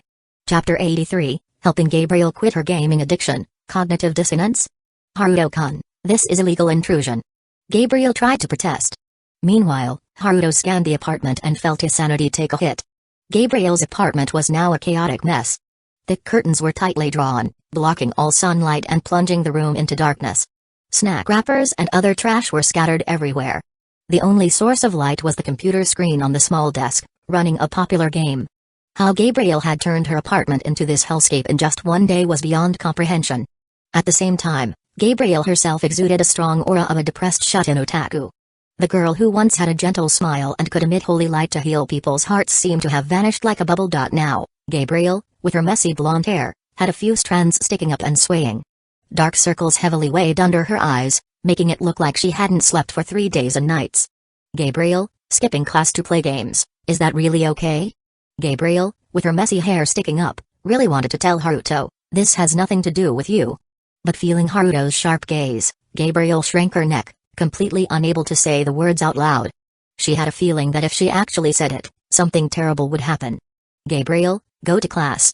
Haruto said in a deep voice. Gabriel hesitated at his words. She didn't want to go to class at all, she just wanted to stay home and play games. But Haruto was terrifying. Suddenly, an idea struck Gabriel. Hey, Haruto, you see, I actually have quite a talent for sports. Standing up, Gabriel patted her chest. Unfortunately, given her flat figure, the motion caused no ripple whatsoever. Haruto narrowed his eyes. He had already guessed what Gabriel was about to say. So instead of going to class, I'd rather develop my talent and one day become a professional sports player. A complete lie. Gabriel just wanted to stay home and play games. Even if she truly had extraordinary talent, she would never actually step onto the path of professional gaming. Haruto squinted his eyes and stared at Gabriel, making her feel extremely guilty. Gabriel, I don't believe you have any so-called sports talent. Haruto stated bluntly. Gabriel's eyes flashed with cunning. Oh? So you're denying my dream, Haruto? In that case, if you can beat me in a game, I'll admit it. Gabriel pointed at the computer screen.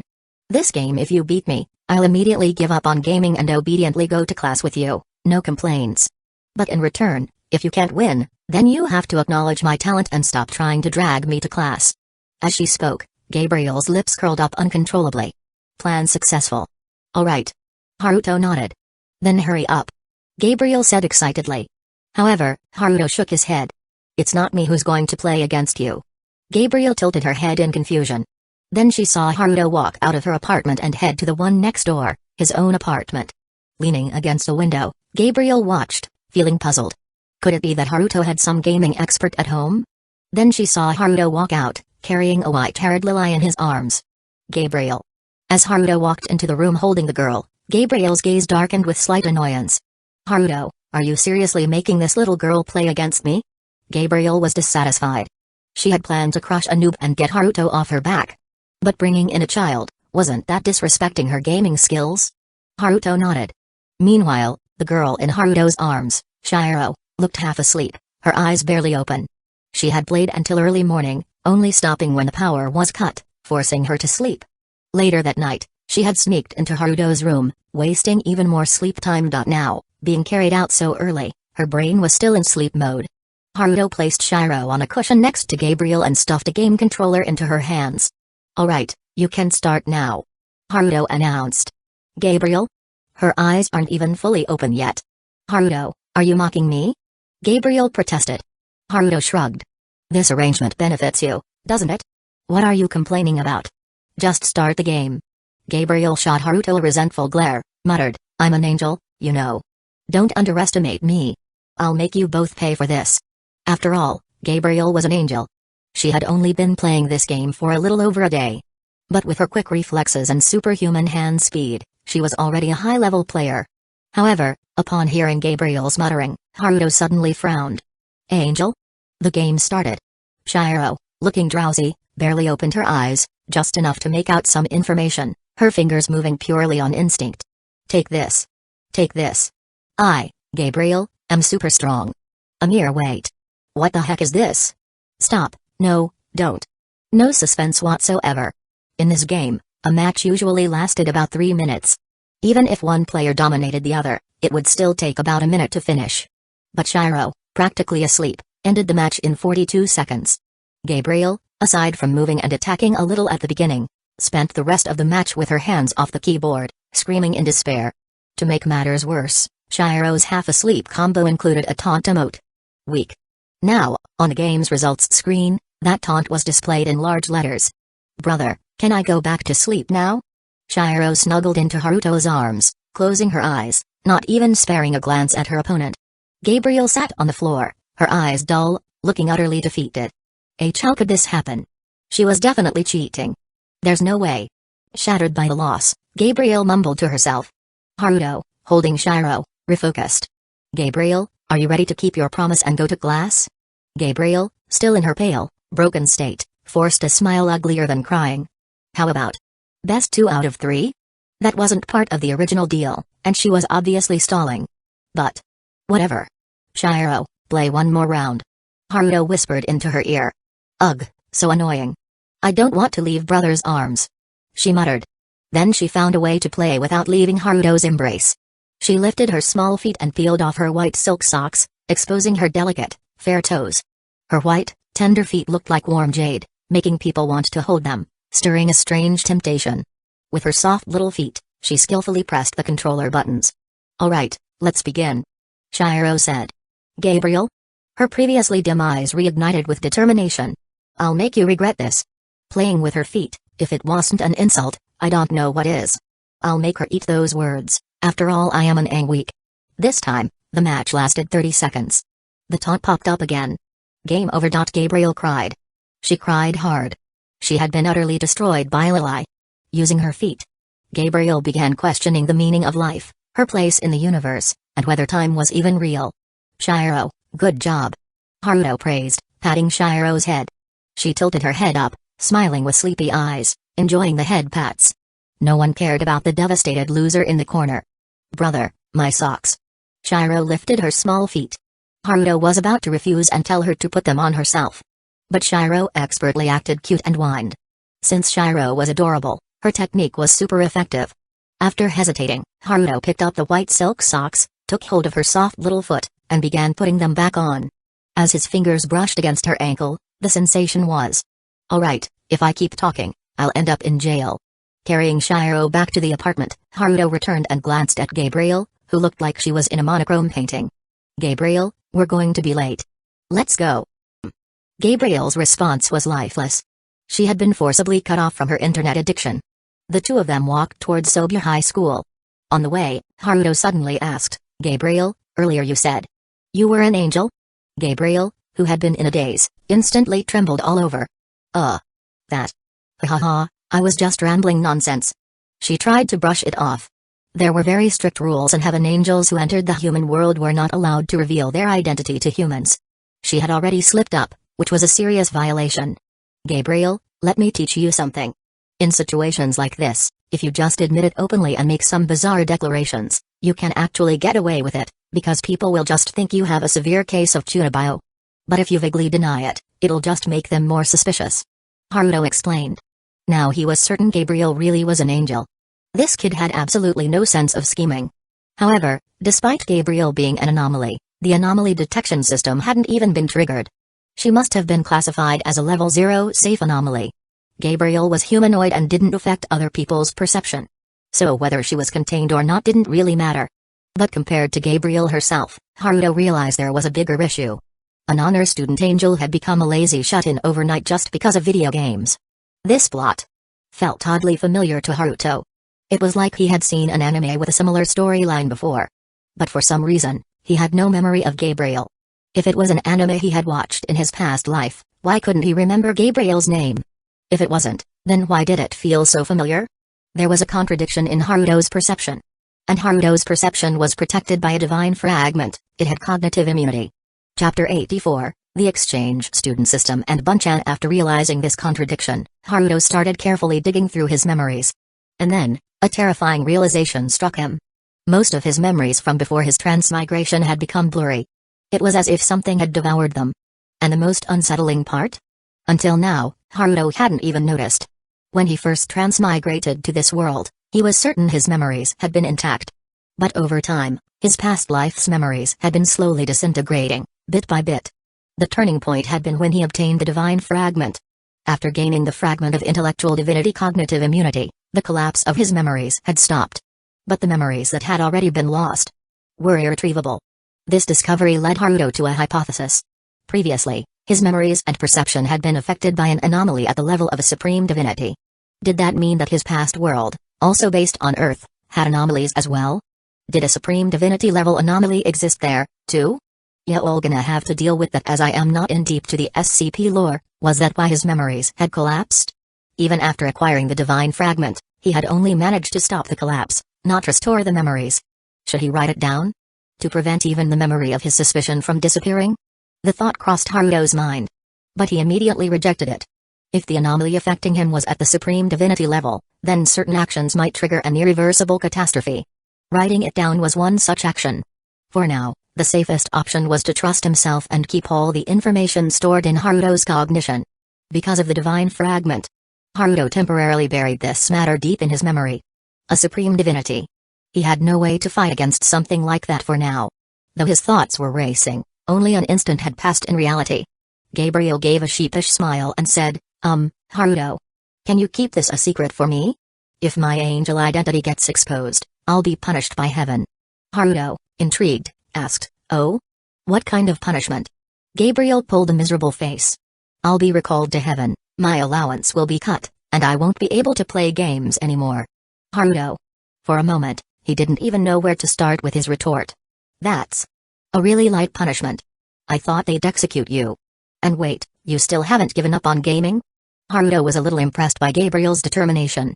Most people, after being completely destroyed in a game by a clueless player like Shiro, would probably never want to touch a controller again. Of course. Even though I face a mighty foe, I will never back down. One day, I will defeat that formidable opponent. Gabriel suddenly became fired up. Haruto shrugged. If she was aiming to surpass Shiro, then she probably had no hope in this lifetime.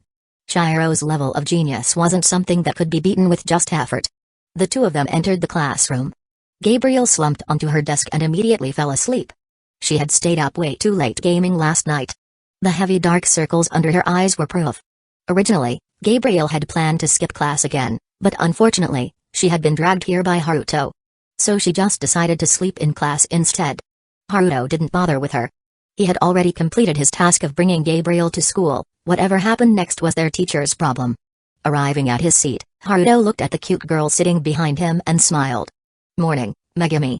Good morning, Haruto, Megumi Kata replied with a smile. You didn't forget about me. Not being forgotten made Megumi visibly happy. Haruto reached out and patted her head. You left early yesterday, Megumi said as she enjoyed the head pats. Ah. I had some urgent matters at home, so I rushed back to take care of them. By the way, Megumi, you seem really concerned about me. Haruto played the direct approach. Ariri would get all tsundere in this situation, while Senpai and Nea would probably get shy. But Megumi? Of course. Because you're special, Haruto, so I care about you. Megumi fired back just as directly.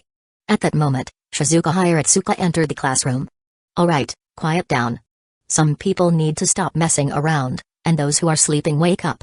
Haruto and Gabriel, on the verge of being name-dropped, could only sit up straight and listen to their teacher. Before we start class, I have 2 announcements. Pass these papers to the back, Hiratsuka said, handing out 2 stacks of documents. Once everyone had received one, she pointed at a promotional-looking flyer. Sobu High School Festival happens every year at the start of the term. It's scheduled for next week and will last for 3 days. The class immediately erupted into cheers. The school festival was a major tradition in Japan's education system. It was an annual event where the school opened to outside visitors. There was a main stage where each class could sign up to perform. Since Sobu High was one of the big 3 academies, its festival stage had a lot of prestige. If someone stood out, they might even catch the eye of talent scouts. At the same time, classrooms were transformed into booths. Most classes ran maid cafes or similar attractions. Students could also earn a little extra cash. It was a fun time. Ugh, that means a ton of people will be here? Humans are such a hassle. Might as well just destroy them all. Gabriel muttered to herself. Haruto heard her. He decided that after class, he would go over and give Gabriel a beating, warning her that if she continued making anti-humanity remarks, he would have to contain her. Alright, quiet down. Shizuka Hiratsuka called the class to attention. Those who want to apply for a performance at the school festival, fill out the application on the back and submit it to me after class. The classroom decoration also needs a theme. You guys can vote on that yourselves, I won't interfere. The second thing is about our school's exchange program. You've probably heard of it. At the mention of the exchange program, the classroom fell into complete silence. The exchange program was a special mechanism among the 3 great schools. Students from Sobu High could voluntarily apply to study for a semester at either the private Hyaka Private Academy or Shuchin Academy. Everyone had indeed heard of it. At the same time, they also knew that, for Sobu High, this program was basically non-existent. No one wanted to go to those 2 monster schools to be tormented. One was a pure aristocratic academy. If you didn't have a high-ranking official in the family or weren't from a wealthy merchant lineage, you wouldn't even be able to lift your head. The other was even worse, notorious for its gambling culture. If you stepped in there, you'd likely be devoured without a trace left. These were lessons learned in blood. Warnings passed down by Sobu High seniors. So, no one wanted to stand out. However, Haruto's eyes lit up. He had originally planned to use the exchange program to go to Hyaka Private Academy. Looks like you all understand the exchange program, so I won't waste words. The exchange will take place after the school festival, next Thursday. You can still participate in the festival as usual. If anyone wants to sign up, just raise your hand now. Application forms have also been handed out. Shizuka Hiratsuka scanned the classroom. Dead silence. Because that place was hell. Haruto was about to raise his hand when he suddenly heard Shizuka continue, "Oh, right. This year is a bit special. That genius in the corner, you received 2 invitations." The class was stunned and turned to look at Haruto in shock. Invitations? Those 2 monster academies actually invited Haruto for an exchange? Invitations and applications carried completely different meanings. Since the exchange program started, almost no one from Sobu High had ever received an invitation. And receiving 2 at the same time? That was unheard of. The class was astonished, but at the same time, if it was Haruto, it somehow made sense. Haruto himself was a bit puzzled. Shuchin's invitation was understandable. Shinomiya Kaguya seemed to be quite interested in him, so it was likely she had pushed for this. But even Hyaka Private Academy invited him? Well, this worked out even better. "Sensei, I'll go to Hyaka Private Academy. Please respond for me." Haruto's voice echoed through the classroom. The students were left dumbfounded. Someone was actually volunteering to go to a monster academy as an exchange student? His seatmate, Yukino, nudged Haruto with her elbow. "That academy is infamous for gambling. Be careful, or you might get eaten alive." Haruto chuckled at her words. "I'm touched that Yukino Shita-san is worried about me." Yukino was momentarily speechless. She didn't even know why she had bothered to warn him. "But I don't think anyone can eat me," Haruto said casually. Yukino then remembered the guy next to her was a monster. Her worries were unnecessary. She should be more concerned about the people at Hyaka Private Academy instead. Because a monster was heading to their school to devour them. Shizuka Hiratsuka gave Haruto a long, meaningful look before nodding. If it was this genius, he should be fine. After that, the class resumed as usual. After class, Shizuka dragged Gabriel away by the ear. After all, she had slept through the entire lesson. The class grew lively again. Before long, a girl ran up to Haruto. "Haruto-kun, we have a drama project planned. We're performing Titanic. Would you like to join us? Haruto looked up to see Uchiha inviting him. Her playful pink hair was tied up in a bun, and she wore a short skirt, looking like a stylish Gyaro, though her behavior was adorably airheaded. It's Bonchan, Haruto responded casually. Bonchan? Yua tilted her head in confusion and instinctively touched her bun. Yeah, Bonchan suits you, doesn't it? Haruto smiled. Yua blinked, then nodded belatedly. She did love her bun hairstyle. However, the bun in Haruto's mind wasn't as innocent as she imagined. Haruto-kun even remembers my name and gave me a nickname. Wow. Yua's eyes sparkled. Chapter 85, The School Festival Invitation. A huge battlefield is coming. Watching Yua's unexpectedly happy expression, Yukino shook her head in silence.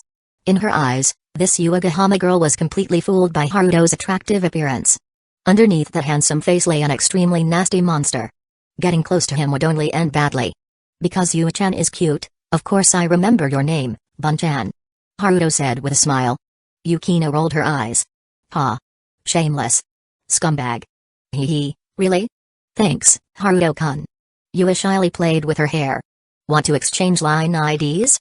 Haruto suggested. Yes. Yua eagerly took out her phone. They exchanged contacts. Bonchan, message me anytime. Haruto waved. Yua nodded happily, putting away her phone and preparing to leave. Wait. Did she forget something? When she returned to her seat and saw her classmates looking at her expectantly, she suddenly remembered. She was supposed to invite Haruto to act in the play. How did she end up just adding his line and walking away? Haruto-kun, are you always this mischievous? Kato Megumi, seated behind him, asked curiously. Meanwhile, Yukino rolled her eyes. See? This man's true nature. Haruto chuckled and shrugged. Not really. It's just that Bonchan is so naturally airheaded it would be a waste not to tease her a little. I'm not airheaded just for you to tease. Yua, who had just returned, overheard him and puffed up her cheeks angrily. Now she looked even more like a bun. Sorry. Haruto put his hands together in a sincere apology. Alright, since Haruto-kun is so sincere, I forgive you. Yua put her hands on her hips, looking very magnanimous. Yua-san, don't forget your original task. Yukino couldn't stand watching anymore. If this continued, Yui would just be tricked again. Oh, right. Haruto-kun, do you want to join the play? Yui finally remembered and asked. Haruto immediately shook his head. Sorry, Bonchan, I have to prepare for the exchange program, so I don't have time to perform. Yui looked a bit disappointed. But since he had a valid reason, she couldn't complain. Alright. Bonchan lowered her head and went back to report. Although I can't go, I can recommend 2 people to you. Haruto suddenly spoke. Hearing this, Uchiha immediately brightened up. A recommendation from Haruto? Who is it? Under Yua's eager questioning, Haruto pointed to Yukino and Megumi beside him. Yukino? Megumi. With these 2 beautiful girls participating, along with you, the play is bound to be a huge success. Haruto exaggerated. That makes sense. Yui was convinced. Yukino shot Haruto a cold glare. However, Haruto merely shrugged. They had already signed the contract, what could she do about it? Megumi also looked helpless. Megumi, go for it. The more you appear in public, the better your chances of overcoming your low presence issues. Haruto encouraged her. And just like that, he sold the 2 of them out. Yua happily pulled the 2 girls over to her seat to discuss the play. Haruto lay down on his desk, enjoying a moment of peace. But just as he put his head down, bang! The classroom door was slammed open.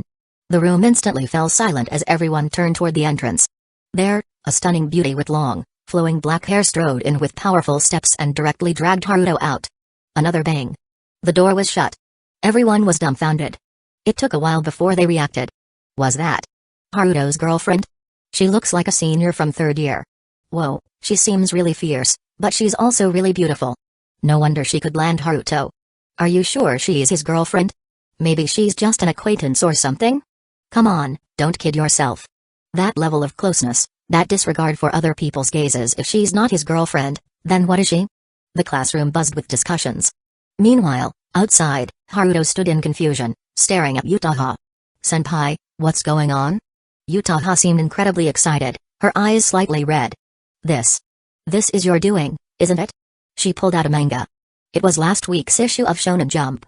She flipped to the first page, revealing a statement. Apologies to our readers, Titan will be on a short break this week as the author, Izumi-sensei, is out gathering materials.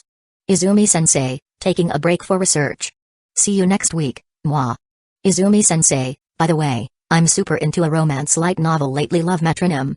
Check it out if you have time. It was the hiatus announcement Haruto had written last week. Not only did he delay an update, but he also used it to sneak in a personal recommendation.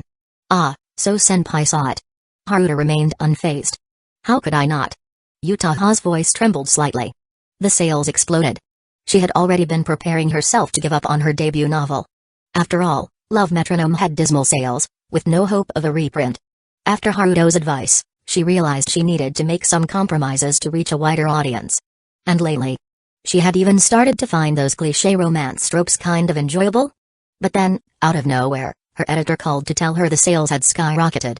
The initial print run of 100,000 copies had been completely sold out. Utaha was stunned when she heard the news. Upon further inquiry, she found out that it was all because of Haruto's plug in his manga's hiatus notice. Given how wildly popular it was right now, a slight push was all it took for a work to enter the mainstream spotlight. And that's exactly what happened to Love Metronome. After piecing everything together, Utaha had barely been able to sleep last night. Literature meant the world to her.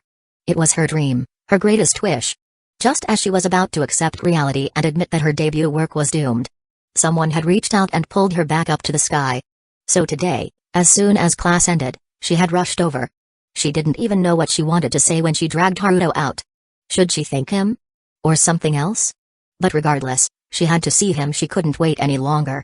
Now, looking at Haruto, who simply smiled without saying a word, Utaha finally voiced the question in her heart. Why? Why did you do this for me?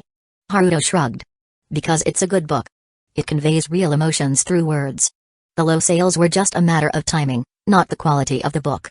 And besides, I heard it was written by senpai, so... Before Haruto could finish, Utaha suddenly hugged him. This was happening in the hallway of Sobu High. The two of them already drew plenty of attention with their looks alone.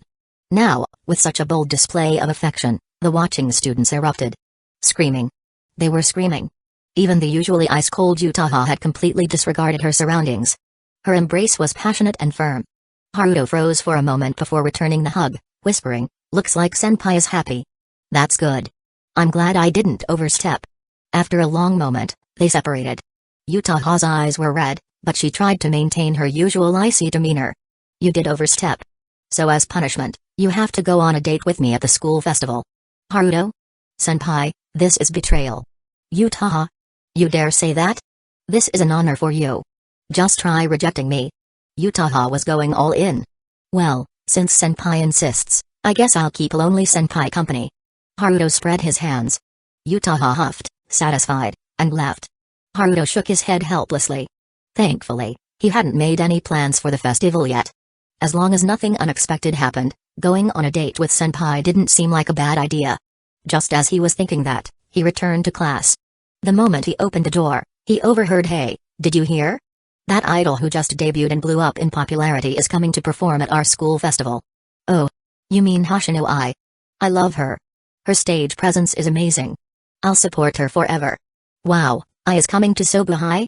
I'm so glad I got into this school. Long live the school festival." Haruto felt a headache coming. He had a bad feeling about this. Sure enough, his phone buzzed. A message from Hoshino Ai. "Hoshino Ai, Haruto. I'm performing at Sobu High. I heard you go there too. Hoshino Ai, after the performance, let's walk around the festival together. A secret date in disguise sounds fun, right?" Haruto, Hoshino Ai, you promised to come see me, but you haven't in days. You weren't lying, right? Hoshino Ai, school festival. Let's go together. Haruto. Alright. Haruto was done. There was no way to refuse. It seemed that encouraging Hoshino Ai to be more natural, let loose, had finally come back to bite him. Well, it was just two people. The festival lasted 3 days. It was totally fine. After school, he went to the Foundation site for a routine checkup, only to be ambushed by Nao. "Big bro, a school festival. I've never been to one. Sobu High allows outsiders, right? Take me." Facing her expectant gaze, those sparkling blue eyes. "Alright, let's go together." Haruto ultimately couldn't refuse. But at this point, he definitely wasn't going to jinx it by saying 3 people in 3 days is fine. Because, even if he didn't say it, he already knew that things were only going to get worse. Back home, Haruto was approached by Annie, who held up her phone displaying the promotional page for Sobu High School's cultural festival. Faced with this girl, who still hadn't fully adapted to modern life and seemed both curious and anxious. He really couldn't bring himself to refuse her. "I'll take you around and introduce you," Haruto said. Annie beamed with joy. Ding dong. As the doorbell rang, Haruto's mood completely collapsed. Standing outside was the golden-haired loser heroine Ariri. Ding dong. Ding dong. Ding dong. With no one opening the door, Ariri mercilessly unleashed a rapid-fire barrage of doorbell rings. The door finally opened. "Haruto, I heard Sobuhai is hosting a cultural festival, so I..." "Hey, Haruto, what's wrong?" Halfway through her sentence, Ariri noticed the dreadful expression on Haruto's face. Haruto waved his hand dismissively. "You want to go to the cultural festival together, right?" Hearing this, Ariri averted her gaze with a slightly embarrassed expression. "Well, since you're inviting me, I guess spending a little time with you wouldn't be too bad." At this moment, her Tsundeeract was just the right amount, not annoying, but instead quite charming. Unfortunately, Haruto was in no mood to appreciate it. A love triangle? Battlefield was unfolding right before his eyes. Chapter 86, a play that deviates from the script and Megumi's plea for help. There was still about a week left before the cultural festival. Yet, Haruto had already received 5 invitations. Should he just invite everyone together? That thought was quickly dismissed. Among the 5 invitations, both his senpai and Annie preferred one-on-one interactions, so grouping them together wouldn't be good for anyone. As for the other 3, they might accept going as a group, but it would undoubtedly dampen the mood. 3 days, 5 invitations. It was a happy dilemma. Meanwhile, Haruto's class was also busy preparing their event. A stage play. A fairly common choice for the festival's performances. If a class didn't have students particularly skilled in singing, dancing, or forming a band, they usually opted for a play or group recital as a safe bet. And when it came to classic love dramas, Titanic was the classic choice. Yu excitedly dragged Yuki no Shita into practice. Yuki no Shita looked completely lifeless. Why was she being subjected to this suffering? Meanwhile, sitting off to the side, Megumi looked even more resigned. She had once again been completely ignored by everyone. At first, when Haruto mentioned her, Yua still paid some attention to her. But as soon as Haruto stepped out, Megumi was forgotten. Her assigned role in the play was a completely insignificant background character. All she had to do was gasp dramatically during moments of crisis to help create tension. Still, watching rehearsals was at least entertaining. So, Megumi sat quietly and observed the rehearsal after 2 or 3 days of practice. On this particular afternoon, after classes ended, most students left, and the classroom was locked for a full run-through rehearsal. They were going to go through the entire play as if it were the real performance. The first scene began. However, as the actors entered and spoke their lines, the performance completely deviated from the script of Titanic. Sitting below the stage, Megumi tilted her head in confusion. Words like kingdom, rebellion, and monarch kept popping up on stage. Titanic was a Western love tragedy about the protagonists fighting against obstacles to pursue love. Where the hell did a king come from? Megumi watched the play, puzzled. Had they changed the script last minute without telling her? That was possible. After all, Megumi was used to being overlooked. Forgetting to inform her about a script change would be nothing new. So, she continued watching. Then one of the actors walked onto the makeshift stage wielding a steel blade. Megumi. The blade struck the walls and desks, sending wood chips flying clearly. It was sharp and real. But the real question was, why was there a real sword in a stage play? Moreover, Megumi didn't recall anyone bringing such a weapon to school. It was way too conspicuous to go unnoticed. A sense of unease crept over her. Something was wrong. Yuki no Shita-san, is that steel blade a prop? Why is the scene completely different from the script? Megumi reached out and shook Yukino forcefully, trying to get an answer. Though Megumi was usually ignored, shaking someone so aggressively was bound to get a reaction. Yukino turned to look at her, only to realize she had completely forgotten Megumi's name. She only vaguely recalled that this was a classmate of hers. Yukino responded, a little awkwardly, the scene is perfectly fine. That steel blade is a prop, and the performance is exactly as written in the script. Saying that, she even pulled out a copy of the Titanic script. Megumi took it and saw that the script was exactly the same as before. Her back broke out in a cold sweat. The script hadn't changed, but Yukino was claiming the play was identical to it. No, this is completely different, Megumi insisted, trying to make Yukino realize something was off. However, Yukino simply turned to Uegahama beside her. Uegahama-san, the play is exactly as written, right? Uegahama nodded enthusiastically. Yeah. It's a perfect performance. Everyone practiced so hard. Megumi's eyes widened. The performance on stage had nothing to do with the rehearsals. A growing fear gnawed at her as she sought reassurance from other classmates. But every single person gave the same response. They all insisted that the play was an exact performance of the script. Megumi felt lost. Just then, the first act reached its climax. And then in the corner of the makeshift stage, a figure appeared out of nowhere. A tall man in ancient royal attire, wearing a crown. His face was obscured, and he clutched a scepter, adorned with gems and treasures, radiating an aura of a true king. He had simply appeared out of thin air, yet no one reacted. It was as if Megumi was the only one who could see him. She instinctively tried to grab Yukino again. But seeing the calm expressions on Yukino and Uegahama's faces, Megumi realized they couldn't see the king. Or worse, they saw him but believed he was supposed to be there. Just like how they saw nothing wrong with the bizarre performance. Megumi wanted to run. Flee from this eerie place. But these were still her classmates. Even if they ignored her, even if they weren't close, Megumi couldn't abandon them. Yet, what could she do alone? No one would believe her.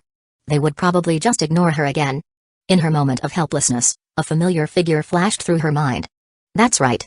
If it's him, he would understand. Megumi remembered the boy who had promised never to forget her. Haruto's battle. Holding on to her last hope, Megumi took out her phone and dialed Haruto's number. The call was quickly connected. Megumi, what's wrong? The boy's voice was as clear as a mountain spring, inexplicably calming Megumi. Haruto, I don't know how to explain this to you. Everyone in class is acting really strange. Haruto, are you okay? Megumi carefully chose her words while listening to the sound of the wind and crashing noises on the other end, her concern growing. I'm fine. Just say whatever you need to. No matter how strange it sounds, I'll believe you. Haruto's calm response reassured Megumi, helping her settle her anxious thoughts. Meanwhile, Haruto put down his phone and smacked the creature beneath him with a heavy punch. You really think you're a werewolf, huh? Do you even know how much you've messed up my plans? Trying to run? Go ahead, try it again, I dare you. At this moment, Haruto wasn't in Japan but in the city of Rome. His system's anomaly detection had flagged an irregularity here. Initially, Haruto had planned to let the local Foundation personnel investigate. But within 2 days, the number of anomalies had started spreading. Realizing the urgency, Haruto rushed to the city of Rome himself and discovered that this anomaly was none other than a legendary werewolf. Just as Haruto was making a call, the werewolf, which had been playing dead, slightly opened its eyes. Noticing that Haruto wasn't looking, it attempted to sneak away. It had learned its lesson: this human was not to be messed with. However, just as it got up and was about to take a step, a silver-white blade pierced through its paw in an instant. The werewolf turned its head and met Haruto's ice-cold gaze. His expression seemed to say, "Run. I dare you." The werewolf had no choice but to remain motionless and continue playing dead. Chapter 87, The Hang King's Tragedy and Megumi's Resolve. Following Haruto's instructions, Megumi temporarily left the classroom, leaving the door open so she could observe from the hallway. Thankfully, school was already over. Most teachers and students had left. Those who stayed behind were mostly in the activity rooms behind the main school building, participating in club activities. Gripping her phone tightly, Megumi nervously watched the eerie play that continued inside the classroom. The faceless king who had suddenly appeared stood quietly in the corner of the stage, completely motionless. As if he, too, was watching the performance. At this point, the play had reached the middle of the third act. Most plays consisted of 5 acts. If nothing unexpected happened, this eerie performance was already halfway through. As Megumi anxiously observed, a series of rapid, synchronized footsteps echoed through the hallway. She turned toward the sound and saw several teams of people quickly approaching. They were clearly well-trained and armed with firearms. Megumi's eyes widened. Were these the people Haruto had mentioned? As an ordinary high school girl, Megumi had never seen such a scene before. The squad stopped outside the classroom and scanned their surroundings. Realizing they were looking for her, Megumi quickly stepped forward. "Excuse me, are you the people Haruto mentioned? The ones here to handle this incident?" The squad captain, startled by the sudden voice, nearly raised his gun. However, he had been briefed in advance about Megumi's involvement. Quickly regaining composure, he replied, "Yes, we're professionals sent to deal with this anomaly." "Is this the location of the outbreak?" Megumi nodded and pointed toward the eerie play continuing inside the classroom. Then, she hesitantly glanced at the armed personnel. She had no idea how they planned to handle something so supernatural. They wouldn't just start shooting, right? Bring in the D-class personnel and have them make initial contact with the anomaly. The captain issued the command. This was standard procedure for the Foundation. Megumi tilted her head in confusion. D-class personnel? Were they some kind of special operatives trained to handle paranormal events? Her curiosity quickly turned into shock. 5 individuals wearing bright orange uniforms, each marked with an identification number, were brought forward. They wore strange colors around their necks that occasionally flashed red. Megumi blinked. Why do those uniforms look like prison jumpsuits? D-181, take the lead and enter the anomaly site. Begin initial containment procedures. The captain ordered. D-181 looked like she was on the verge of tears. This was her 3rd anomaly mission this month. Even death row inmates weren't treated this badly. In reality, most death row prisoners weren't used this way because very few D-class personnel survived long enough for a 3rd mission. Typically, deploying D-class meant a total loss. Still, she had no right to refuse. D-181 could only put on a miserable expression and step into the classroom. The 5 D-class personnel cautiously entered, their eyes scanning the stage. Report your status, D-181. The captain's voice came through the communicator. This is D-181. Currently executing containment procedures. So far, all I see is a strange play being performed. Reporting in. D-181 does not see any faceless individual in the corner of the stage, as described in the briefing. Megumi's eyes widened in shock. What? They couldn't see him? The faceless man was standing right there. Proceed with the containment protocol. Attempt to remove the civilians from the anomaly zone. The captain issued an order. D-181. Attempt extraction. The loud report gradually fell silent. Before their very eyes, the 5 D-class personnel in the classroom stood motionless at the podium, watching the play unfold. D-181. Execute the mission immediately, or you will be terminated. The captain's cold voice echoed. However, there was no response. D-341, D-469. The captain called out 2 more D-class designations. As expected, there was still no response. The captain's expression immediately turned grim. Preliminary assessment. This anomaly possesses cognitohazardous properties, capable of affecting the perception of individuals within a small area. D-181 has a cognition level of 4, ranking in the top 10% of all human cognitive abilities. This anomaly exhibits a strong cognitohazard effect. At that moment, the play reached the 5th act. The faceless king, who had been ignored by everyone until now, stepped onto the stage. As part of the performance, he played the role of the king. And in this act, the play depicted the rebels assassinating the king. Thus, he suspended himself in midair. Blood gushed from his neck and face, spilling onto the surrounding area. Simultaneously, all the students in the classroom, along with the 5 D-class personnel who had entered, began slaughtering each other. The student playing the rebel, wielding a steel blade, cut down anyone in his path without mercy. Requesting authorization from the Director of Operations to neutralize all cognitohazard-affected personnel. The captain made his decision immediately. If even someone with a cognition level of 4 was compromised, and the anomaly posed a fatal threat, it had to be contained immediately. At that moment, Megumi Kato stood helplessly, watching the bloodbath unfold before her. In a panic, she called Haruto. The call was answered immediately. Haruto. Megumi hastily explained the situation. After hearing her report, Haruto pondered for a moment. Truthfully, Haruto agreed with the captain's judgment. A highly potent cognitohazard anomaly. Anyone who enters is immediately affected. The Foundation had not yet developed effective countermeasures or drugs against cognitohazards. Using extreme measures to prevent a larger outbreak was reasonable. If Haruto were there, it would be easy. He was immune to cognitohazards. He could simply walk through it. But the problem was, he was in the city of Rome right now. Even if he took the fastest flight back, it would still take time. Neutralization and containment were the only options. Then, Haruto thought of Megumi. Why was she the only one unaffected by the cognitohazard? Recalling Megumi's abnormal ability to be ignored, could it be that Megumi was some kind of anti-meme? Memes and cognitohazards often had resistances against each other. Haruto spoke in a serious tone. Megumi, listen to me. Right now, you're the only one who can save everyone. Megumi's eyes widened in shock. If you're brave enough, hand your phone to the nearest armed personnel. They will give you a crowbar. You need to take the crowbar and enter the classroom. Gently tap the back of each performer's head. You don't need to use much force. You just have to complete the action. But this is dangerous. Megumi, you must decide for yourself. Hearing his words, Megumi's hesitation disappeared. Her eyes filled with determination. Without hesitation, she handed her phone to the captain beside her. The captain was momentarily stunned but quickly understood and took the call. Soon after, an amnesiac crowbar was placed in Megumi's hands. Looking at the chaotic, blood-soaked classroom, Megumi gripped the crowbar tightly. Her fingers turned white. Her arms trembled. Even though she was terrified, She still charged into the classroom without hesitation. As always, no one noticed her presence. In the midst of the carnage, Megumi was ignored. For the first time, Megumi felt that her low presence was a blessing. Holding the crowbar, Megumi approached Uegahama and Yukino Shida. She lightly tapped the back of their heads. Without exerting any force, both of them immediately collapsed, unconscious. Seeing this, Megumi sped up her pace, moving towards the other students. Within seconds, Megumi had knocked out half of the performers. On the stage, the faceless hanged king, suspended in midair and bleeding profusely, began to fade. The only difficult one left was the student wielding the steel blade. He swung it around wildly, without skill. But because of that, it was hard to approach him. After suffering a cut to her arm, Megumi successfully knocked him out. The moment the last performer collapsed, the Hang King vanished completely.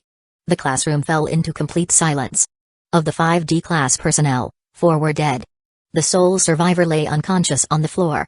Even though they had been driven mad, they were not mindless killers. They still fought using basic instincts and logic, but their only goal was to kill each other. Students had no combat ability, they could only throw wild punches. But D-class personnel were different. Some were murderers. Even the ones who weren't had been in prison long enough to learn how to kill. When turned against each other, they died quickly. After the situation stabilized, the captain immediately sent in another team of D-class personnel. Upon confirming that no further cognitive contamination occurred, the armed unit cautiously entered the classroom. Incident contained. The Ghoul 3 solution was administered to injured individuals in an attempt to treat them. Unfortunately, 3 students could not be saved. They had been brutally dismembered by the blade-wielding performer. The solution's regenerative properties were limited, it could save someone as long as their organs weren't completely destroyed. But reassembling a person was simply impossible. As for the D-class personnel, their lives didn't count. Their bodies were simply disposed of. Chapter 88, The Perfect Wife. During the cleanup, the armed unit found a blood-stained script. Its title was barely legible, The Hanged King's Tragedy. Further analysis revealed that this had originally been a script for Titanic. However, during the anomalous outbreak, reality was altered. The script and the steel blade were taken into containment. Anomaly, The Hanged King's Tragedy, SCP-701, Anomaly Level 4, Destruction, a 5-act play that compels readers to perform it. The performance deviates into a scripted massacre. An incorporeal king manifests and is ignored until the climax. By Act 5, he is hanged, triggering mass violence.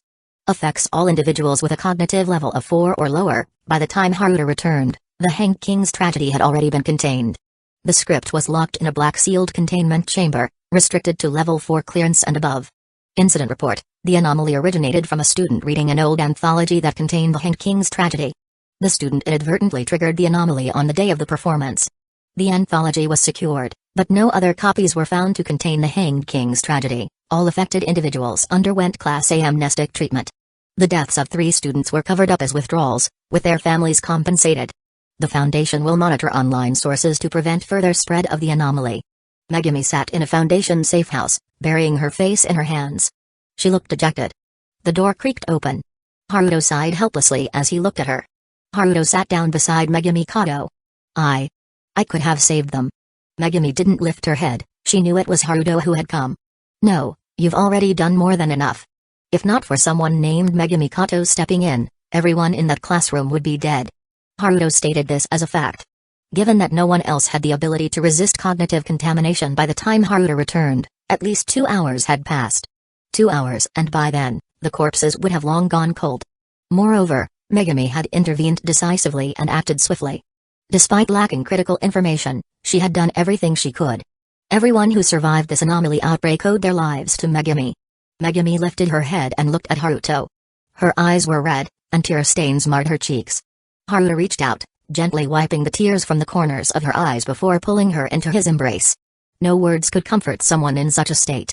A warm embrace was far more effective. Leaning against Haruto, feeling his warmth, Megumi could no longer hold back as she burst into tears. Fear of the unknown, lingering terror from her injuries, guilt for those who had died, all of it, at this moment, erupted uncontrollably. As she sobbed her heart out, only one thought filled her mind. That she had Haruto. That in this world, Haruto existed. Because otherwise, in such a vast world, there would be no place for Megumi Kato to release these emotions. Megumi had always been slow in perceiving emotions.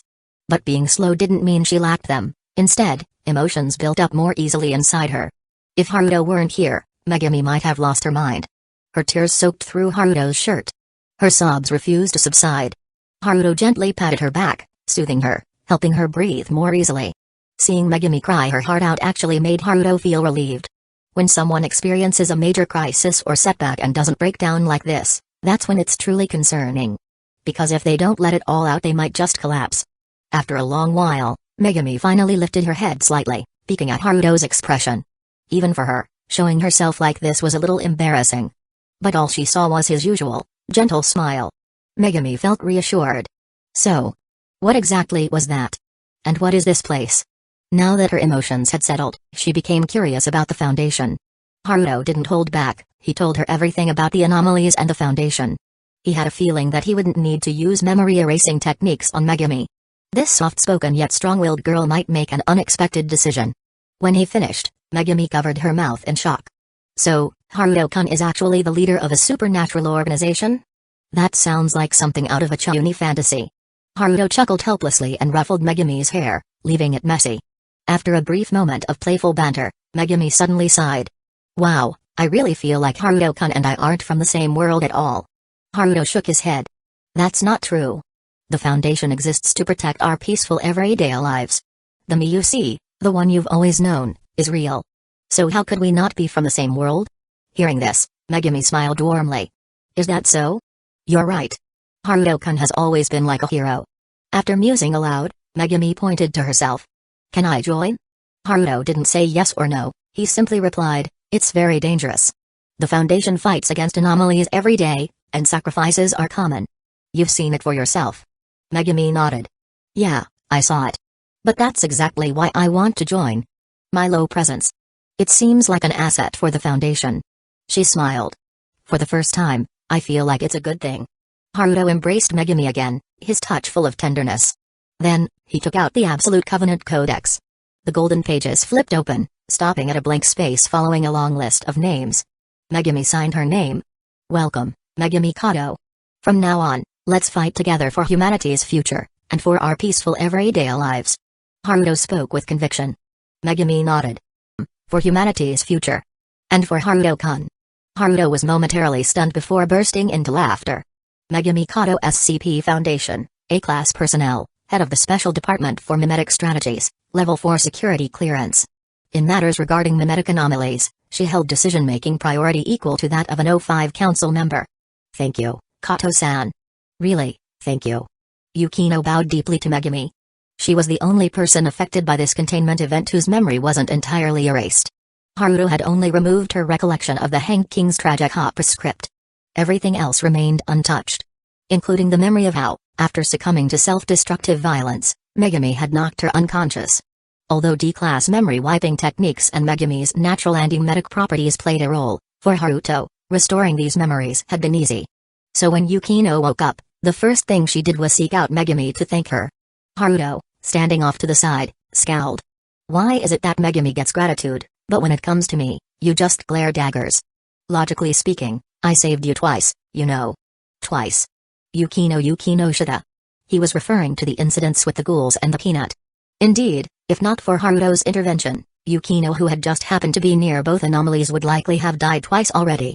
However, she simply rolled her eyes at him. For this insufferable president, she had no words. Megumi waved her hands. It's fine, it's fine. But I didn't expect Yukino-san to be part of the Foundation too. Yukino nodded, about to say that she had been forced into it by Haruto. But then she noticed Megumi's phrasing. Wait. Megumi Kato joined the Foundation too? Yukino asked with concern. The Foundation wasn't exactly a safe place. Haruto, meanwhile, sneered from the side. Unlike you, Megumi volunteered. She's an A-class personnel now. You two aren't even on the same level. Her fists clenched. Yukino Shida was thoroughly provoked. But given the difference in power, she could only fume in silence. Speaking of which, even though Yukino had been caught in this anomaly outbreak, she hadn't been seriously injured. That was thanks to her frail body, and Bunchan's abysmal combat skills. Both of them were completely unfit for physical activity. Their hand-to-hand combat ability was practically negative. Coincidentally, when the Hanging King's tragic opera outbreak occurred, they had been closest to each other, so they got tangled up in a completely ineffective scuffle.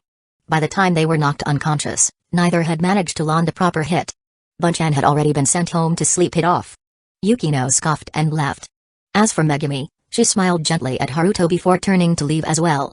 Watching her figure disappear into the distance, Haruto couldn't help but smile. Megumi Kato, not only was she the best wife candidate in an everyday world, even in this anomalous world, her kindness and resilience shone just as brightly. But just as Haruto was lost in thought, Megumi suddenly turned back. Haruto-kun, do you have time for the school festival? Haruto? In that instant, heart fluttering turned into near cardiac arrest. But this was an invitation from Megumi. Of course, for Megumi, I'll always have time. Haruto smiled and swallowed his tears. Chapter 89, The Lucky One, D-Class Promotion. Speaking of which, you're still alive, huh? Haruto stroked his chin as he examined the brown-haired girl in front of him.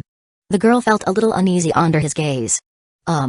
President, is there a mission you need me to carry out? She asked cautiously.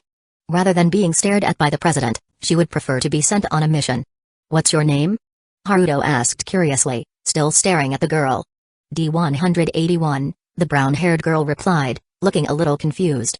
Did the president come here specifically to conduct a D-Class personnel obedience test? Was he really that bored? Haruto shook his head. Not your number, your name. The girl was momentarily dazed by the question. Her name? Ever since she joined the Foundation, she had been constantly indoctrinated with the idea that she had no name, only a number. This was part of the obedience training for D-Class personnel. Moreover, every month, D-Class personnel had an execution list. Those selected would be sent to participate in high-risk containment experiments. The lucky ones who survived would have their memories erased before returning. It was a cycle that seemed to offer hope but, in reality, led only to a dark and uncertain future. Technically speaking, she shouldn't even know this. However, after the last mission involving an encounter with Cthulhu's minions, Haruto had removed her from that month's execution list. Because of that, she had retained her memories and learned a bit of the truth. After a brief moment of recollection, she managed to dig up her name from the depths of her memory. My name is Kanako Hatama, President. Haruto nodded at her response. Well then, Kanako Hatama, may I ask what crime led you to be imprisoned as a death row inmate? Kanako really wanted to say, doesn't the Foundation already have my records? In fact, it did. All death row inmates taken in by the Foundation had complete life files, including their criminal records. Right now, Haruto was holding a tablet displaying Kanako Hatama's criminal record. She had been sued by the Tokyo Gambling Commission for forging winning lottery tickets and defrauding a public institution. Due to the enormous amount of money involved, she was ultimately sentenced to life imprisonment. After being incarcerated, she committed multiple severe infractions, which led to an escalation of her sentence to the death penalty. As for Kanako herself, this was how she explained it. To be honest, I don't even know how I ended up in prison. I won a few lottery tickets, and then suddenly, I got sued. I didn't even have time to hire a lawyer. That guy in the fake wig banged his gavel, and the next thing I knew, I was in jail. A few days later, they changed my sentence to death. I don't even know why, and I was too scared to ask. She looked completely innocent as she spoke. Haruto sighed and rubbed his forehead. Kanako, forging winning lottery tickets is outright fraud. Don't make yourself sound so innocent. Kanako quickly shook her head. No, I didn't forge anything. Those were real tickets that I bought, completely legal and legitimate. Haruto glanced at the data again and then said, Kanako, are you aware that out of the 4 lottery draws you supposedly won, 3 of them didn't even have a first-place winner? Kanako? Haruto continued, and the only draw that did have a first-place prize? That particular ticket wasn't available for public purchase, it was transferred internally to a gambling official. Kanako, I fucking knew it. As she gritted her teeth in anger, Haruto put down the tablet. Looks like you really didn't know.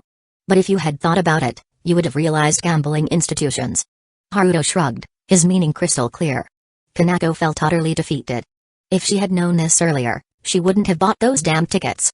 First, she got thrown into prison for no reason. Then, she ended up in the Foundation out of nowhere. Kanako Hatama, do you want to escape your status as a D-Class personnel? The sudden question made Kanako's eyes widen. D-Class personnel can be promoted? She looked at him in disbelief. Haruto nodded. The authority to promote a D-Class individual rests solely with a level 5 personnel. As it happens, I am level 5.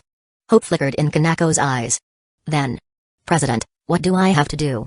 Under her expectant gaze, Haruto pulled out a coin and 2 dice. Let's play a game. If you can roll 6 50 times in a row and flip heads 30 times in a row, you're free. Kanako? Her hope was instantly shattered. With a miserable expression, she protested, President, this is just cruel. Giving someone hope only to destroy it right after, that's way too cruel. I may be a D class, but we have human rights too, you know. Haruto shook his head. Nope. D class personnel don't have human rights. Kanako. So, do you want to try? Haruto asked. Kanako took the dice and the coin in a daze. It was impossible, but she had to at least try. So, she casually rolled the dice onto the table. The dice spun rapidly before settling. A bright red 6 faced upward. Kanako. She kept rolling. An unbelievable sight unfolded. 6 after 6 after 6. At Haruto's request, she even changed her rolling technique several times. Yet the results remained the same, always 6. The hope that had just been shattered began burning brightly once again. Until the 50th roll landed. Still a 6. Wow! Kanako cheered in delight. Haruto picked up one of the dice and examined it closely. Then, applying slight pressure with his fingers, he crushed it. It was a standard industrial product, with no modifications. Even accounting for slight manufacturing imperfections, which could cause tiny biases of 0.01% to 0.1%, the dice should have been largely fair. President. I did it. 50 times. Kanako was so excited she could barely form a proper sentence. Haruto pointed at the coin in her hand. Finish flipping the coin first. Kanako obeyed and started flipping the coin. And then, 30 consecutive heads. A probability so minuscule it should have been nearly impossible, yet it happened effortlessly. Kanako's eyes sparkled as she turned to Haruto, awaiting his verdict. Well done, Kanako Hatama. You will be removed from the D-class personnel list. Kanako, hell yeah. Throws hands up in celebration. However, just as she lifted her arms, about to cheer, you've been contained, Haruto said coldly, staring at her. Kanako? Frozen in shock, contained object, the lucky one, SCP-181, containment level, safe, object properties, an individual who is exceptionally lucky.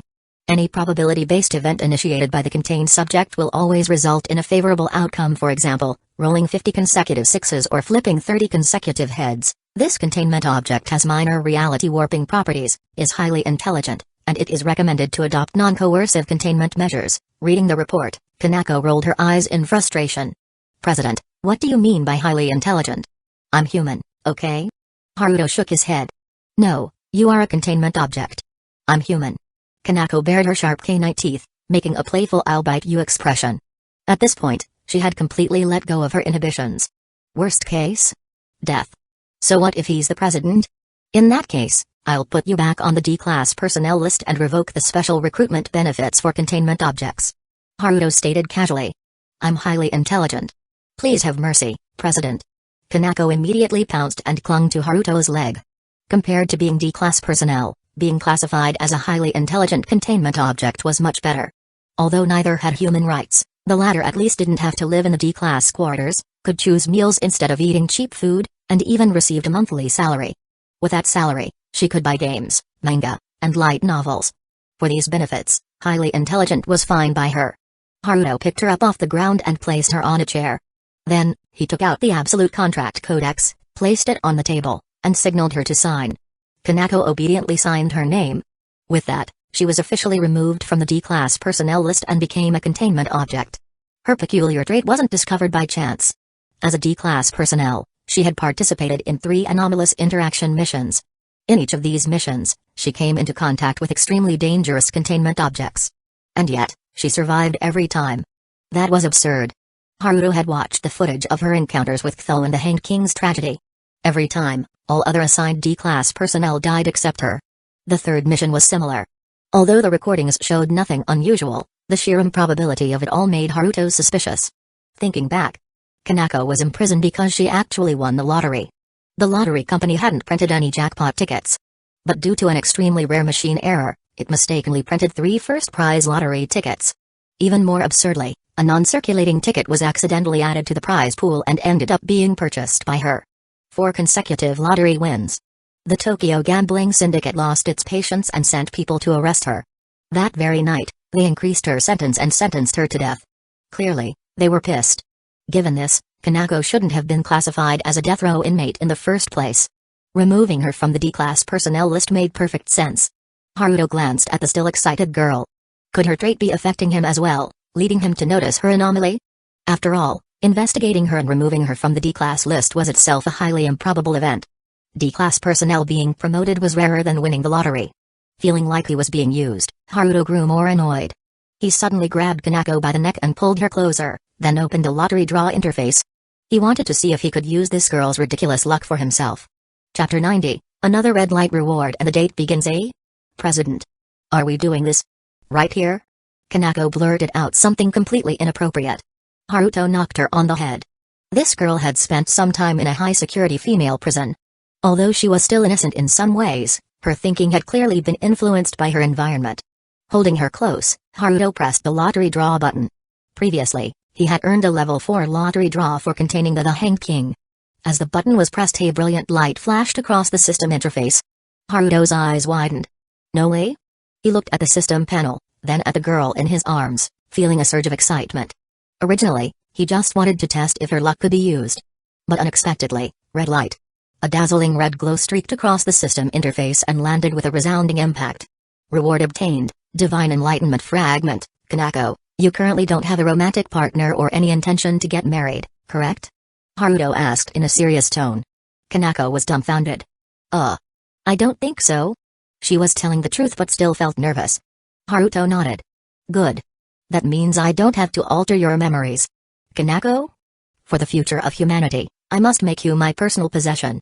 With that, Haruto declared something outrageous. But looking at the experimental results, if Kanako could influence lottery odds, then getting red light rewards every time. No matter what, he had to make her his exclusive property. For the future of humanity. Actually, if it's you, President, I don't mind. Kanako stopped thinking altogether. Her image of the mysterious and powerful president shattered. But that was fine, she was a sucker for good looks. If it was Haruto, a ridiculously handsome guy, she had no complaints. After leaving the Foundation, Haruto returned to his apartment and carefully examined the red light reward. Divine Enlightenment Fragment, a metaphysical concept, not of this world's gifts. It is the supreme enlightenment, unobservable, indescribable, and unrecordable in its essence. Its origin of fragmentation is unknown, but even a single fragment contains incomprehensible power. Using the Divine Enlightenment Fragment allows an individual to elevate the concept of one of their traits, with a probability of transforming it into supreme divinity. Due to its fragmented state, it retains partial abilities, enabling conceptual elevation of a trait. Note, the final enhancement result depends on the strength of the chosen trait. Traits that are closer to supreme divinity have a higher chance of reaching metaphysical conceptual power. Haruto pondered over the system's explanation. Choosing a trait for conceptual elevation. Since stronger traits had a higher chance of reaching supreme divinity, he had to pick from his golden tier traits.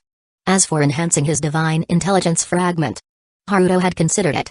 But after trying, the system informed him that it couldn't be elevated to supreme divinity.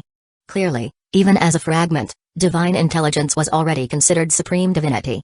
So, his choice came down to 3 options: Blacklight Virus, Evolution, Kamui-Mangekyo, Space and Mind, the World, Time. Kamui-Mangekyo was the first to be eliminated as it was far weaker than the other 2. That left Blacklight Virus, Evolution, and the World, Time. Haruto hesitated between the 2. Ultimately, he decided to wait and see. Blacklight Virus still had room to evolve. He would absorb more powerful genes and refine it further before making a decision. Then came the joyful yet exhausting school festival. The Hanged King's incident barely caused a ripple at Sobu High. The 3 deceased students were officially withdrawn from school. The reason? Completely legitimate. Aside from Megumi Kato and Yukino Shida, everyone else had their memories erased. The theater play had to replace 3 actors at the last minute, but it managed to continue. With the pressure of 6 invitations, Haruto meticulously planned out his schedule, a true master of time management. However, plans never keep up with change. First day of the school festival, Haruto was completely absent. The reason? The so-called city of Rome was once again dealing with vampires. Similar to the previous werewolf incident, it was another case of a highly contagious anomaly. Through the first embrace, vampires could convert normal people into their kind, though the turned individuals couldn't further infect others. It was something the mobile task force could handle, but air travel was too slow, risking further spread. So Haruto had to personally fly there with his wings. Thus, his school festival plans were reduced to just 2 days. After utterly annihilating the vampire progenitor and venting his frustration, Haruto returned to his apartment, looking dazed. There was no escaping the incoming battlefield of romance. Lying on his back, Haruto stared at the ceiling, lost in thought. Before long, he heard the sound of a doorknob turning. Without even looking up, he knew it was Shiro. Ever since Shiro had maxed out her lock-picking skills, Haruto had simply stopped locking his door. It was pointless. Shiro found Haruto lying there, his expression blank as he stared at the ceiling. Curious, she climbed onto the bed, snuggled up to him, and blocked his view to meet his gaze. "Unai-chan, not happy?" Haruto smiled helplessly.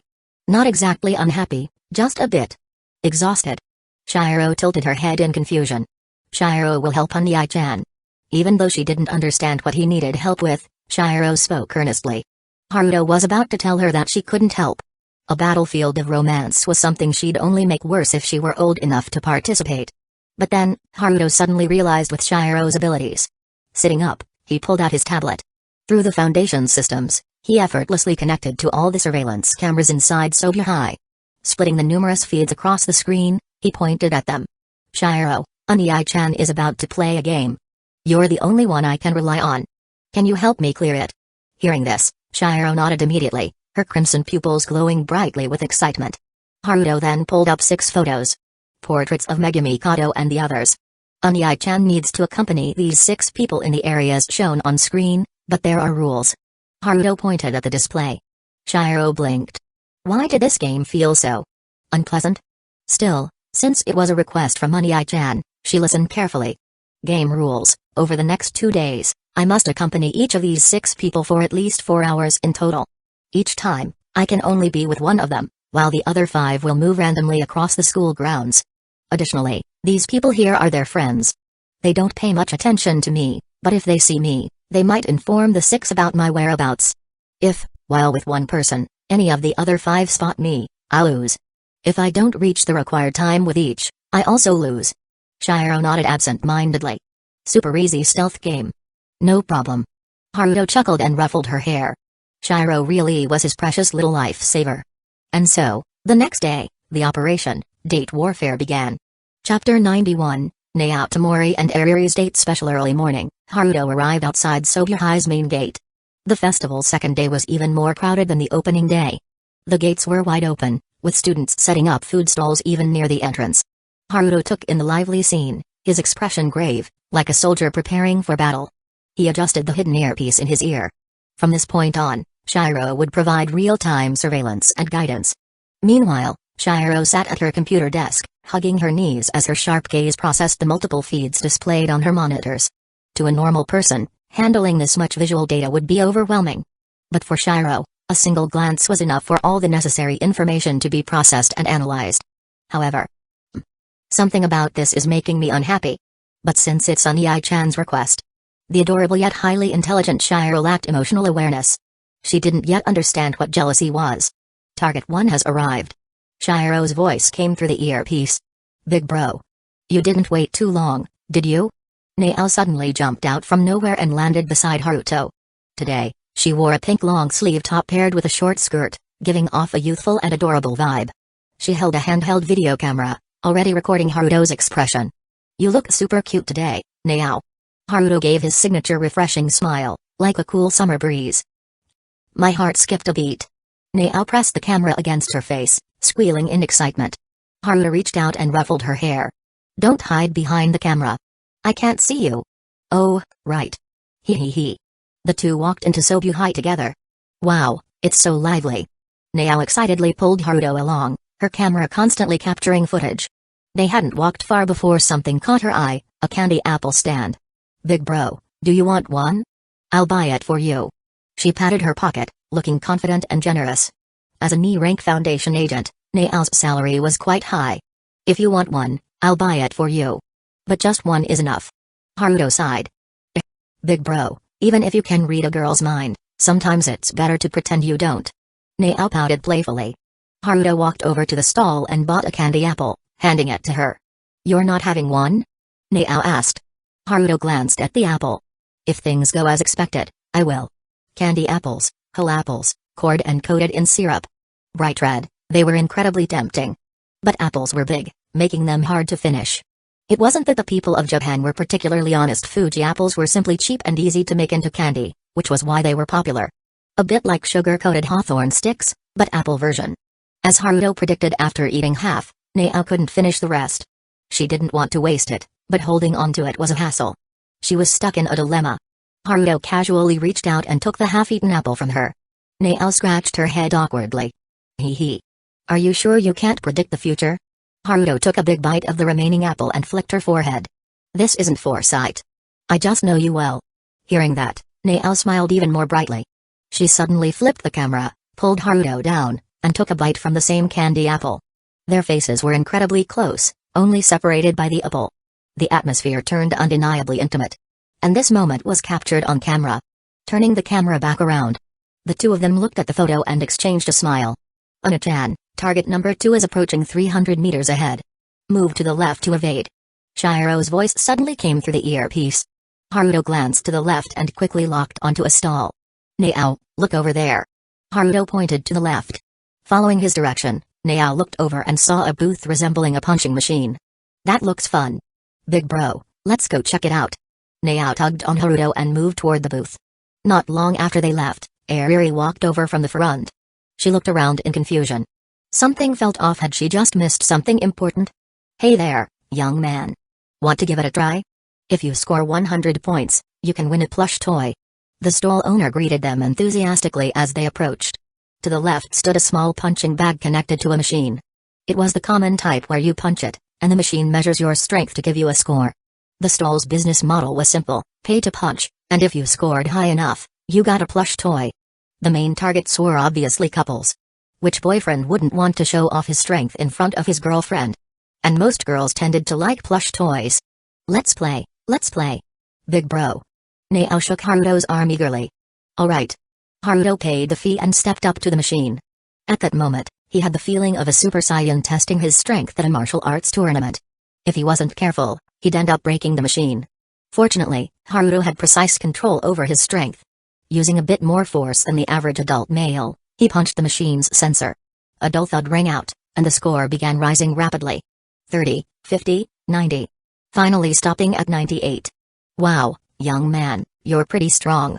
Just a little short, though. The stall owner chuckled awkwardly. Haruto glanced at the man.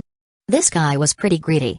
The machine was probably set so that the first 80 to 90 points were easy to get. But once you hit 95, each additional point required a massive increase in power. To score a perfect 100, you'd probably need the strength of a professional boxer. The setup was designed to give boys a little glimmer of hope while ensuring the stall owner didn't have to give out too many prizes, maybe even tricking them into trying again. So, young man, want to go again? The stall owner grinned slyly. Big bro, let me try.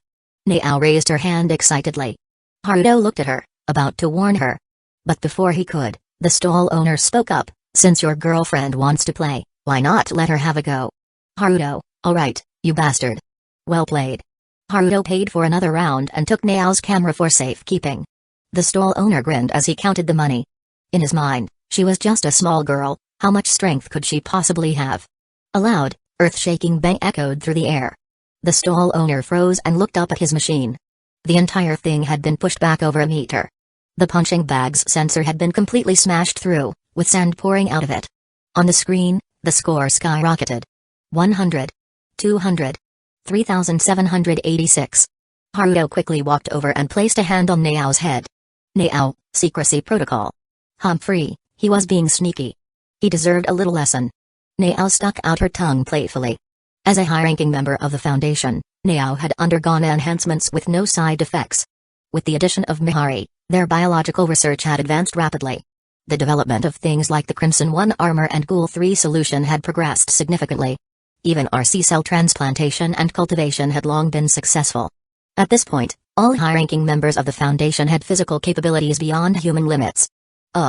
This. The stall owner looked like he was about to cry. What the hell? Was this girl the reincarnation of Hojo Masako? Was this the Baki universe? Could she unlock the demon back or something? As agreed, 37 plush toys. Haruto turned to the stall owner with a smile. Even though he scolded Nao for breaking protocol, what was done was done. That's a bit much.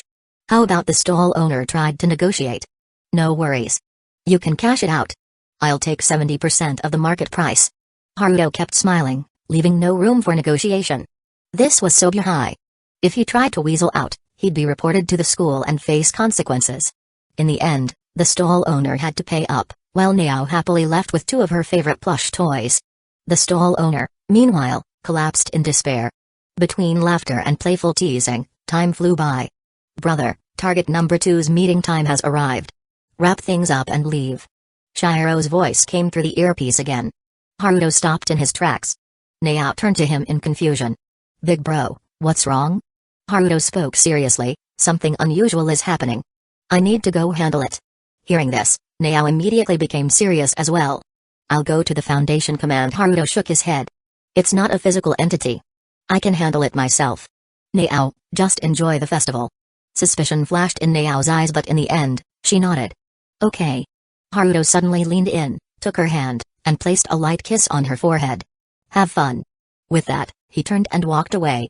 Nao stood frozen for a moment before her face turned bright red. "Damn it. I didn't get a photo." She held her camera in frustration. As Haruto moved through the crowd, Shiro's voice continued in his earpiece, "You didn't shake them. They're still tailing you. Just focus on escaping for now." Haruto had already noticed it. Nao must have used her ability to become invisible to his sight and was following him. For now, he had no choice but to leave Sobuhai. Seeing him leave, Nao sighed and returned to the festival. "Haruto, you're late." Ariri pouted, puffing up her cheeks in frustration. Haruto smiled. "Ariri, you look really cute today. This outfit suits you well." At home, Ariri was usually dressed in a green tracksuit, a total otaku attire. Which made sense, considering she was an eroge artist. But today, she wore a long sweater and a short skirt in dark tones, which perfectly highlighted her curves.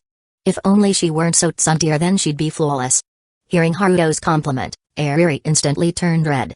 "Well, at least you have good taste." Humphrey. And just like that, his lateness was forgotten. It was almost mealtime. Even though the cafeteria remained open during the school festival. Who would go to the cafeteria while enjoying the festival? Want to go to a family restaurant? Ariri pointed to a family restaurant not far away. Although she wasn't particularly fond of family restaurants, since this was their first date, she decided to play it safe. Haruto was about to agree when he heard Shiro's voice through his earpiece. "Negative. Target 4 is inside the restaurant." Haruto immediately stopped in his tracks and pointed in another direction. "How about trying some Mexican food instead?" Ariri looked over, her eyes lighting up slightly. She hadn't been to a Mexican restaurant before. "Since you're asking, I suppose I can reluctantly agree." Ariri let out a small tsundere huff. The two of them headed toward the restaurant. "Welcome." A cold and indifferent greeting came from inside. Haruto frowned and looked at the staff member who had spoken. It was Gabriel. Their eyes met. Gabriel gave him a dead fish stare. She had only taken this job to fund her gacha addiction. She never expected to run into Haruto here. Haruto also felt rather helpless about the situation. After the two sat down, Gabriel walked over. "Hey, what do you want to eat?" Gabriel asked lazily. "Hey. What kind of attitude is that?" Ariri immediately protested. "I'm a foreigner. My Japanese is no good." Gabriel shamelessly made up an excuse without changing her expression. Hearing that, Ariri felt like she had been too rash and awkwardly looked away. Haruto sighed helplessly. As expected, a schemer trumps at tsundere. "Gabriel, please don't deceive others so casually." Haruto exposed her lie. "TCH. Hey. Not only are you lying, but your attitude is the worst." Ariri almost charged at Gabriel to fight her. Haruto had to hold her back, managing to calm the feisty tsundere down. They placed their orders. Soon, their food was brought out. However, it wasn't Gabriel serving them this time, it was the restaurant owner. "I take great pride in my Mexican cuisine," the middle-aged owner said with a smile.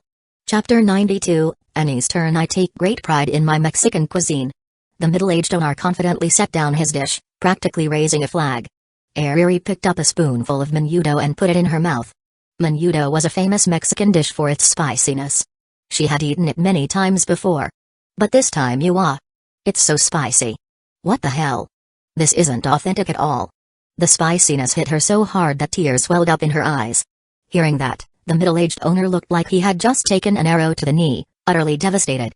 He had specifically traveled to Mexico to learn authentic Mexican cuisine, hoping to return and showcase his skills. Haruto picked up his chopsticks, took a bite, and then flicked Ariri on the forehead. "Don't talk nonsense.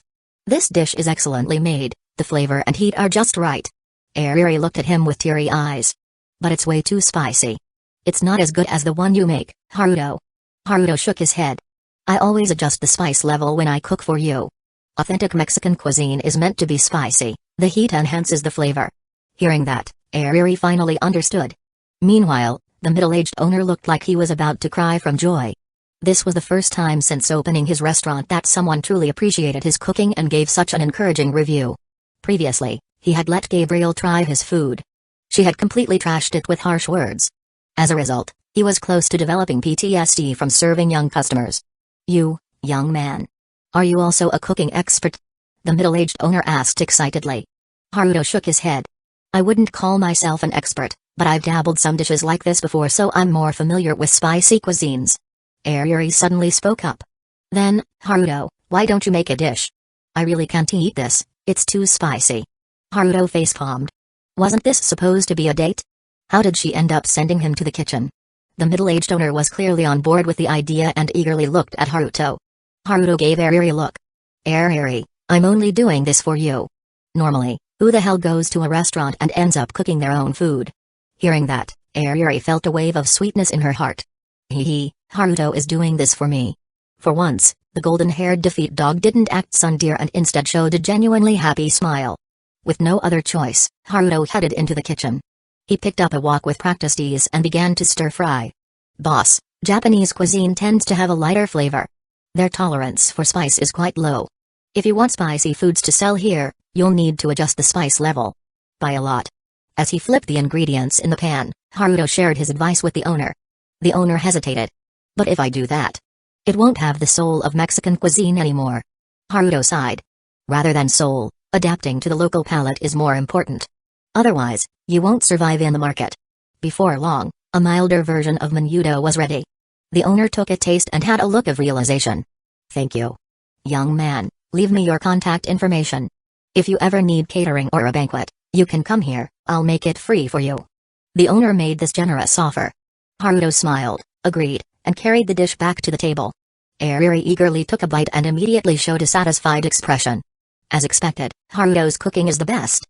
Haruto smiled helplessly and ate the original spicy dish himself. To be honest, it was rare to find such authentic foreign foods in Japan. After finishing their meal, they wandered around the school festival for a bit longer. Then, it was time for Ariri to leave. "Ariri, my homeroom teacher just messaged me, asking me to submit my thesis. I need to go." Haruto said this, ruffled her hair, and then bolted. "Ariri?" Completely dumbfounded, Ariri just stared and blinked in confusion. She really wanted to ask, weren't they just first years in high school? Why would he need to submit a thesis? But on second thought, maybe the requirements were just stricter at an elite school like Sobuhai? Sobuhai, don't call me out on this. Target number 3 has arrived at the main gate, proceed to meet them as soon as possible. Shiro instructed through the earpiece. Haruto quickly made his way to the front gate of Sobuhai School. At a glance, he immediately spotted Annie, standing in the corner wearing a hoodie. Walking over swiftly, Haruto directly took Annie's hand. "Annie looks really cute today, but why are you still wearing a hoodie?" This was already the third time today that Haruto had called her cute. Even he felt like he was being a bit too much. But he distinctly remembered buying Annie a dress, yet he had never seen her wear it. Hearing his words, Annie hesitated for a moment before asking, "Is this not good?" Before heading out, she had struggled with whether to wear the dress Haruto had bought her. But, since she had never tried it before, and because she always felt that dresses, light and fluttery as they were, didn't suit her. So in the end, she didn't have the courage to change and stuck to her usual hoodie. Was this outfit not really fitting for a date? Annie felt a bit nervous. Haruto chuckled and shook his head. "It's not that it's bad, I'm just really curious about how you'd look in a dress. You'd probably be very..." Annie let out a small sigh of relief, but at the same time, she felt a little shy. Was he really that eager to see her in a dress? The two of them strolled into the academy. Compared to the lively and noisy Nao and Ariri, Annie was much quieter. Letting Haruto hold her hand, she walked through the academy grounds, occasionally glancing around, but more often than not, her eyes settled on him. And Haruto, just as he always did, chattered on about everything around them. "Do you want to try a candy apple? They're pretty sweet, but they can be tough on your teeth," Haruto asked with a smile. Annie shook her head. Seeing this, Haruto looked a little confused. "What's wrong? You don't seem to be in a good mood?" Annie glanced at the bright red candy apples before speaking softly, "It's just, I feel a little lost. You know, originally, I wasn't someone who had a future, so I never thought about what I wanted to do in the future." She was referring to the curse of the Titan's power. Those who inherited the power of the intelligent titans only had 13 years to live from the moment of inheritance. Without Haruto. Well, Annie had always thought she would die young, either on the battlefield or simply as a consequence of her fate. Haruto didn't respond. Instead, he grabbed Annie's hand and led her forward. Annie was puzzled but followed him without question. Soon, they had left the festival streets of Sobuhai. Haruto led Annie into a school building that was closed off for the festival. They climbed the stairs, eventually reaching the rooftop. At this moment, the sun was setting. Darkness was slowly enveloping the academy. Look, Haruto pointed to the streets below. From here, they had a perfect view of the scene below. In the darkness, people moved about endlessly. Annie looked down, confused about what Haruto wanted her to see. And then click. A crisp electrical sound. Right on time, the nighttime festival lights turned on. In an instant, the dark streets were illuminated with colorful lights. Each stall lit up their neon signs, adding even more color to the streets. As the lights flickered on, it was as if they also illuminated Annie's eyes. Suddenly, she understood what Haruto was trying to say. Look at this, Annie. The future isn't just darkness. Haruto pointed down, smiling. Besides, didn't I already promise you? No matter what happens, you'll always have a place by my side. Being lost for a moment is fine. The future. We can figure it out slowly. There's no rush. Annie nodded firmly. Yeah, there's no rush. A smile appeared on her face as she pointed to a stall in the distance. I want to eat that. Haruto picked Annie up without hesitation, scanned the area to make sure there were no surveillance cameras then, with a leap, the two of them soared through the night sky toward the stall in the corner of the street. Woo! Feeling the strong wind against her face and watching the festival lights blur past below, Annie let out an excited cheer. Down in the streets, Ariri, who was wandering around, looked up in confusion. Did she just miss something again? Weird. Under the night sky, the festival seemed even more lively under the glow of the lights. With her hesitation completely gone, Annie started pulling Haruto along, running around excitedly. Is that pie? Annie pointed at a nearby stall selling pastries, curious. Haruto nodded. Want one mid-sentence, Haruto suddenly remembered something from the original story. Annie, after emerging from her crystallized state, crazily devouring pies. For a moment, he couldn't hold back his laughter. Annie really was destined to have a deep connection with pies, huh? Seeing him laugh, Annie looked confused. The story of Attack on Titan hadn't reached that late stage yet. And in all the information Haruto had shared with her, he had, of course, left out the part about her pie obsession. Anyway. Let's buy one. Haruto said. This is unexpectedly good. Annie took a bite, speaking with her mouth half full. Watching Annie chew, Haruto suddenly understood why Nao always carried a camera around. Scenes like this were worth recording. So, he took out his phone and snapped a photo of this rare moment. Annie. Delete it. Nope. As their playful argument continued, the night deepened. The festival wasn't an all-night event, and today's festivities were about to come to an end. Let's go home, Haruto said with a smile. However, Annie suddenly stopped. Haruto, puzzled, turned back to look at her. He saw Annie with her head lowered, her face flushed red, as if struggling with something. Just as Haruto was about to ask, Annie spoke softly, and no. I'm not going back to the apartment. Haruto. That one sentence sent Haruto's mind racing with all sorts of thoughts. But, to be sure, he cautiously asked, when you say not going back to the apartment, you mean? Annie took out a special ID card from her hoodie pocket. Issued by the Foundation, Haruto. Clearing his throat, Haruto discreetly removed his hidden earpiece and powered it off. Shiro? Sitting at the computer, Shiro was bewildered. Is my bro not coming back tonight? Where's he going? Confused.jpg came to think of it, the Foundation doesn't have a hotel business yet. I should remind them to buy one later. Haruto remarked seriously. Chapter 93, A Night with Annie. The two of them arrived at Chiba's most luxurious hotel. With a little financial persuasion, they secured a presidential suite normally only available through reservations. Though he had lived 2 lifetimes, Haruto was no longer an innocent teenager. But at this moment, there was still some nervousness. The sound of running water in the bathroom stopped. The sound of the door opening and closing came. Haruto saw Annie peeking out from the corner of the wall, her hair still wet with droplets of water, a nervous expression on her face. Haruto decided to take the initiative. At times like this, making the girl take the lead wouldn't be right. He quickly walked over and pulled her into his arms. At that moment, Haruto was shocked to realize that Annie was only wrapped in a long cotton towel. The towel highlighted her toned figure underneath the usual hoodies she used to wear. While Annie's tits were not that big, it sits in a comfortable 80 centimeters. You look beautiful, Annie. Haruto said huskily as he inched closer to Annie's lips. As his lips are inching closer, he couldn't help but notice the faint light citrus scent she exuded, coupled with her being freshly bathed. She smelled ravishing to say the least. Looking at Annie's darting eyes and nervous expression, Haruto couldn't help but teasingly smile. "What's wrong, Annie? You look a little nervous." Hearing this, Annie gained a menacing expression. "What do you think? It's the first time I'm doing this. It's just a natural reaction." But midway through her blubbering, Haruto shut her lips up using his. Annie, caught off guard, almost bit the tongue prying its way off her mouth. Haruto pivotedly advanced, causing them to collapse to the soft mattress of the hotel. While their tongue was busy fighting for dominance, his hands wormed their way to Annie's tits, giving them a light squeeze. Firm. Haruto thought. Before he could give the bunnies a squeeze again, he felt Annie pushing her arms to his chest, momentarily separating them. "Give a little warning before you do that," Annie said flusteredly as she subtly shielded her arm in front of her chest. Haruto, hearing this, gained a naughty smile and merely replied noted. He lowered again his head but stopped. He then looked at her eyes, seemingly trying to ask permission to proceed. Saying a little nod, he slowly descended his lips against her neck, drawing a sharp gasp from her. He was contemplating whether to leave a hickey but decided not to. Instead, he slowly unraveled the final obstacle to her goal and finally freeing the two little bunnies. Haruto's breath caught in his throat at the sight, his desire for her intensifying. Slowly groping her right tits, he lightly bit the beautiful bud, eliciting a moan. Haruto's other hand moved lower to her nether region, causing Annie's thigh to clamp up. Seeing this, he leaned in again to capture Annie's lips for another passionate kiss that wilted her defenses. When his hand finally made contact to Annie's leaking snatch, she gasped, her body tensing momentarily as she adjusted to the new sensation.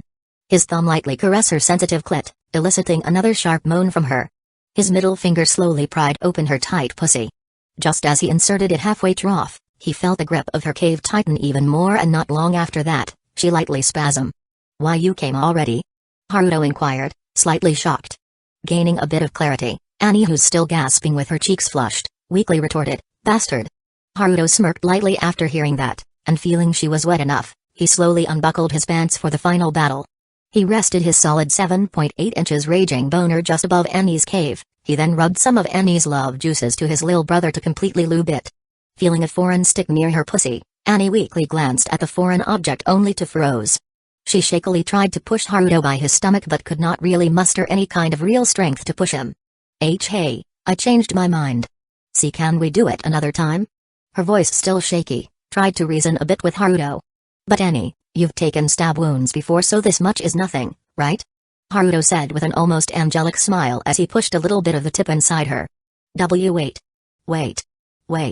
But I've never been stabbed there. You'll manage." Hard to ooh, and with that, Haruto rammed his prick all the way in, feeling no resistance as her hymen was already broken because of the countless training she did in Marley. But it did not lessen the discomfort she felt from having a rod stick inside her so deep to the point the tip of Haruto's dick touched the cervix. Not long after feeling that discomfort, Annie felt shocks of pleasure coursing through her systems as she began to moan more uncontrollably. What followed after that was ball-slapping noise echoing throughout the room mixed with melodic moans that Annie excluded. Of Annie's moan fueled the raging beast inside Haruto, the almost torturous feeling he had in not having his cock wet with love juice in this second life of his, had finally been solved with every thrust he made. Minutes of that piston-like movements, Annie was finally responding to his rhythm. She wrapped her legs around his waist, pulling him deeper, her hands gripping his shoulders. "Yes, Haru, faster HMMPH, I'm almost there." Amidst the squelching noise that Annie's throat is making, a whimper-like plead and begging came from her, almost making Haruto lose his reasoning. He flipped Annie, causing her to yelp. Her firm ass is now sticking up in the air. Annie tried to push herself out, but the sudden entry of Haruto's dick siphoned the remaining strength she have left in her arms. With that, Haruto showed no mercy. He piston-fuck her like there's no tomorrow, his hips moving in inhuman blur. The bed was creaking louder than ever if it's gonna give out before they both reached the peak. Annie's response was a series of incoherent moans as her body tightened around him, her orgasm building. Haruto thrust harder, faster, driving them both towards the edge.